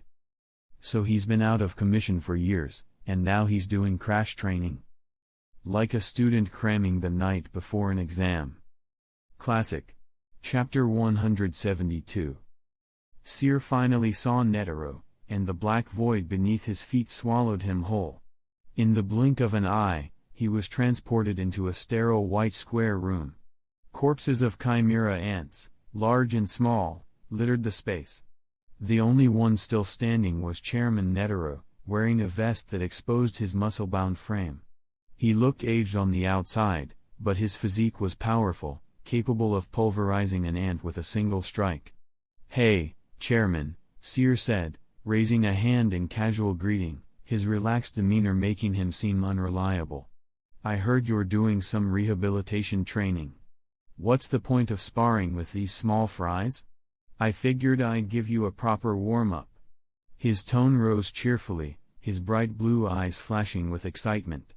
His stance and voice both hinted at barely contained anticipation.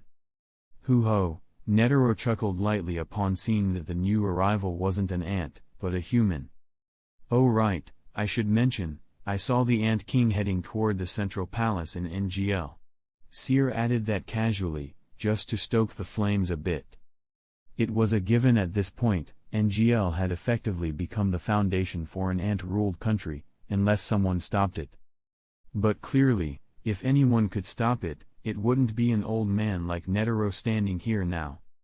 The chairman had only stepped in because no one else had.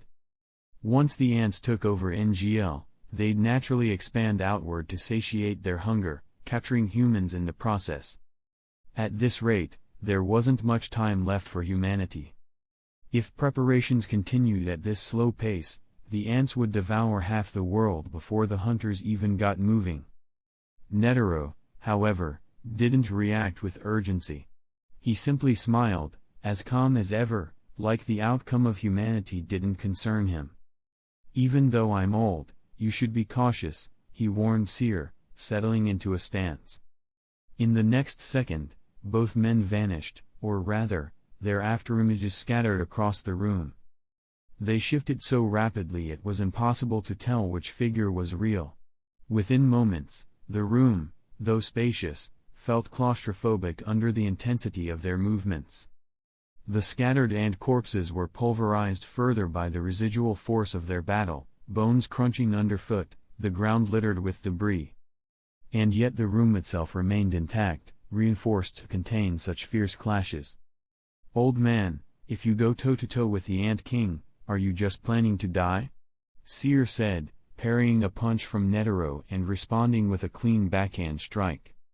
He hadn't even tapped into limitless or cursed energy. This was pure hand-to-hand. The fight left him disappointed. Although Netero's strength had steadily ramped up during their clash, it still wasn't enough. There was no tension. No thrill of life or death combat. Seer could tell the chairman was holding back, his full power locked away inside an aging body. At that moment, Seer lost all interest in continuing. If they kept fighting, Netero wouldn't last much longer. It'd just turn into bullying the elderly.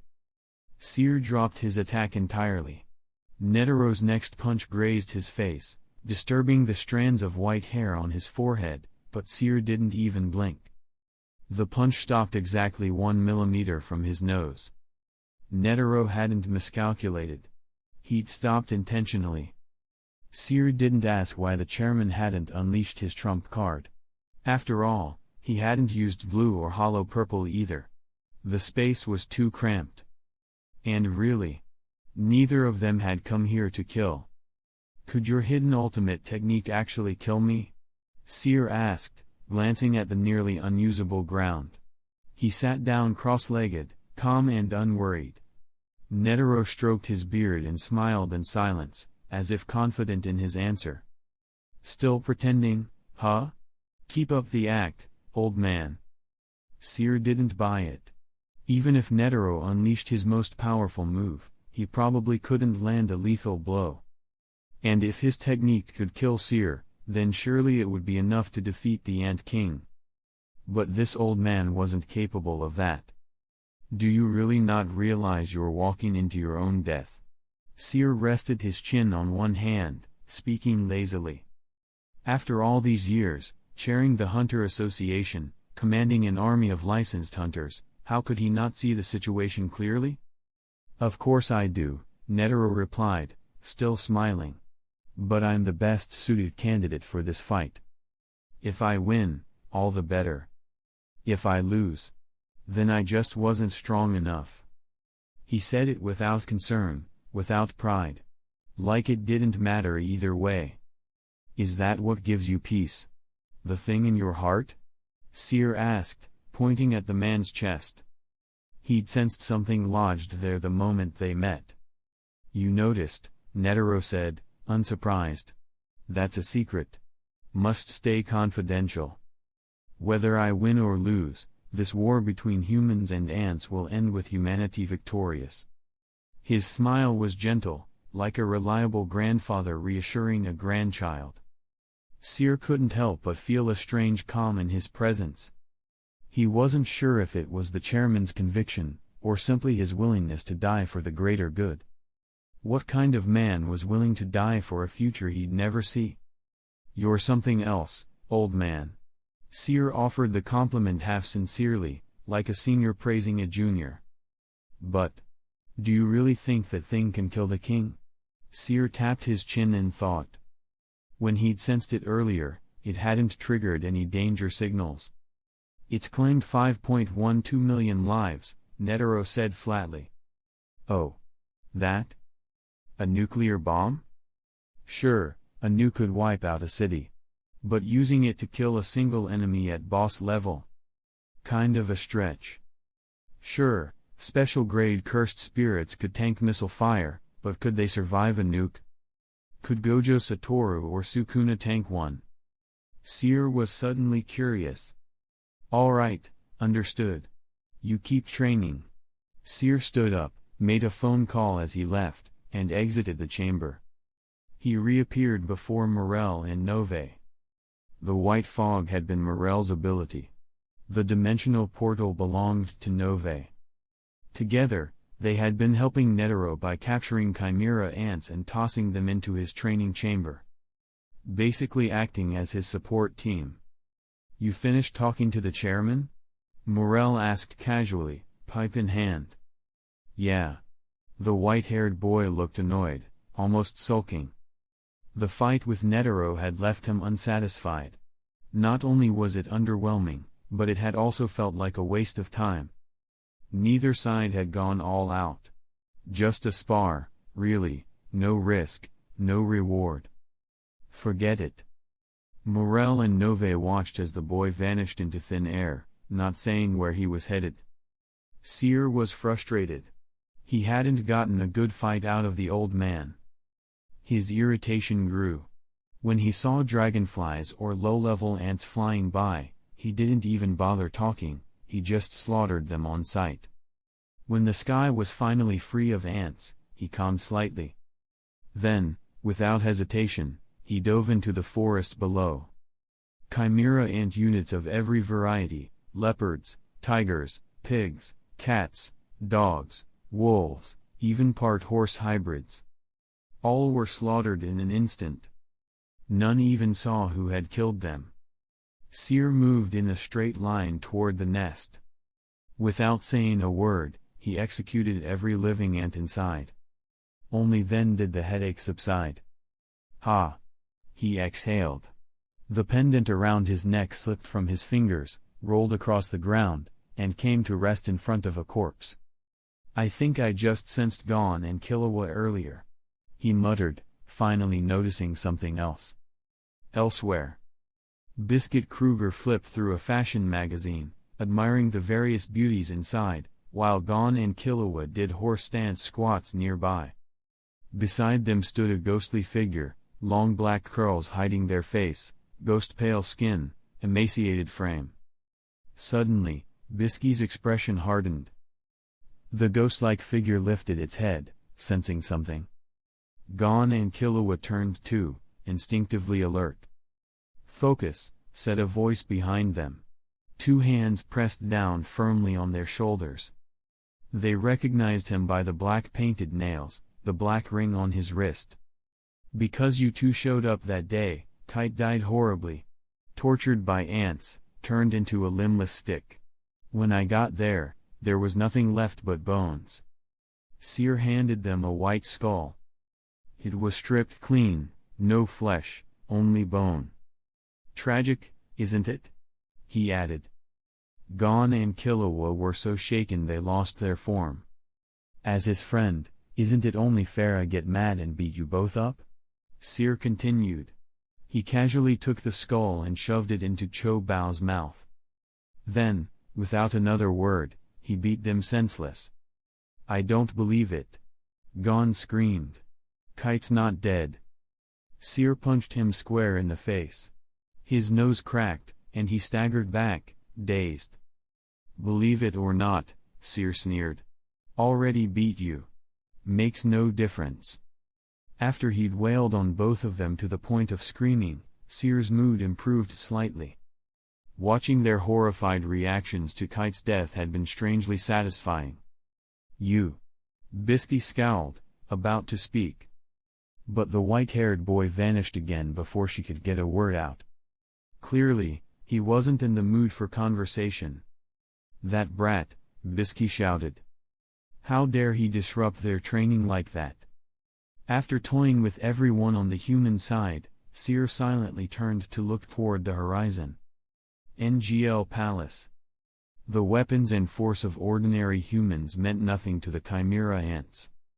The central building, once a human government hub, was now Ryomen's palace. It had taken less than 30 minutes. Human resistance had crumbled. Neferpito used the corpses of fallen humans to build a patrol force, undead guards protecting the palace, putting the dead to use. Seer walked lightly around the palace, examining the architecture, scoping out the layout. He finally arrived near the Ant King himself. He was here for one reason only, to watch a very specific part of the story unfold.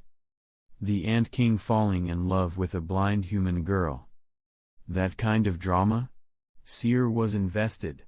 He wanted a front row seat. Dominant overlord falls for fragile human girl. A literary trope for the ages. It worked every time. But no matter how long he waited, the blind girl never appeared. Had they not met yet? When did their story begin? Ryomen stood alone. He wore his signature cap-like helmet, green skin, flawlessly even in tone, extra long earlobes that hung to his shoulders, and purple exoskeletal arms that resembled fingerless gloves. His tail was long, segmented with green and dark stripes, ending in a needle-like point. Wide shoulders, narrow waist, a carved 8-pack, he had the classic V-shaped mermaid line. A terrifyingly symmetrical specimen of an ant, who somehow still looked attractive. He had an intimidating yet strangely handsome face. Definitely enough to stir some very niche preferences in certain viewers. Still, why was he green? The only green-skinned beings Seer remembered were goblins. Though this ant definitely looked better than a goblin. After waiting a while, the love plot still hadn't kicked off. Instead, Ryomen looked around warily. Seer's brazen stare, like a butcher eyeing pork, had drawn the king's attention.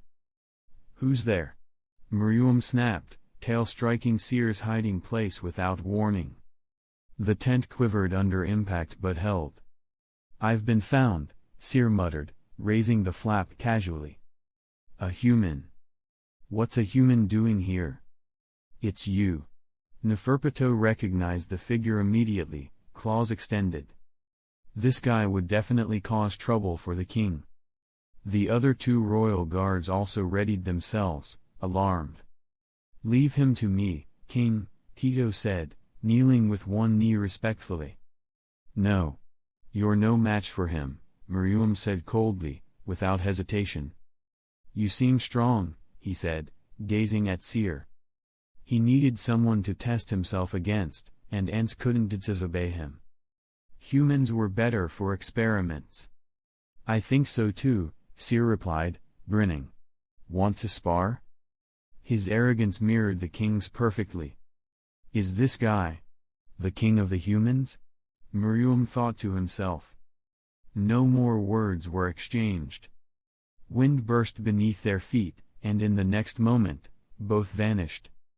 Sonic booms echoed across the palace. Neferpito's sharp eyes barely tracked them. One man. One ant. Trading blows faster than most could blink. The sound of rupturing air rang out again and again. Chapter 173.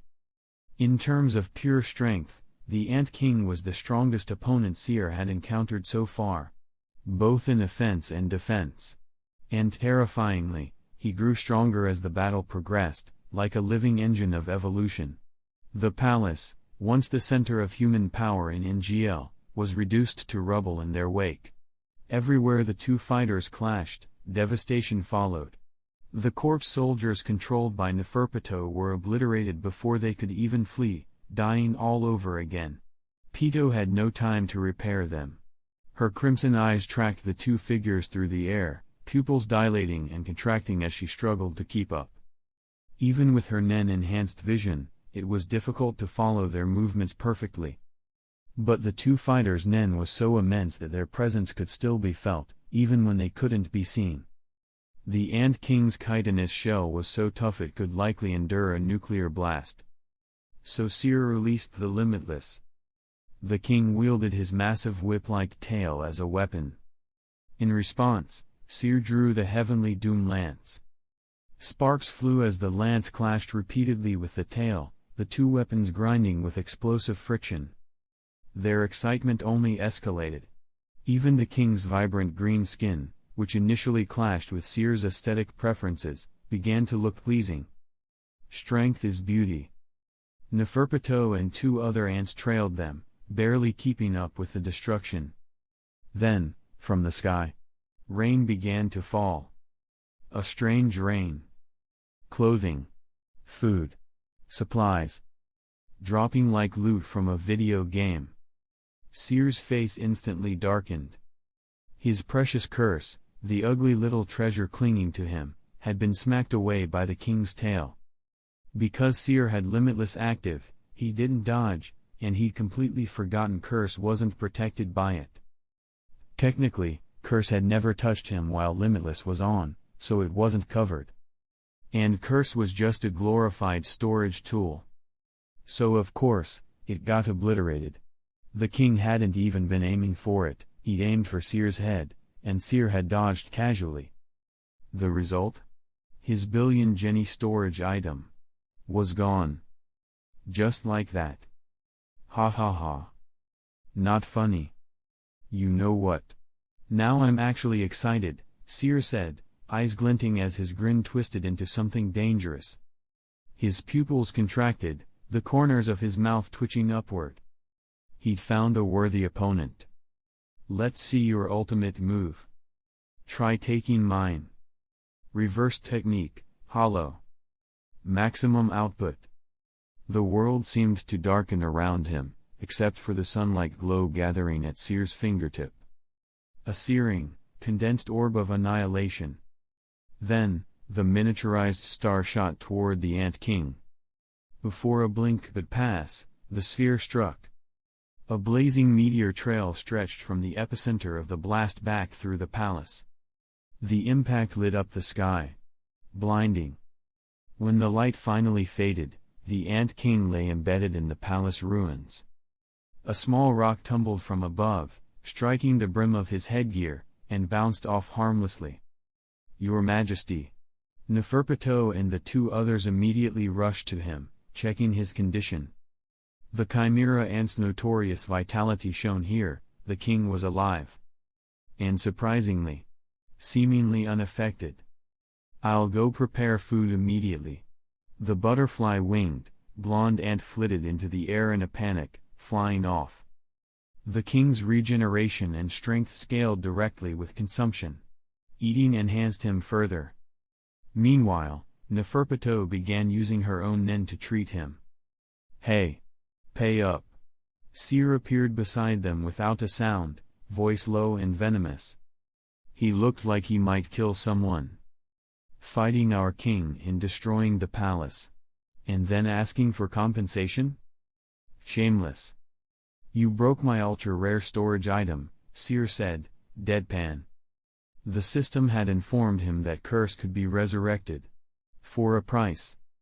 He had paid 1 billion Jenny to purchase Curse. Now, the system wanted 2 billion to revive it. What a money-hungry scam. Is the king of humanity poor? The Ant King asked, standing up calmly. His wounds didn't faze him. But hearing the human demand payment, that confused him. From the moment of his birth, the Ant King had lived like royalty. He gave orders, others obeyed. No need for money. No concern for losses. Life, death, wealth, these were things beneath a king. Yet this human, this equal, was demanding compensation. Who told you I was the king of humanity? Seer muttered, rolling his eyes. He wasn't interested in bureaucracy. Especially not from world powers like the V5. He had no patience for politics. Being king in title sounded more like a village chief than anything impressive. He also didn't care to train followers. Aren't you? Ryomen asked, genuinely surprised. With strength like yours? Were all humans this powerful? His perspective of humanity was beginning to shift. Maybe, Seer replied with a smirk. How strong is the human king, truly? Ryomen asked. He thought back to the humans he'd killed. They were pitiful. Weak. Seer thought of Netero, probably only operating at half power, and the V5 politicians who ordered him around. What a joke. Humans weren't ranked by strength. Unless someone strong enough to fight the world appeared, humans would remain under indirect rule. No such king exists, Seer finally said. Well, humans have a lot of kings, he added meaningfully. Ryomen blinked. That changed things. Perhaps world conquest needed to be paused. So stop stalling. Pay up, Seer reminded him. He may have liked the guy, but breaking someone's stuff still meant you had to pay for it. The king looked at Neferpitou. They didn't have human currency, but there are many treasures inside the palace, Pitou said respectfully. Ants couldn't use them. They had no need for wealth. You can take it all, Ryomen said simply, unconcerned. He was willing to give treasure to someone worthy, someone strong. Seer's mouth twitched. Well, technically this was human property, but the king had seized the palace, so reclaiming it now wasn't really theft. And anyway, who knew if NGL would even exist after all this? So Seer revived Curse and looted the palace dry. He stared at the gem-inlaid furniture and golden-walled decor. A moment later, everything vanished, absorbed into his space. The palace, already partially wrecked, now looked gutted. Hollow. No longer royal. Just sad. Still, his Nen energy had fully recovered. His blue bar or total cursed energy reserve was roughly on par with a special grade sorcerer. Not as deep as Sukuna's, and nowhere near Gojo's auto-regeneration. He could fight, but not for long. With 6 eyes and Limitless both active, he was constantly nerfed. Skill compatibility was off. So he couldn't casually kill the king in one hit, yet. Still, this was perfect. He found the ideal training dummy. An invincible opponent. The fight itself had been thrilling, painful, but in a good way.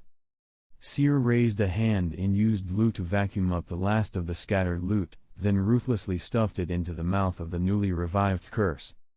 The suction was so strong that even Ryomen turned to watch, his tail twitching like a curious cat's. What a dump, Ryomen muttered, looking around the wrecked palace. It had once been the grandest structure in NGL.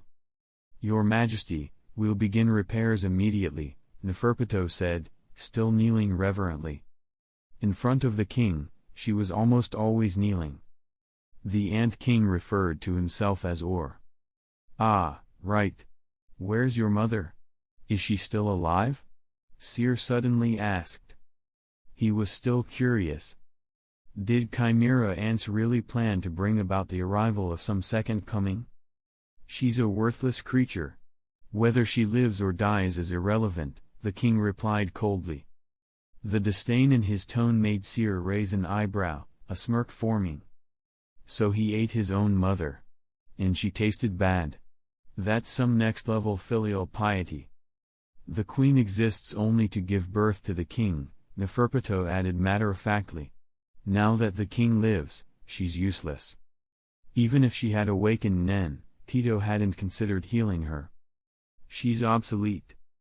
I see, Seer nodded, satisfied. So no divine birth. The queen was a one-time use tool. From the soldier ants to Neferpitou and the royal guard, all were born of the queen. Once the king emerged, her purpose was fulfilled. It made sense, the king and queen could never coexist. Curse sobbed while swallowing the loot, casting a teary look at Ryomen. He still remembered the moment he was smacked into the stratosphere. But it was his own fault for being weak. As a result, he was no longer interested in the king. Not fun enough. All right, I'm heading out. Let's spar again sometime, number 1, Seer waved with a grin, treating the king like an old friend. Had it been anyone else, Ryomen's tail would have impaled their skull. But during their battle, Ryomen had never once managed to land a clean hit. Even though Seer's attacks hadn't seriously harmed him until that last blast, the gap in precision was clear. The strong deserve respect. So the king let him go. Number 1. Is that me? Ryomen asked, puzzled. That was rude of him, Your Majesty, Neferpitou said quickly. Slam. Ryomen's tail struck her instantly. Silence. To him, even Pitou was a servant. She had no right to judge another powerful being. Apologies, Pito said humbly, returning to her place. Her loyalty unwavering. Ryomen didn't comment further. Seer left the ruined palace in a great mood. After all, he just fought the king and lived to talk about it. Now the other ants seemed less impressive. And he dubbed the king number 1 because, well, he didn't know his name. The queen was number 0. Ryomen was number 1. Neferpito was number 2. That golden ant was number 3. The purple giant was number 4. Everyone else? Random grunt ants. Category N logical. The king was also kinda cool. Maybe good pet material. Random thoughts drifted through Seer's mind as he strolled the forest. Ants, sensing him, instantly scattered. Apparently, he was feared among the colony now. That suited him fine. Less trash in the way. Then, he sensed someone familiar up ahead. A powerful aura. It was Kate. Some ants had joined the king. Some had fled. But none tried to stop Kite. His reputation among the ants was just as bad as Seer's. Kate. Seer appeared in front of the silver-haired man, just as a bullet barely missed his head. It had been aimed right at him. But Seer tilted his head, dodging it casually. Anyone who's killed before knows not to startle someone mid-battle. Kite was no exception. It's you. Kite lowered his weapon, recognizing him. Don't go back to the humans just yet, Seer said with a grin. Why? Kite asked cautiously. Did something happen at the base? No. But you're already dead over there. Seer smiled, eyes gleaming. Kite went silent. Behind his bangs, his eyes widened slightly. What? Gon and Killua are training like mad to avenge you, Seer said brightly. It's better for their growth if you stay dead a while longer. He said it like he was doing them a favor, not just entertaining himself. I see. Kite nodded after a long pause. He'd never been one for hand-holding. If this helped the boys grow, he was okay with it. But they couldn't be left in grief forever. He'd have to show himself eventually. Before their hatred consumed them. After exchanging a few words, Seer turned to leave, finally remembering the tiger in person he'd left behind.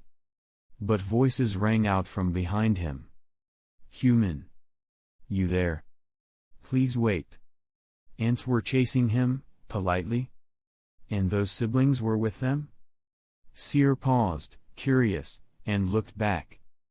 A strange mix of ants approached, goblin-looking types, winged ones, tiger-spliced hybrids, owls and more. They were clearly of a different class than the king's 3 elites. No wonder they'd been left behind. Kite raised his weapon again, silently watching. What do you want? Seer asked, sounding casual, but his eyes flicked toward the 2 siblings among them. The queen is dying, Amy said, still smiling. We tried to prolong her life, but it's useless now. He'd poured part of himself into her body to keep her alive. But that wasn't sustainable. When he pulled his essence back, she began to deteriorate again. The ants begged him, but he offered another option, ask the humans. Most ants refused, asking food for help. But these new generation ants, born with human DNA, they were different. They accepted. They were even willing to surrender. This surprised Amy and Ellie. Human DNA really was a dangerous thing. Seer said nothing. Ah. The queen. The tool. The womb. So the king had been serious, he didn't care at all. Which is probably why the elite guards stayed with him.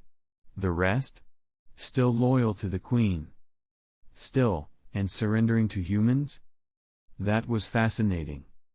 Not only did they inherit humanity's potential, they inherited its weaknesses. She ate too many low-grade humans. Seer guessed aloud. Beasts with human emotions, what a liability. So you surrendered? He eyed the white flag in one of the ants' hands. There went his dream of watching a giant ant versus human army war. A true blockbuster moment, ruined. Now, only 4 enemies remained, the Ant King and his 3 royal guards. And apparently, the king was going to fall in love with a human soon. No one left to fight. The Chimera ant army was doomed the moment they inherited human genes, Seer muttered. They were like walking viruses. The humans might be thrilled, he added. No more grunts to deal with. Just focus on the boss. If this were a game, it'd be great. After all, it's usually the grunt who sneaks in the final hit. But don't ask me. Talk to those humans, Seer said, pointing toward the cliff where Morel and Nove were stationed. Afterward, he remembered that he could probably pull some strings with the Hunter Association's medical team. The white-winged, goblin-like ant immediately flew off, white flag in hand. You're not going to help? Amy and Ellie asked, looking at Seer. They remembered he'd resurrected people Neferpitou had killed before. Surely, he could save the queen? If I could, I would keep an ant as a pet, Seer muttered, touching his chin. Everyone's allowed to fantasize. But he couldn't decide, the queen or the king. The king was handsome, strong, flashy. But the queen could birth an army, that was grand. Still, having both around might be too chaotic. Too confusing, he sighed. You want to keep a chimera ant? Ellie adjusted her glasses, baffled. Was this human for real? Why not? Seer raised an eyebrow. He eyed the obedient ants kneeling in front of him, none dared speak. The one waving the white flag better be prepared to abandon all pride, he sneered. Defeated armies don't negotiate. They surrender. Period. Chapter 174. Because of Seer's comments, several of the ants present were hesitant to take him to the cave where the queen was resting, worried he'd actually kidnap her and make her a pet. But in her current condition, if they didn't take someone to help her, she'd die for good. Which was worse for a chimera ant, becoming a human's pet, or dying. A tough dilemma indeed. Take me already, Seer urged, looking more enthusiastic than any of the ants. He seemed more anxious to save the queen than they did. Please. Please follow us. The ants exchanged uncertain glances before one finally stepped up to lead the way. They looked weak, helpless, even pitiful. A far cry from the menace they projected earlier when they hunted humans en masse. It was like watching monsters regress into livestock. The famed quote came to mind, blackening makes them 10 times stronger. Whitening makes them 3 times weaker. Of course, it was also possible that all the strong ones had already run off, leaving only the loyal but weaker remnants to protect the queen. Compared to the Ant King's palace, the queen's cave was practically prehistoric. Dark, narrow, but surprisingly spacious inside.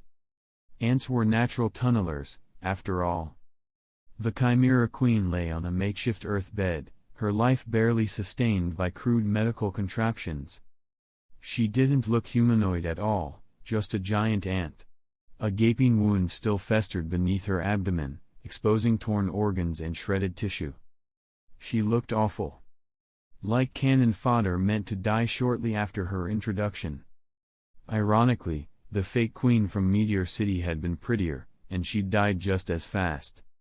You really can't judge by appearance. Can this thing still lay eggs? Seer asked after watching for a while.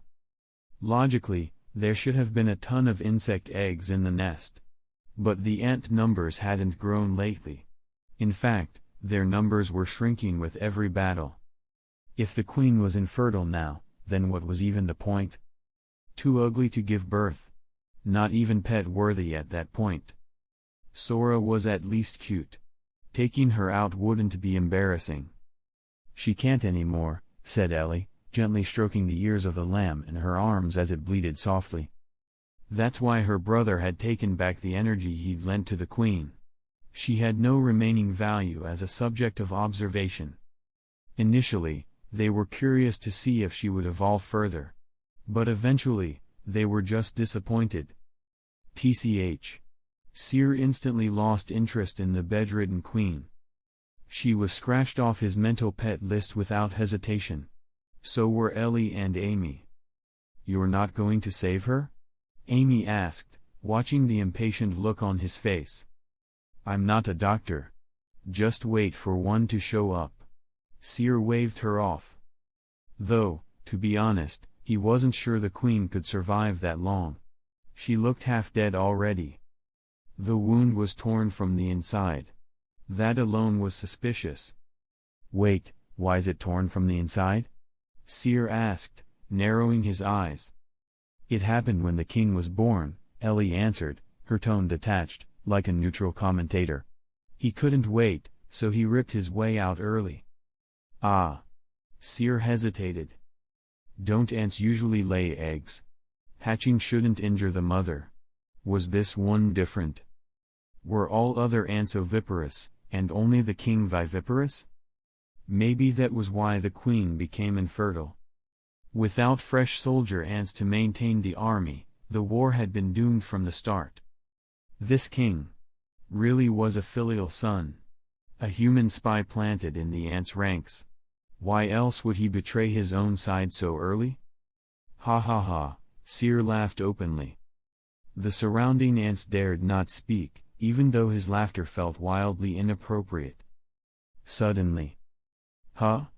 Seer snapped to attention. A black void opened quietly beneath the queen's body. In an instant, she fell into it and vanished. Queen! Queen! Someone's attacking! Several ants jumped in a panic, hopping like they were on hot coals. They're just taking her to the humans. What are you panicking for? Seer muttered. Only the ignorant made such a big fuss. Let's go. And don't return here. If needed, stay with Marrow and the others for now. He left those parting words to Kite, then vanished from the cave. Was he going to stay here and stare at ants? Amy and Ellie looked at each other, backed away hand in hand, and melted into the stone wall. Kite eyed the confused and directionless ants. With no leader left, they scattered as well. No need to kill these. Brother, where do we go next? Ellie asked, appearing in a forest clearing. We find the Ant King, Amy said, glancing toward the palace. The Chimera Ant's future depended entirely on what the king chose next. The siblings began walking, as if they had a built-in tracker tuned to Ryomen. The puppet soldiers under Neferpito's control didn't require rest. In just a few hours, the previously damaged palace was fully repaired. And their target, the Ant King, sat upon his throne, reading a book. When the siblings entered from the corner of the hall, both Neferpito and the king took notice. What are you doing here? Ryomen asked, narrowing his eyes at the unexpected guests. Even before birth, he'd been aware of these two. They used to stare at his fetal form with unsettling, dangerous curiosity. He always suspected they'd try to dissect him in the womb. That was one reason he'd forced his own birth early. He'd planned to kill them immediately after, but it hadn't worked. No matter how he injured them, headshots, broken limbs, they regenerated. Even when he ate parts of them, their flesh escaped from his body. Indigestible. Unkillable. Disgusting. Anomalies. The queen's dead. We have nowhere else to go, Amy said calmly. The queen was technically still alive moments ago, but to them, she was already gone. Dead already? That's earlier than I expected. Ryomen showed no sadness, just mild surprise. But you're not welcome here, he added coldly. They never fought back. Just kept regenerating. And their flesh tasted awful. He hadn't encountered anything so useless since his birth. The only thing he wanted to eat now was the white-haired human. That one was definitely rare. And rare things always tasted better. Amy and Ellie said nothing, but didn't leave either. They acted like they didn't understand the words "not welcome." Worst-case scenario? They'd get beaten again. But it wasn't like it hurt. Night. Forest. Gon bit his lower lip, tears running freely. "This is the first time I've felt this weak. So powerless," he choked out. Killua stood nearby, eyes downcast. "First time? That's hard to believe." A voice suddenly interrupted the sorrowful silence. "After all, you've always been weak."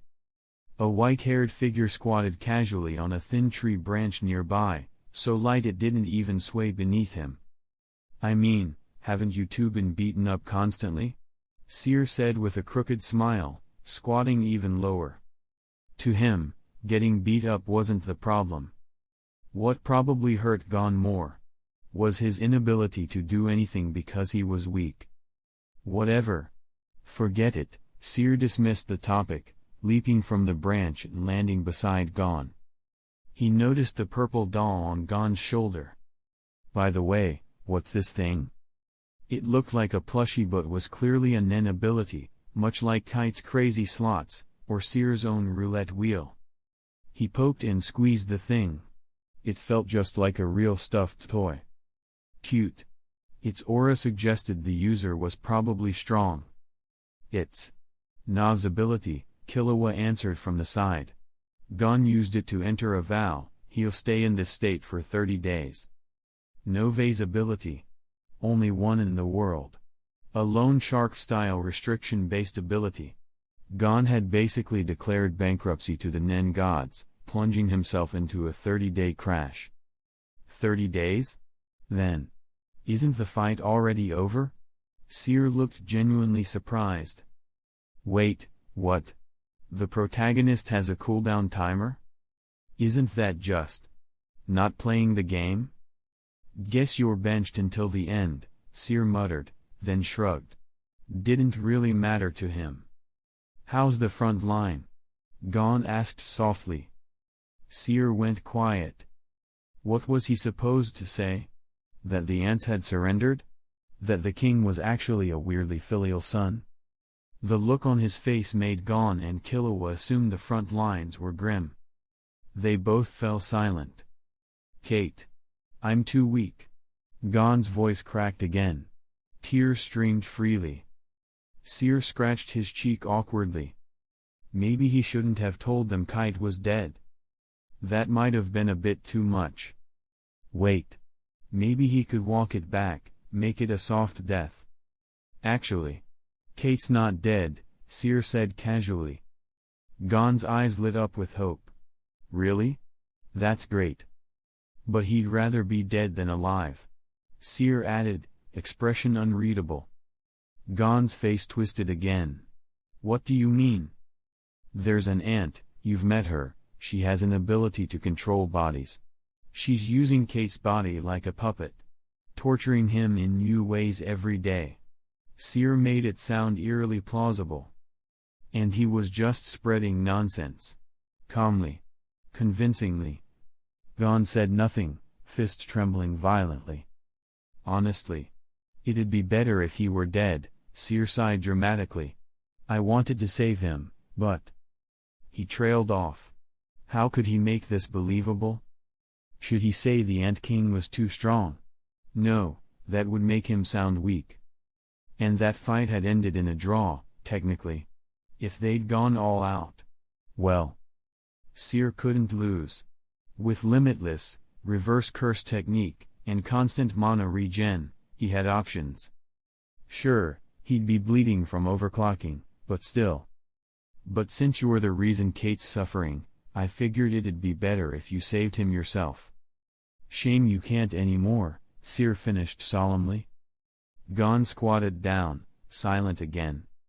Seer wore a sympathetic look, but his hand hovered near the heavenly doom lance, ready to poke the despair doll on Gon's shoulder. In the end, he held back. Too young. Better not break it yet. Honestly, the one he wanted to destroy most was Crazy Slots. That clown was annoying. Even Kite wanted to beat his own conjured clown. Might be worth discussing later. Well, I'm heading off, Seer said, preparing to leave. Wait.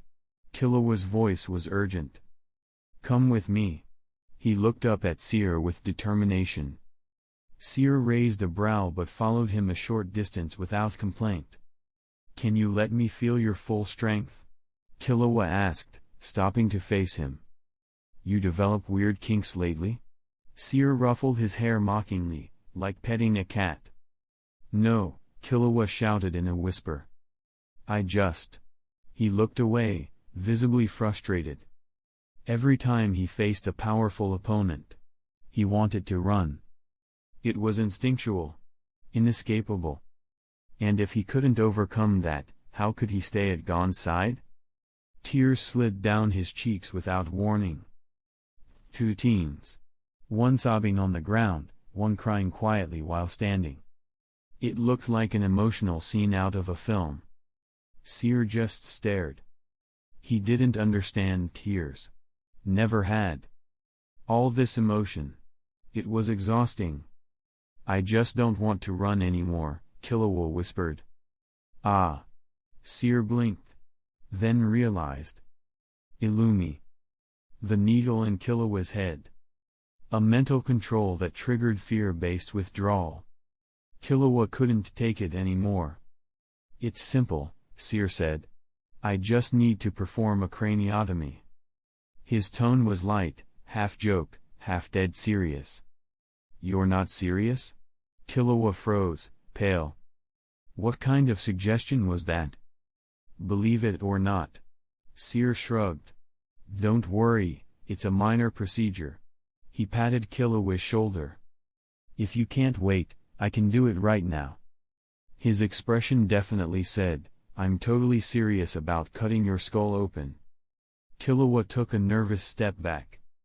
A craniotomy? Why? Did this guy actually mean it?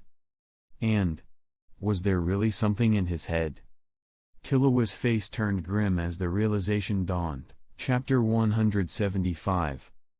After Killua repeatedly refused Seer's suggestion of a craniotomy, Seer left with visible regret. Of course, before leaving, he did one more thing. Wait. Gon called out, reaching toward the boy holding the bizarre weapon. But without Nen, what chance did he have of stopping someone like Seer? The strange weapon, Heavenly Doom Lance, stabbed the stuffed toy sitting on Gon's shoulder. A burst of light and a low, disorienting buzz followed. The plush figure vanished without a trace. There we go. I'm a public servant responsible for eliminating illegal loan schemes. Call me Faux-Bowl. Seer withdrew the lance with satisfaction. Apparently, Nen-based conjurations like that stuffed toy could be erased entirely when struck by the Heavenly Doom Lance. Seer never denied himself his whims. Gon touched his shoulder, shocked by the surge of energy he could feel returning to him. His face lit up with pure joy. I can use Nen again. Amazing. Seer gave a half smirk, like it was no big deal. He suddenly glanced to the right and then disappeared on the spot, leaving no trace. Why was my ability forcibly cancelled? Nav arrived 3 seconds later, hair slightly disheveled, expression dark. He could still feel the ripple in the energy signature, a rough, forceful disruption that left his conjured ability in chaos for a moment. Gon fumbled, clearly terrible at lying. No clue, Killua said, feigning innocence with practiced ease as he shrugged. The culprit was long gone. Inside the palace. I want to know more about humans, Ryomen said calmly, having finished every book in the human library.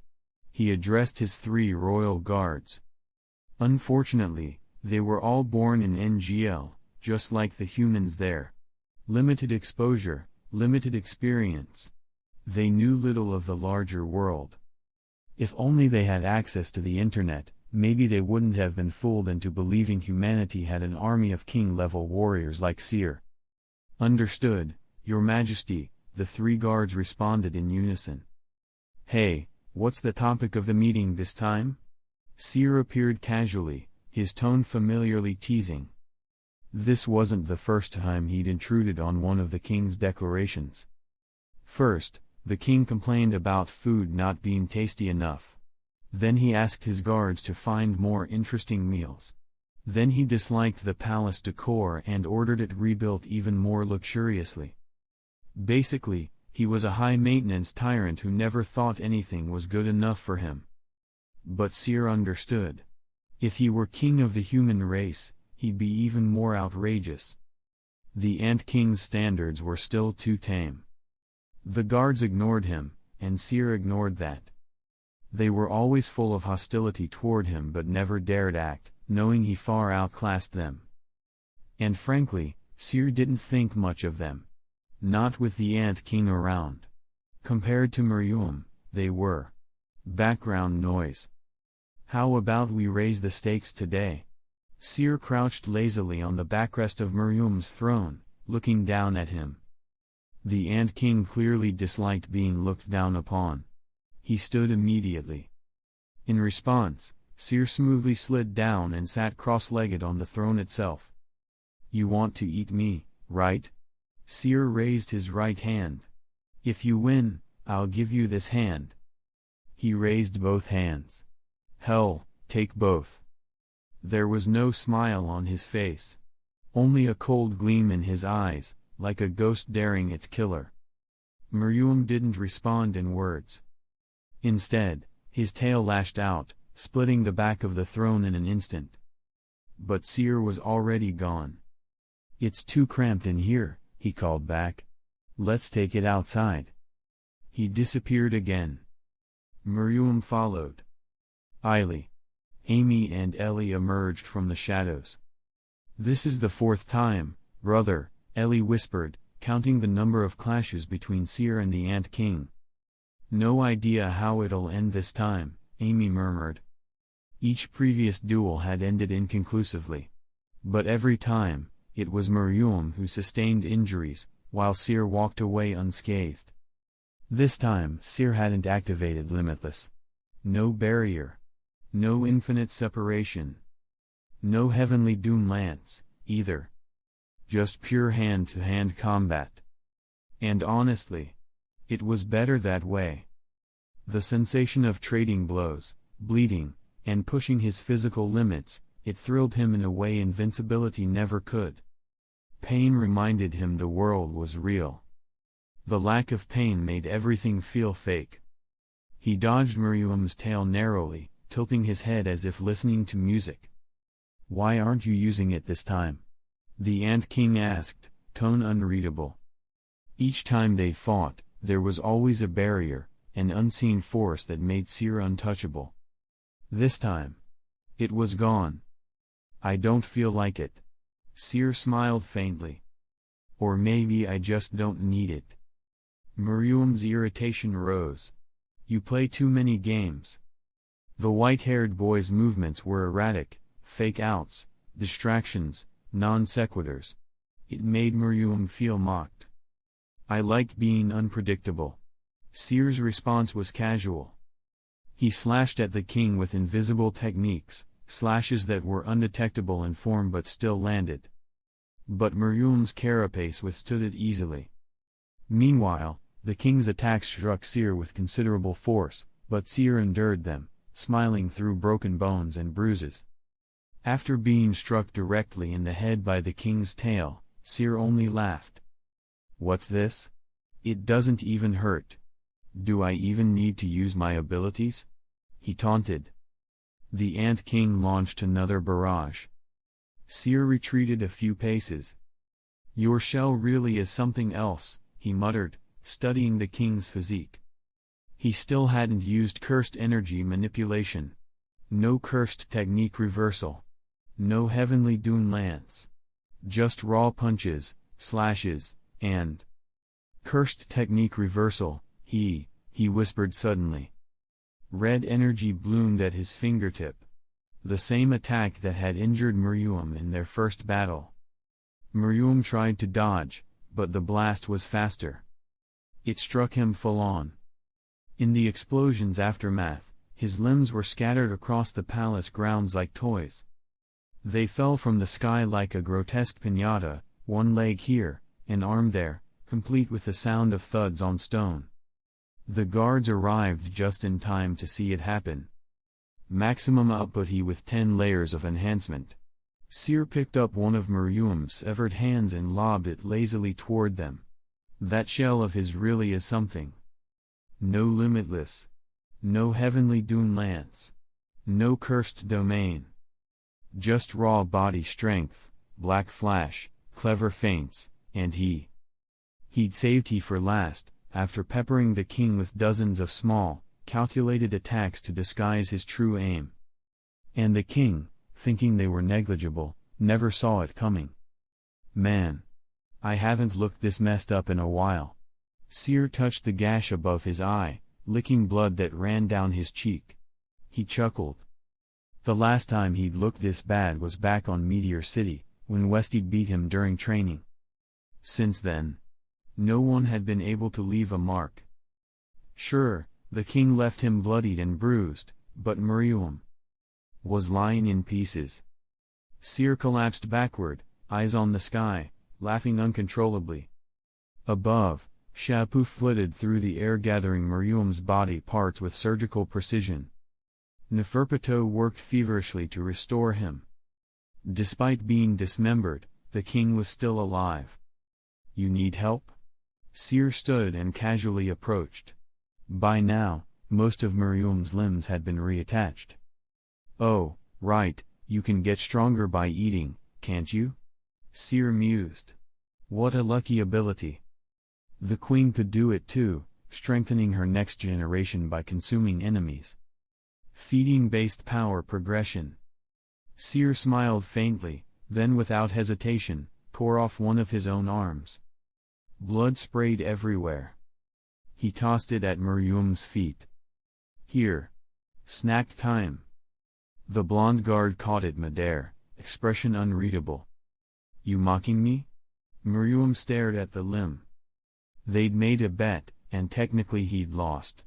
Was this guy throwing him a bone out of pity? What? I'm just curious what happens if you eat part of me. I want to know what I taste like, Seer replied lightly.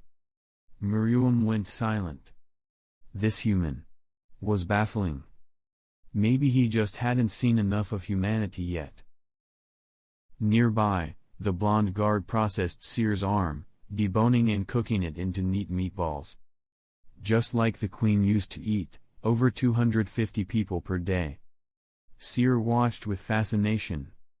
When the dish was done, Ryomen picked up a meatball and bit into it. How is it? Seer leaned forward with curiosity. Tastes good? I already knew it would taste amazing. So when I ate it, it wasn't a surprise. Ryomen replied, chewing slowly. Seer's mouth twitched. Oh, so you like unexpectedly delicious food. Weak-looking but secretly strong types? No appreciation. Typical picky eater. By the way, the Queen's faction had surrendered to the humans, Seer added, changing the subject. Expected, Ryomen replied without emotion. Weaklings always take the easy road. Don't you want to know why they surrendered? Ryomen didn't answer. Seer smirked. Because their leader fell in love with a human. Finally, Ryomen's face shifted. Confusion. Disbelief. Yup. Fell head over heels. Wanted to be near their human lover so bad, they surrendered instantly and even moved near humans. Seer wasn't done. Reminds me of another aunt, Zazan, I think. She fell in love with me instantly. Swore she'd stay with me forever.